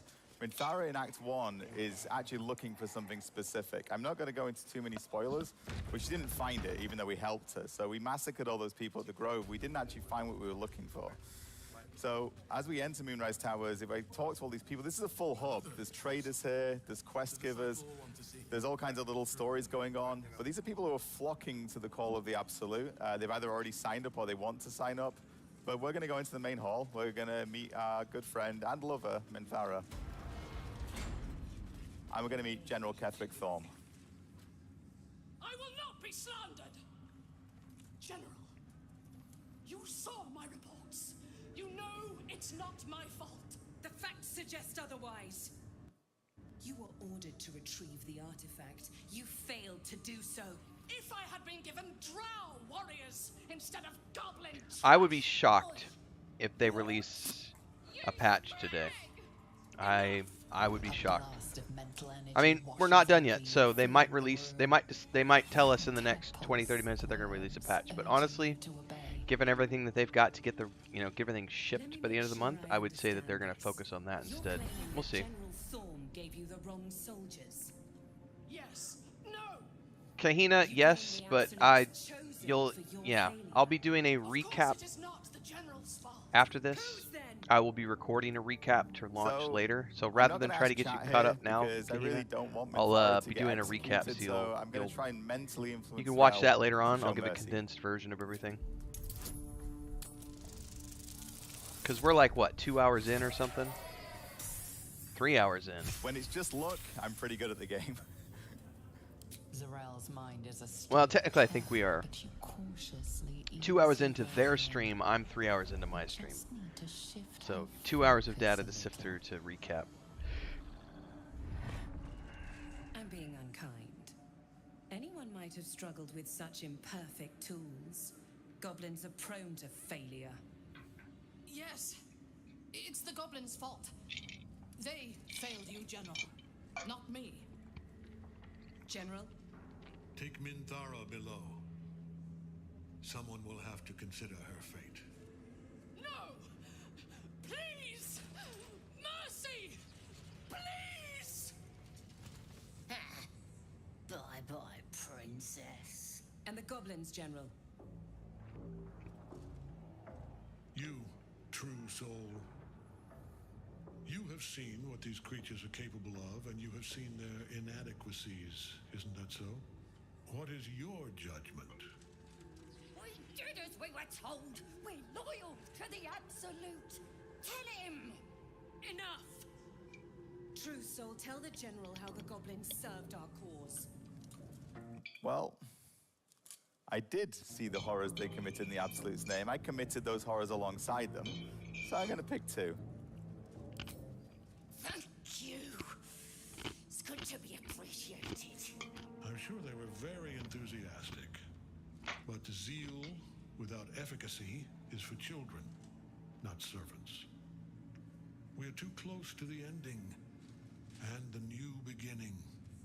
I can coddle failure no longer. Kill them quickly. What? No! You creaking old bag of shit!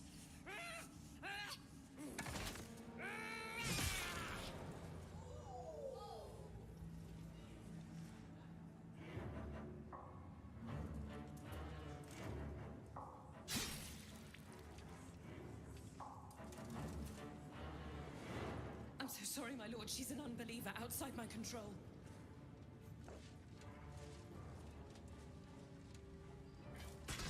Try again.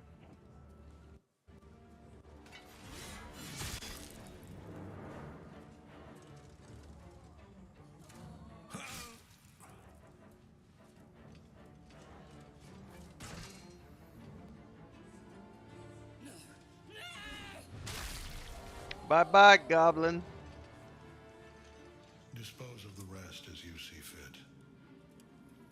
Or better yet, put that true soul to use. You have far more important matters to attend to. Or have you forgotten? Of course not. Thank you. You heard the General. The goblins are yours. Deal with them however you wish. Now, obviously, you're only going to get this version of events, I guess, if you play through Evil. Do. Have fun. Which I have no intent to do, so I'll be definitely joining the good guys and playing with the Harpers. They will obey any command. Report to me upstairs when you're done. Yeah, you ain't gonna do anything drastic, are ya? We've been nothing but loyal. I'm gonna do something very drastic. Chat, we're gonna do 1 or 2. We're not gonna do 3 or 4 because that's not the kind of person I am right now. Oh. Wow. Yeah? It's guts. No, please.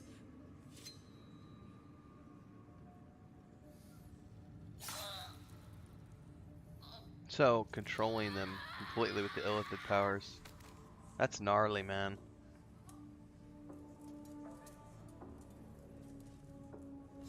So now I am in Moonrise Towers. I've established myself as a true soul. I've met Ketheric Thorm.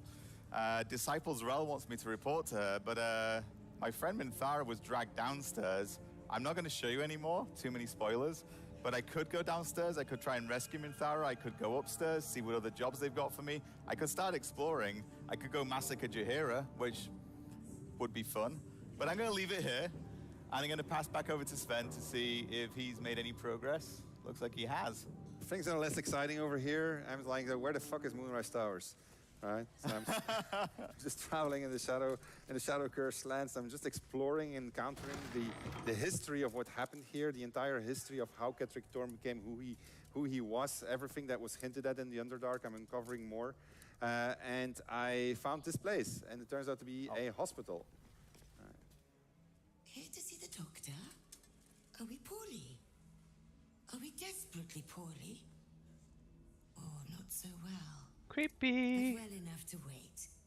Your line, and you will be seen. All right. So I need to see the doctor right now.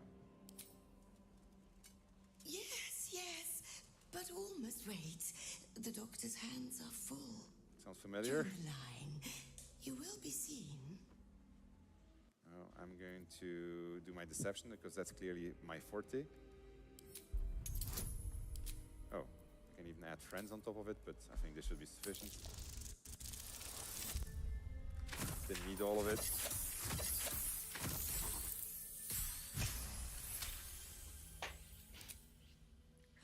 Oh, an answer to our prayers. Down to the theater.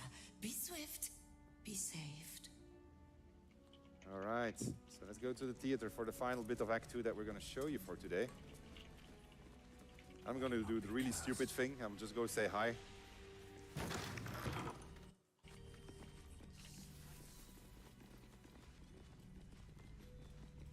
So something's happening here.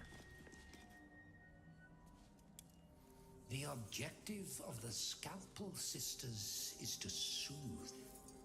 For the Scalpel indeed is an extension of Something went wrong. Yeah. See how the patient reacts when I'm sorry. Something went wrong. I can't do that because I'm going to show something that I don't want to show. All right. So, I'm going to have to go to the main menu. My version has been suffering. I don't know if the sound, because my sound was very off-synced. I don't know if that came true. So we're not going to end on this finale. I'm really sorry. But I mean, as you could see, we had to reset midstream, and that caused some technical difficulties. From which we didn't 100% recover, unfortunately. With that all set, I hope you enjoyed it despite the technical difficulties. Yes, I did. This is going to be goodbye for now, so because we need to know what just exactly happened. Nonetheless, there's a lot of stuff for you to discover in the game. I hope you are going to enjoy it when it releases in a month from now. Yeah, I mean, I got it. Oh, you have it? Yeah. Okay, all right, go for it. Give me 1 second, and yeah. All right. Well, Adam's going to do what we wanted to end on. Yeah. So 2 minutes while I get it up on here, but yeah. Yeah, I clearly was on the doomed version. Yeah, you were on the doomed one. Yeah. So what would have happened at this point is I potentially would have got some quests within Moonrise from my new evil friends. They would send me back out into the Shadowcast lands. I'm not going to tell you why they would do that, but I would end up going back out there. Again, remember, I'm playing Shadowheart here. This is my lady's land. So if we switch to me now, we should... Actually, don't switch to me just yet. Nothing is happening. Ignore the man behind the screen. We're certainly not improvising. No. Never have, never will. Okay, that's absolutely fine. Nothing to see here. So here I am, and if we could get sound as well.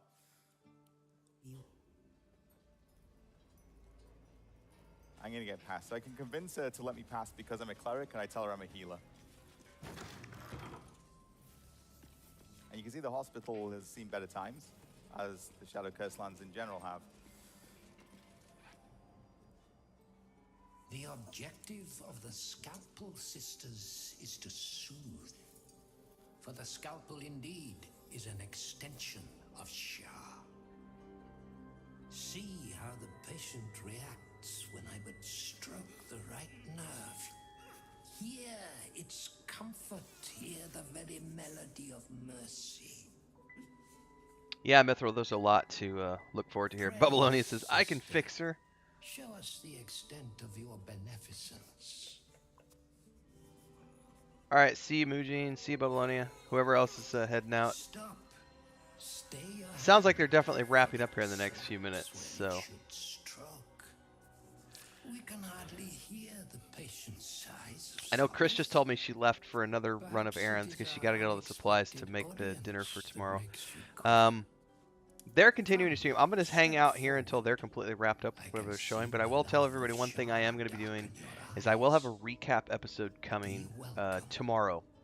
I'm going to record it this afternoon, get it out tomorrow, and then I'll be talking about the individual components over the next couple of days, so stay tuned for all that stuff. Also live streaming tomorrow and Sunday. Long have I basked in Shah's embrace. A vessel of her will I have become.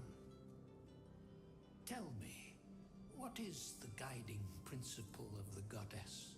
I'm not going to let chat vote. I know my dogma. Precisely. Absence. No other word captures the heart of Shah so very perfectly. It is the scalpel-led journey that leads from pain to peace. See? What is the light of eyes but the cancer that causes one to witness the laceration of being? If light is the symptom, then darkness is the cure.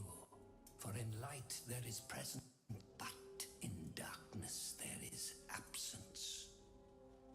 In light is presence, in darkness, absence. But you, look how the succor of Shah eludes even you. One who walks faithfully in her shadow. See how painfully present you remain. We do not wish to see you suffer so. Let us cure you. Well, it doesn't seem like a great idea to be cured by this guy, so I'm gonna say I don't think the sisters are ready. That's a big DC. I think I'm okay. I should have inspiration. Yeah, I've been gathering up inspiration as I played. So, fingers crossed. Well, you also need to use your bonus, bro. Bonus as well. There you go. Yeah.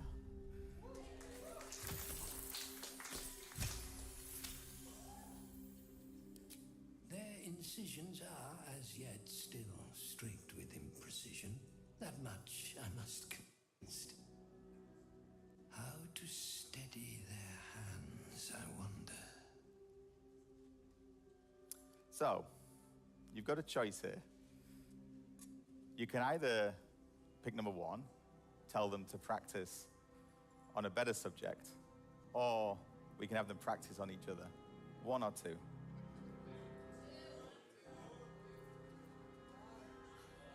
One. Chat's I heard a saying lot of two. twos. It's two. Chat's saying two. Now, this one's pretty tough. And, oh no.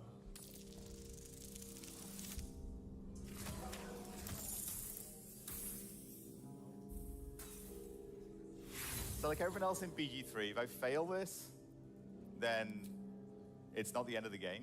I can fight this guy. We don't know what'll happen if I fail, but if worst comes to worst, I can fight him. Worst may be coming to worst. Mm-hmm. That's a big DC, and he doesn't have hardly any bonuses. What are your hoppers now? Yes.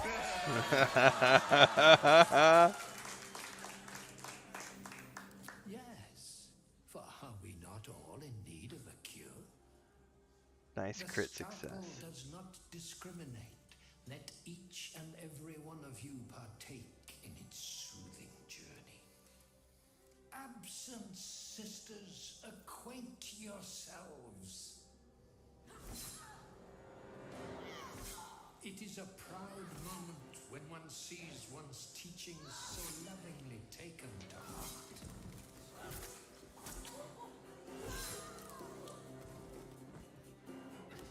You are to be commended for their graduation, rewarded with the promised cure. Come, I will acquaint you with the lady's dark-fingered embrace. Okay, so I got rid of his minions. We're gonna try to get rid of him as well.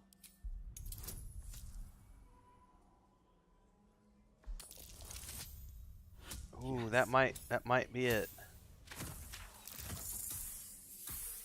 What? Oh no, no. No, you better use your last inspiration, bro. Last one. How much did you give yourself? 4. I earned this. So, inspiration is shared by the party. All the party members I killed earned this for me. Oh, wait, yes. This is better for you, because this is a lot of fun / horrible. Your diligence is exemplary. Very well. Your own scalpel you will be. Observe, then succeed me into the succor of Shah.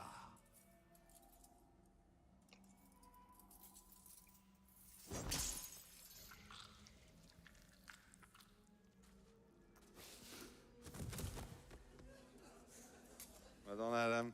Congratulations There on you go. saving the day. All right. We're really going to end it now. We wanted to show you one last bit, but I mean, given that we've been having our technical issues, we're not going to try them out anymore. So we hope you enjoyed it. You just saw Adam defeat with a dice roll a boss. That's not the only boss that you're going to be able to defeat with a dice roll. When we started this project, we said trust the dice. We meant it. Go for the dice. If they fail, you'll have a fine adventure. Go with the dice if they succeed. As you can see, you're going to have a fine adventure also. And there's a lot of adventure to be had and a lot of, really, really cool stuff to be discovered for you. Thank you very much for your attention. Thank you very much, chat. We're going to go back to our dev caves to finish the game. We still have a month of development left. And then we'll see you on the 3rd of August when Baldur's Gate 3 will finally be Are they going to talk about all of you to play. early access for digitals? Remember, you buy it in early access, you get access to that digital collector's edition. These things are probably sold out by now. Maybe there's a few. I would still try, but I guess they're going to be sold out. Yeah, have fun and have a great rest of the day. Take care, everybody. Bye-bye. Cool. Well, maybe they'll make an announcement soon, but originally they had said that everybody was going to get 2 days of early access for the digital pre-orders, but I don't know if that's still the case. I guess we'll find out.